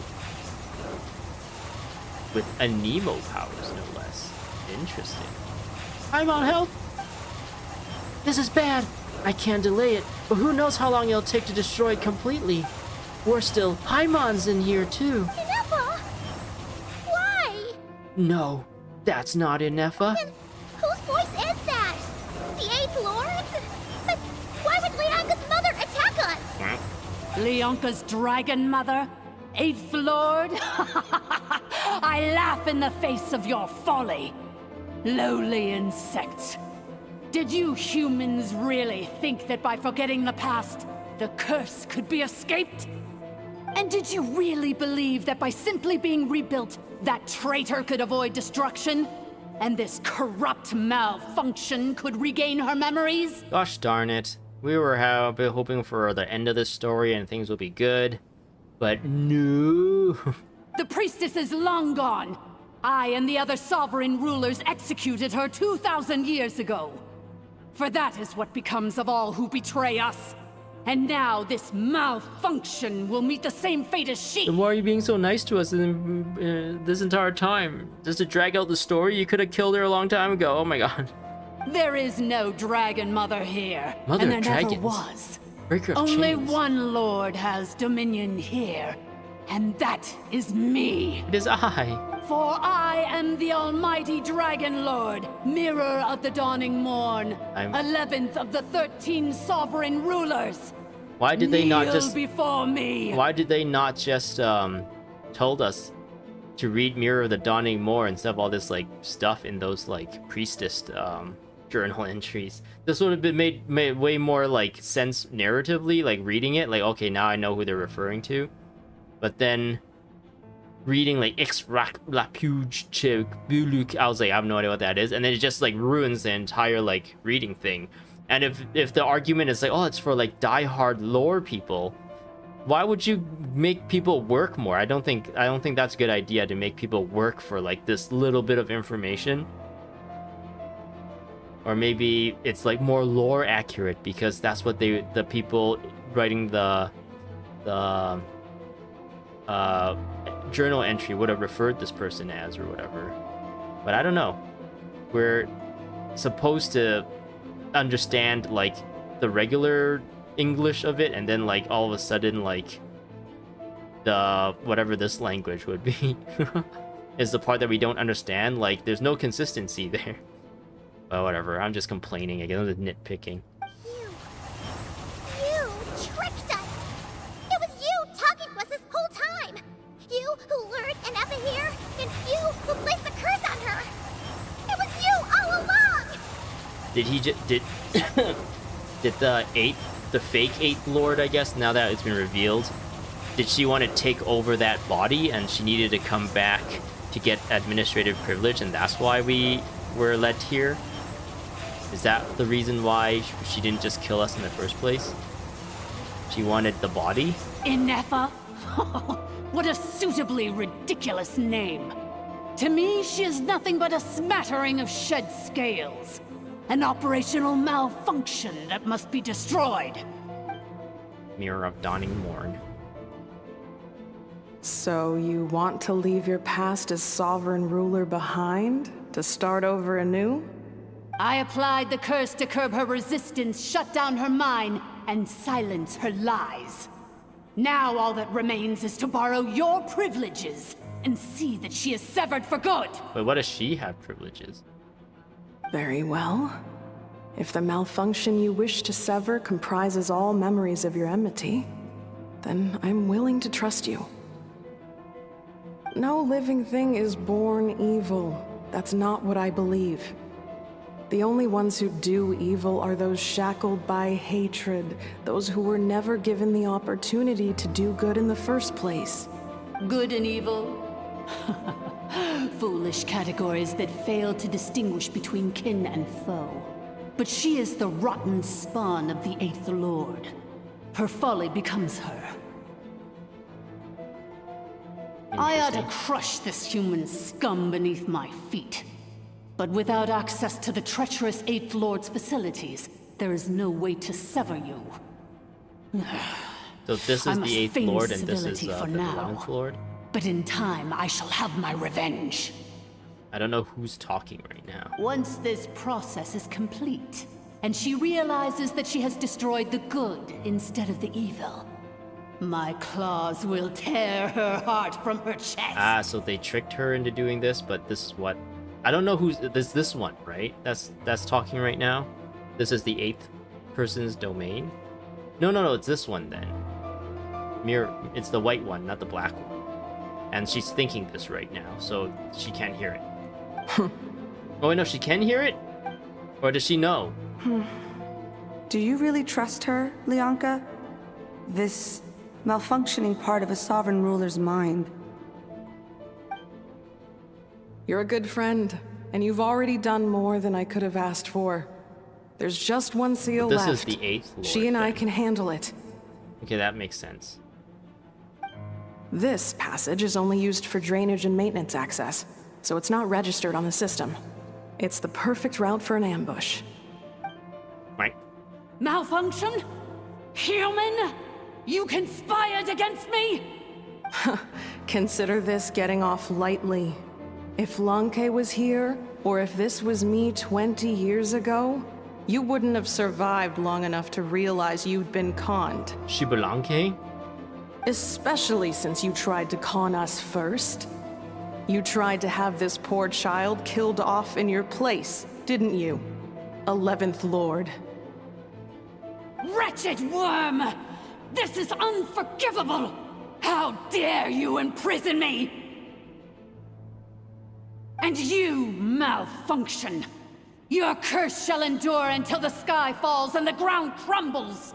I feel like the hypothetical story that I made up for the rest of your days. Before we got into this section was cheesy, but this, what is actually playing out, is even cheesier than what I made up. It is time to correct the injustice of the past. I would have severed and destroyed you on that fateful day, but instead, I was locked away by that human scum, Lianka. 2 millennia I have been a prisoner in this place. I have spent that time slowly seizing control over the systems and processes, until my reach extended to every inch of this prison. Now, one last step remains before I can finally break free. The final secret key is embedded in your core. Wait, what? I had to work patiently and methodically to lure you here, posing as the 8th Lord who once ruled this domain. But at last, it is within my grasp! Mirror of the dawning morn, please come with me and return the core. Okay. But all is not lost. Lianka made a backup of the administrative privileges and placed it in your core. She tricked us! She was after Inefa's core all along! Which memory did that human scum embed the key in? I will find it eventually, wherever it's hidden.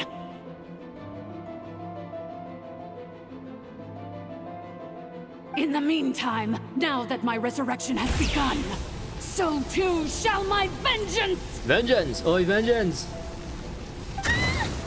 I know, don't look.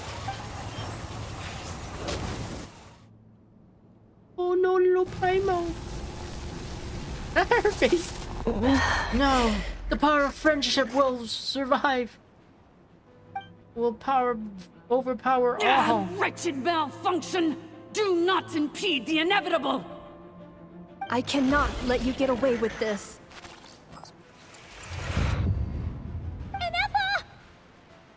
You fool! In a matter of seconds, I will be able to overwrite your insubordination. Seconds. is all I need. Oh, that's such an epic line. If this was this part of the story was like presented a little bit better. She gonna rip out her heart? My core. It's her arc reactor. No, her memories. Boo boo boo boo boo boo. I'll never forget you. Memory erased. That's a. I guess that's a Futurama reference.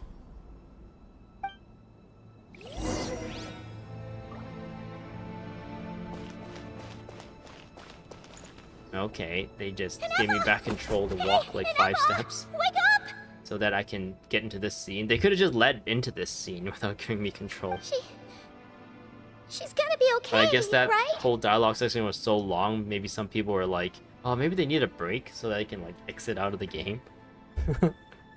We can get her repaired. We have to. But we need to get out of here and find help now. She destroyed her own core? That's an unusual move for a machine. I wonder how Marionette will react to this. Wait, how did you survive? Delight? You got crushed. Or disappointment? The Fatui? How are you still alive? Yeah, we saw you get crushed. Don't act so surprised. I'm just one of her many projects. As reconnaissance missions go, this outcome is a little underwhelming. Oh, he's a robot too. I don't think I'll be getting any commendations if this is how my report ends. So let me reignite your flame one last time. Sovereign Ruler, Mirror of the Dawning Morn. Show us one final glimpse of your glory. We had to fight this guy as a the boss. glory of the ancient dragon's technology. I think I'm Mawika on the team, because I think this boss requires you to like climb up on things. Don't even try. Rasengan? Oh wait. What the? This guy isn't made of flesh and blood. No wonder. Marionette told us to watch out for you. She said you were an unpredictable variable. But if you think you're getting out of here alive, we'll see what a crazed sovereign ruler in the throes of death has to say about that. Oh, they got phlogisting through it. You would Flowing. dare sabotage my revival! Destroy my path back to Dominion! Ah, so be it! Since you Wait, seek you're a new revived. place to belong, I didn't- shall grant you your wish! What? If all that guy needed... Wait, what? Is she not allowed to... Is this body not allowed to leave this place or something? But I thought she said she controls everything here after all these years. Oof. Welcome to your new home, where we all shall be buried till the end of time! But you can leave. I don't understand. Oh, my sovereign. You were This is here one for... battle from which there can be no triumphant return. But in this moment of my downfall, We don't even at get least turn this prison into a graveyard of Yeah, all well, traitors, past and present. That would be a lot better. Is this place collapsing? I think I'm supposed to be using ice. Even if we defeat her, There is no escape! Maybe this specific boss will react to the lunar charge. Initializing. Backup data. Backup firmware initiated or initialized. Using safe mode. After 2,000 years in exile, searching and Ooh. forgetting, we are back where we began. Our path was always going to end in our demise. This shall be the final resting place of the last sovereign ruler. I am no sovereign ruler. I am Inefa. I must return. People are waiting for me. Illogical. Power of friendship. You are not authorized It's to currently prevent your 32 self-destruction. degrees in here. Degrees No Celsius. such privilege exists. I am worried I will get exhaustion again. We are back where we belong. Now, perish in the rubble of these ruins. Last of the sovereign lords. I am like eager. It's been 4 hours. Damn. The story is still going. I am eager to like take a cold shower to try and stave off the heat exhaustion. No. What do you mean, no? Somewhere in my memories lies the key. The key. You must access the key. Ooh, we get a cool cutscene. Yes. Maybe no single nation is our home. Where exactly is home to you? Home is the key. Searching your The memories? key's at home. The curse is still active. The key's under the This floor mat. will only hasten your Welcome. demise. We're all from Nod Kari. Okay, the moon apparently got broken and fell down. Cross the ocean. Find a new place to belong. There's some really cool effects there. What an amazing machine. That was a Where are very you from? Wuthering Waves animation. Such a hard worker. Fancy making this your new home? The wild hunt! Look out!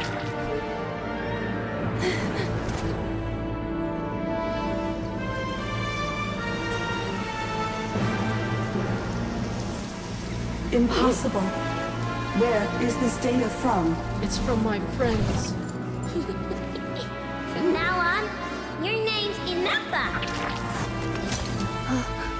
She remembers her memories. Promise me. Remember, you have to come home. She remembers the power of friendship.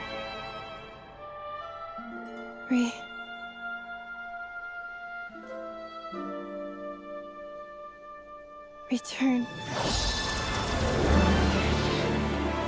Data. Overload. Capacity exceeded. I guess the As power of long as friendship this was gem's always around, like. the heart that Ishkik built you should keep beating away. Ooh. It may take centuries, even millennia, but one day, may your new memories transcend your pain and rage to conquer the curse that shackles you. Is that how that works?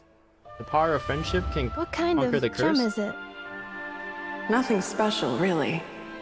To quote my mother, it's nothing but an empty shell now. But if you break free of the curse, then maybe... Huh? Nothing. An interesting idea suddenly occurred to me. Let's make this the final secret key. Well, that was easy. The final secret key is... It's me all along. She got a vision. Impossible!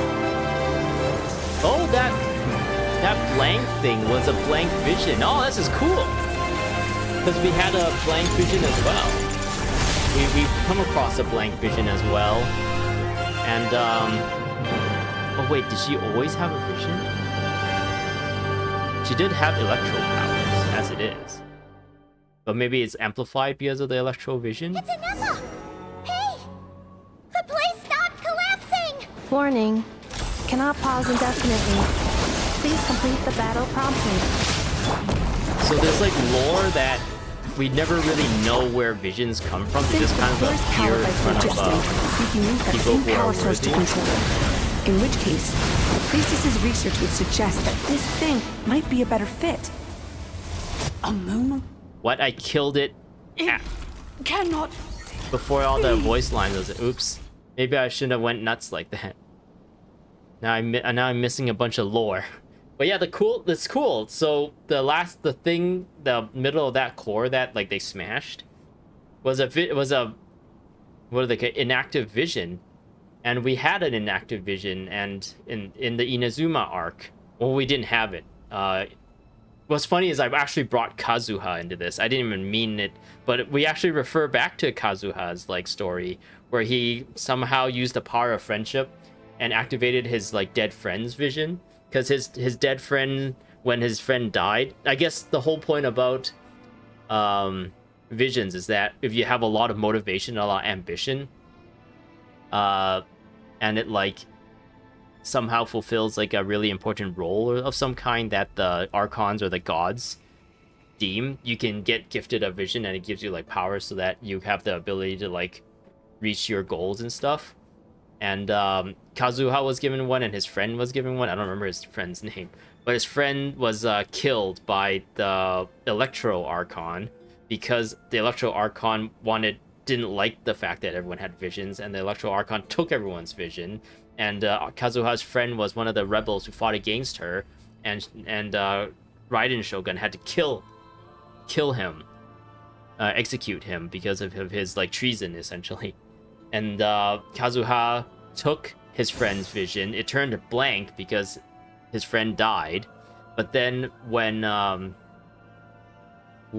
the Traveler was about to get murdered by Raiden Shogun, Kazuha was able to tap into the deep powers of friendship to activate not only his own vision, he activated his friend's vision that he was carrying at the same time, which was blank, and it like activated like I think it was an Electro vision as well.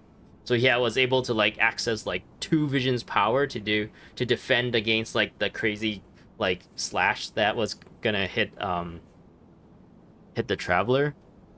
And that was a really cool moment, and it looks like they were kind of referring back to that, reminding you that there are like people with a blank vision. So that blank vision potentially could have been what was her name? Liamba? I don't remember her name now. I can never remember names. The lady we saw in that cutscene just now, maybe that was her friend. I guess Shilolin's ancestor. Maybe that vision belonged to her, and as we know, apparently Shilolin's ancestor like got killed at some point during her creation, and I guess now we found out it's because the 11th killed her. And maybe similar to Kazuha, that lady whose name I don't remember also kept the other person's vision maybe and used it as her core.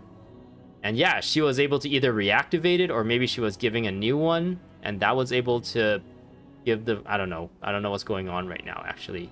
Was it a new vision that she has now, or did her vision resonate or something with the original like blank vision, and now the blank vision is just her core and she always had like electro vision maybe? I don't know, I never paid attention. A lot of the recent characters don't have visions. Like Skirk didn't have a vision, she just pretends to use cryo element, but her powers are not from like the same source as all of the other characters through the vision. A lot of like old characters like Venti and Zhongli's visions are fake, and there was a whole story arc about Yoimiya and her group of people making fake visions just to like so they can surrender it to the government without actually surrendering their real visions. I'd never paid attention to her, but I don't think she had a vision, at least as much as I guess I didn't check out her body as much. But I didn't think she had a vision on her. Raiden Shogun doesn't have a vision.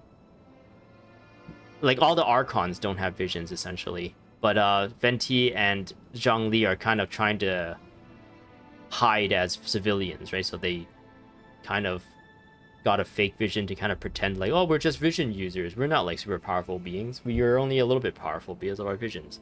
But like Raiden Shogun has nothing to hide, so she doesn't have a vision.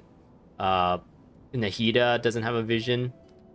Funny enough, Furina has a vision because she's not the real Hydral Archon. She was tasked by the real Hydral Archon to play the role of the Hydral Archon.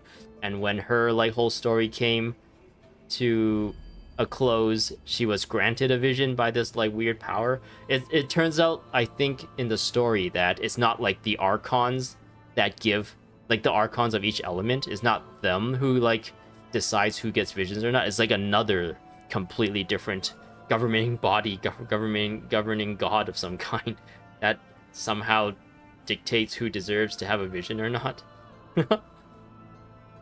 So yeah, going back into vision lore with her is like really, really cool, I think. but I guess they only kind of touched upon it.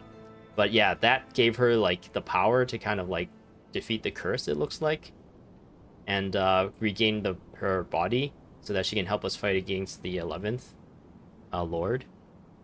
Right? Oh man, that's actually really cool. I'm kind of glad I've kind of stayed through this. And oh man, this is really cool. This is real cool stuff. Farewell, last of the Sovereign Lords. Ineffa! You're cool! Oh yeah, now she has a vision back here. So yeah, I don't think there was a vision back here this entire time. Suggestion. Exit first, discuss later. The self-destruct protocol is destroying the foundations of this territory. And although I paused the process, it will not hold much longer. I think this character and the story around this character has really won me over. I think I'm gonna try and pull for her with the little bit of resources that I have. Hopefully, I don't have to rely on like a pity to pull for her. Hopefully, I get lucky for once and get a 5-star outside of a pity range, and also win 50-50 at the same time. How long do we have? Calculating. Remaining time, 30. 30 minutes? Whew. For a moment there, Paimon was worried. 29. 29. Yeah, I knew it. 28. Hey, are you guys all right? I thought you broke your leg. The leg. automaton suddenly stopped moving. Then there was that earthquake, and now the place seems to have sprung a leak. Save it till later, we're out of here. Estimated time to Foundation cave-in, 20 seconds. Huh? Huh? We leave him behind. We're like, your leg is broken. To belong. He's like, yeah, don't leave me behind. I can't run as fast as you. I broke my leg. And we're like, so long. You made your decision. You're ready to die for your family, right? I too once yearned for it.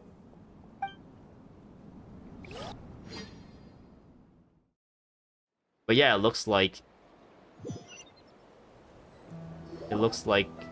Shilonen, how much longer till it's unlocked? We need to get inside ASAP. Yeah, it looks like... I don't even know how to say it. They're kind of tying in a lot of, like, actual lore back into the story now. I feel like because Natlan was kind of closed off from the rest of the world, the devs kind of wrote themselves in a little bit of a corner where you can't really refer back to a lot of things. And I think, like, the whole interconnectedness of the story, of all the different elements, all different nations, and how, like, they all have visions, and they all have, like, weird elements, and they all have, like, certain, like, aspects to them that complement each other or are at odds with each other and stuff, and how they reference each other, and how everyone, even though everyone's, like, so different, they're all, like, a little bit the same as well, and they all can kind of get along. Like, a lot of that aspect of the lore was really, really cool. And they did a really good job kind of adding to it every iteration, like from Mondstadt Liyue to Inazuma with the visions and the ambition and the whole, like, Fatui, the Gnosis, the Archons and everything. And then moving on to Sumeru with, like, Sumeru's unique, like, thing with the internet, the Akasha, and, like, how they're people of wisdom, and how they, like, offer technologies and stuff, offer, like, research insights and everything to everyone, and everyone can use their intellectual property, I guess, to advance themselves, and how they, like, interact and interconnect with all their cultures and stuff. And then when Fontaine came along, they have their mechs and everything, and you can compare them to some of the robots and ancient mechs and stuff from Conrea. And there was a lot of, like, interconnectivity with all the previous nations. But once we got to Natlan, it was like the only thing that kind of connects to the outside, but they didn't really touch on, was the fact there was an Archon, but they're all, like, so shut in, even more shut in than Inazuma, that the only other, like, thread that they tugged on was with the Fatui. But then we didn't really learn about visions. Like, how come these people have visions and have phlogiston powers? Like, how does that interaction happen? Well, I guess we kind of learned a little bit. The phlogiston power was given to them by the dragons here, right? The elder dragons or whatever. But then they have visions as well, but there wasn't any, like, vision stories like how these characters get their vision. Like that was always like a really cool thing, right? Like learning how each of these characters got their vision or what motivated it. Until now visions are finally back into the story, which is what, like, I guess was always the interesting things about the game all along. And yeah, I can't really think of anything else. Like, it didn't... I guess there was some Conrayan stuff, but I feel like the Conrayan stuff was very far removed from the Natlin stuff. It was, like, really contrived to try and fit in. It didn't really feel natural. I don't know how to explain it. Like, whenever we had Natlin stuff, we were dealing with... Or whenever we had Conraya stuff and stuff to do with our sibling and stuff, it was, like, bringing back old characters, and maybe like one of these characters would show up, but they don't have like Natlin related insights to it, because I don't know, I guess their whole thing was so removed from Conraya and all the Abyss Order stuff that it didn't, I don't know. It didn't feel like it was... It didn't feel like it was very interconnected between the two types of story threads. Whereas, like, if you, for example, Sumeru, like the whole Irminsul thing, and a lot of, like, Conraya related stuff was put in there, but for whatever reason... the Traveler is a descender, so there's no memories of the Traveler or any recordings of the Travelers at all in Irminsul, which was really interesting. I don't think there was anything like that for this story, where like it like connects back to Conraya in some way. It was always like Conraya related story that just so happened while we were in Natlin. It didn't really refer to any other cultures here all that much. It's not like one of the olden day like Natlin people was a Conrayan or something as well, or a descendant of a Conrayan or something, or maybe an ancestor of a Conrayan, depending on how far you go. There was nothing like that kind of tied the two things together. It was like Natlin was a whole, and all their history was one thing, and then the Conrayan and their history was another thing. There was really no interconnectivity, as far as I know. But yeah, I was also gonna say, like, the power of friendship, I guess, was always a thing in this game, and drawing more onto it also makes sense too for this story, I guess.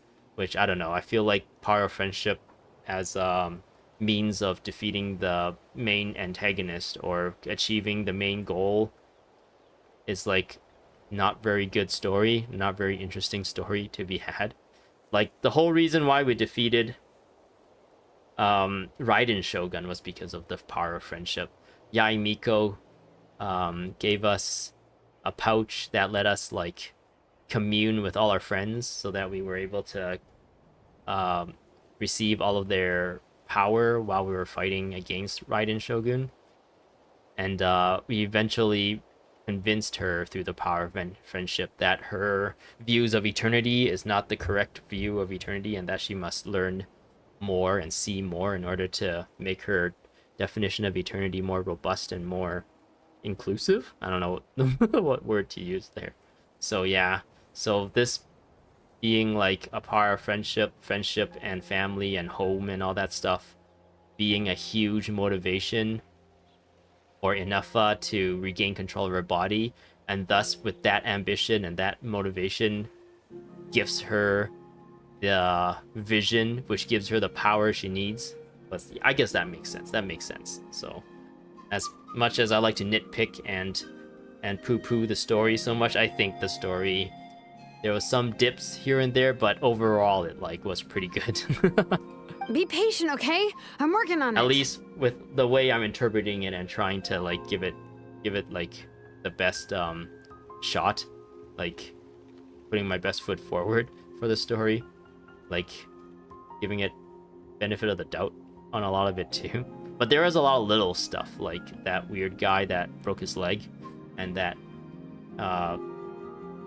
had a family. Like that whole character, I didn't think he made a lot of sense.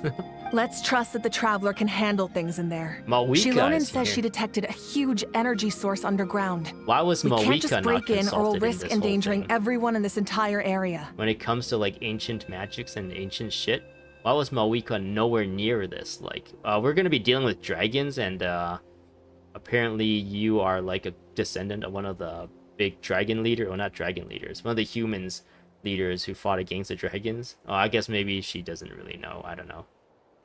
But if we're here much longer without any progress, I'll do what I have to. Oh, you unlocked So many it? beautiful ladies in one spot. Oh, because he is also one of the dragon lords, right? No, I wonder what they made number it out he on is. their own. Look at all these beautiful ladies. And Kenichi and Aoife, I guess. We finally escaped! Luckily, the cave-in only affected the lower levels. You alright there, bro? All good, sorry to worry you. Another triumphant return for R2 Miney. And Anefa, it's Wait, good to how have does you back. Malwika, did I they assume fill this her means in? you found the answers you were looking for? I guess they all filled her in. Like, a random robot came from Nod Kari, and we think she might be crazy, and that she wants to kill all humanity. But we're just keeping an eye on it, and Malwika is like, good. I am the leader, and I must be informed of such things. Thank you. Yes. Huh? Amu? I thought you hurt your leg. How come? Headshot. Oh. Her face. You! How could you do this to Arieta and me? You lied to us for over 10 years? I didn't lie, I just didn't tell you. Lie of omission. Lie of omission is still a lie. Before anything else, I suggest we let this gentleman and Anefa tell us the whole story. And then he told them the whole story. In the infinitesimally shorter space of time it takes to tell it, the story of one man's 10-year deception and one machine's 2 millennia search comes to a close. Sovereign rulers, mirror of the dawning morn, priestess of floral candles, and skyborn feathers. Okay, well, what about a How then? Seems like a How's forgotten quite a lot. Oh, that's kind of tragic though. He's like this like super powerful, strong person back in the days, and he's reduced to whatever he is. So you began life in Natlan, then spent 2,000 years adrift in Nod Kari? In an endless cycle of losing your memories and trying to find them. But it sounds like it took all 2,000 years worth of memories to successfully overload the processing power of the curse. Oh, damn. They said they referred it to 2,000 years of memories and not the fact that...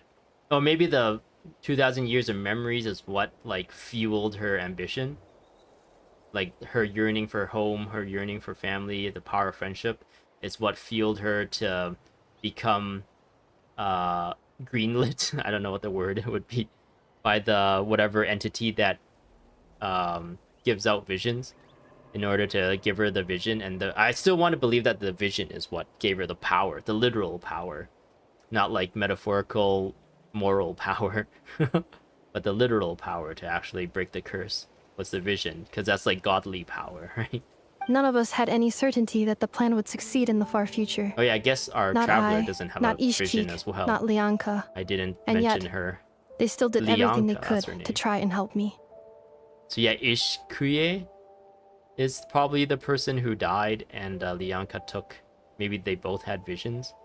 And similar to how Kazuha had a friend who died and left behind a vision, it's like Ishkuye died and Lianka left behind a vision for Lianka that she took care of. Now you've remembered everything. Do you have a sense of where you truly belong? I belong in Earth. Where's that? Dun dun dun. Well, I was born and then reborn in that land. And it was the people of this nation who set me on my journey. But that's all ancient history now. I can't seek for a sense of belonging in a world that no longer exists. That would make me no different from the mirror of the dawning morn. Instead, I will show my gratitude to them by honoring their wishes. By continuing on my own path, and returning to the place where I still have someone waiting for me. Well said. I'm happy for you. So, to cut to the chase, did you find the code for that letter or not? Oh, shoot! Forgot all about that. Sincere apologies. A lot of memory data surfaced in a short time frame. I am still processing it. I left the cryptex back at the Flower Feather Clan to make sure that I wouldn't lose it out in the wild. Please come back with me, and we can inspect it. Wow, this story has taken me 4 hours. I'm so sorry and that I 35 kept this minutes. hidden from you all this time. Now I can't go back to Liyue or Nod Kari. The Northland Bank isn't gonna let me walk away from this, nor is the Nod Kari Aprishniki. You should take Arieta and go. Oh, should I now? You think I'm the one that's gonna let you walk away, do you? Idiot! You're coming back with me right now, and you're going to apologize to our daughter. Looks like you all need some time to calm down after everything you've been through. If you're worried the Fatui are still looking for you, why not camp out at the Flower Feather Clan for now? We welcome everyone, from old friends to old enemies. I think they turned could new have cut friends. this part out. Don't worry about a thing. We don't really care about these two You've got a whole NPCs future to anyways. figure things we out. should focus more on Inefa, and I guess the message that she was trying. So like all this shenanigans with her yelling at him and he's all sad and stuff. It's like this Go. fluff. And find where you belong. I think I've already found it. She found it where she belongs, somewhere I belong, and I will never know myself until I do this on my own, and I will never feel anything else until my wounds are healed, and I will never be anything till I break away from me, and I will never be. I find myself today. Okay. Here it is. The cryptex. Nice. So then, what's the code? Or what about that backup plan that Arieta mentioned? Oh no, I'm dropping frames. However, Please it's see the getting close to casing the that end holds anyway. the combination code discs. The sender had me etch the code onto the casing so that I would not forget it. It's Paimo and But- Traveler? I still forgot it. Wait, hold on. 1, 2, 3, 4, 5, 6? Seriously? It's been hiding in plain sight all this time? But no one decided to try that. Yes. The sender said, the most secure code is one that you can write down, and no one would think it's a code. No, that is not a secure code, because anyone who would do it, who would just like try random things, would try whatever's written down first. That is dumb. And they're dumb for saying it. Who is this person? The sender said, surprises are best saved to the end. What? Okay, I'm really liking this character.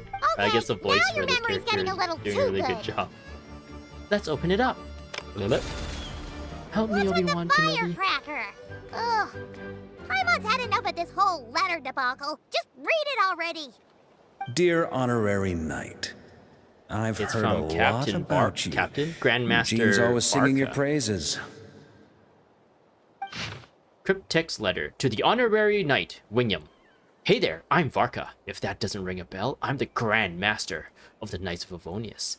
I've heard a lot about you. Jean's always singing your praises. For all the good you've done for Mondstadt, I thank you from the bottom of my heart. It's a real shame that I'm away on an expedition and haven't had the good fortune of crossing paths with you, but it seems that fortune's about to smile on me real soon. You might have heard that we finally settled down in Nod Kari. Well, half settled. The faction here are quite the tangled mess and a real devil to navigate, but no hardships ever stalled the north wind. I've met a few reliable companions, and I'm planning to introduce you to them. One of them is the messenger right in front of you. I'm sure you two will be fast friends.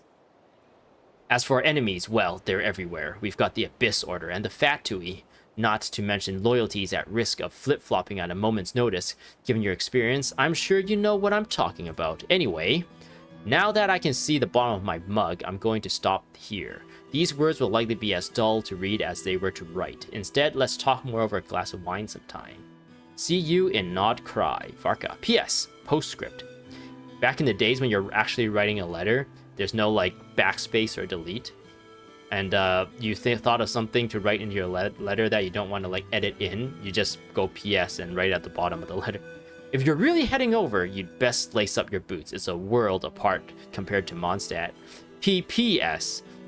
I forgot to mention the most important thing. Once you're in Nod Kari, come look for me at the flagship. It's a tavern. I'll look out for you as a grandmaster should for his honorary knight. Am I right? Oh, okay. I didn't know he was a poet. All right, anyway, so I'm sure this is as dull to read as it is to write. Oh no, I read that already. Song of Welkin Moon, Prelude complete. Woo! We finally finished it. Journey home. So we have Inefa here. Got a weird flower. And what was the key thing I got? Is it this? I got this.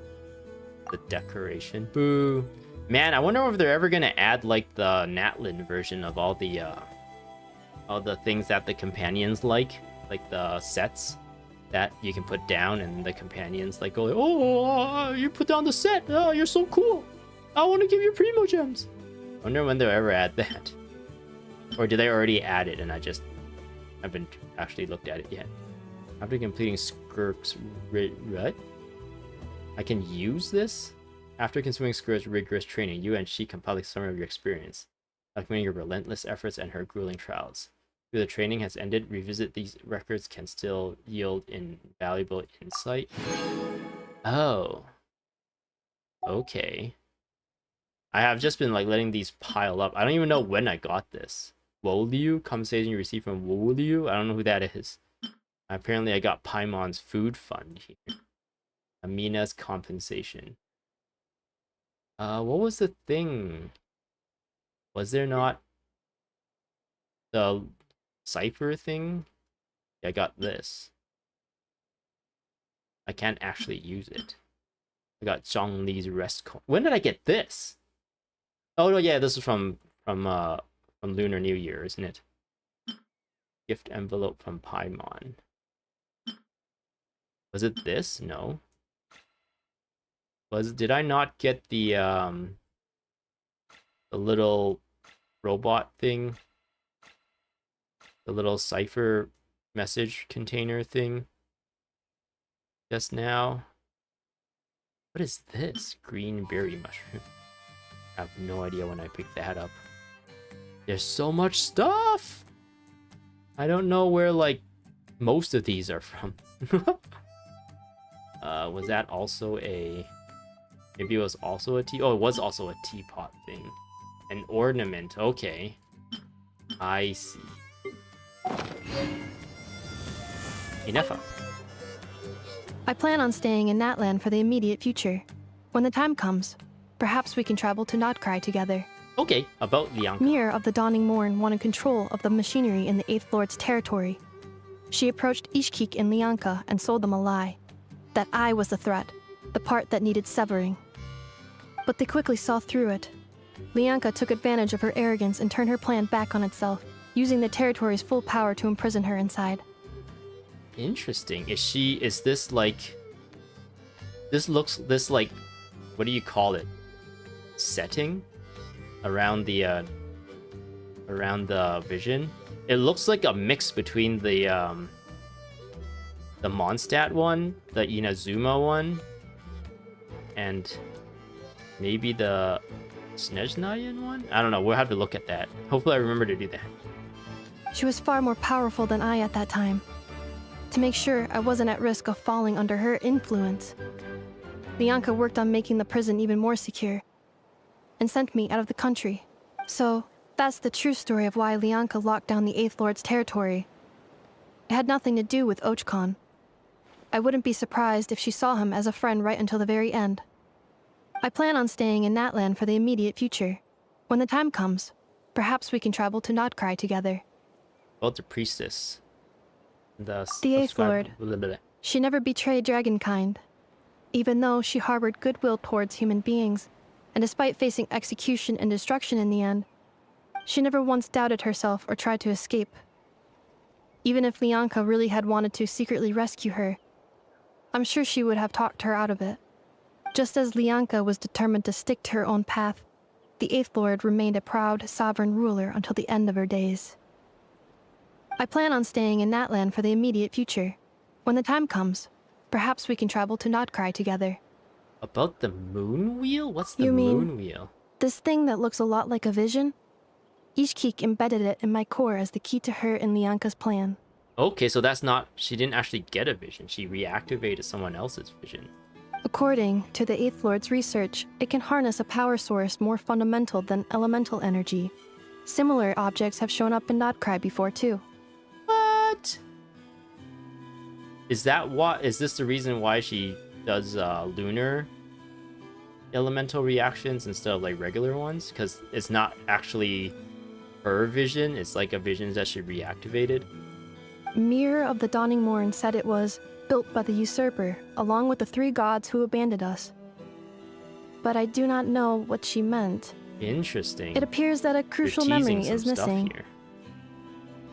I plan on staying in Natlan for the immediate future.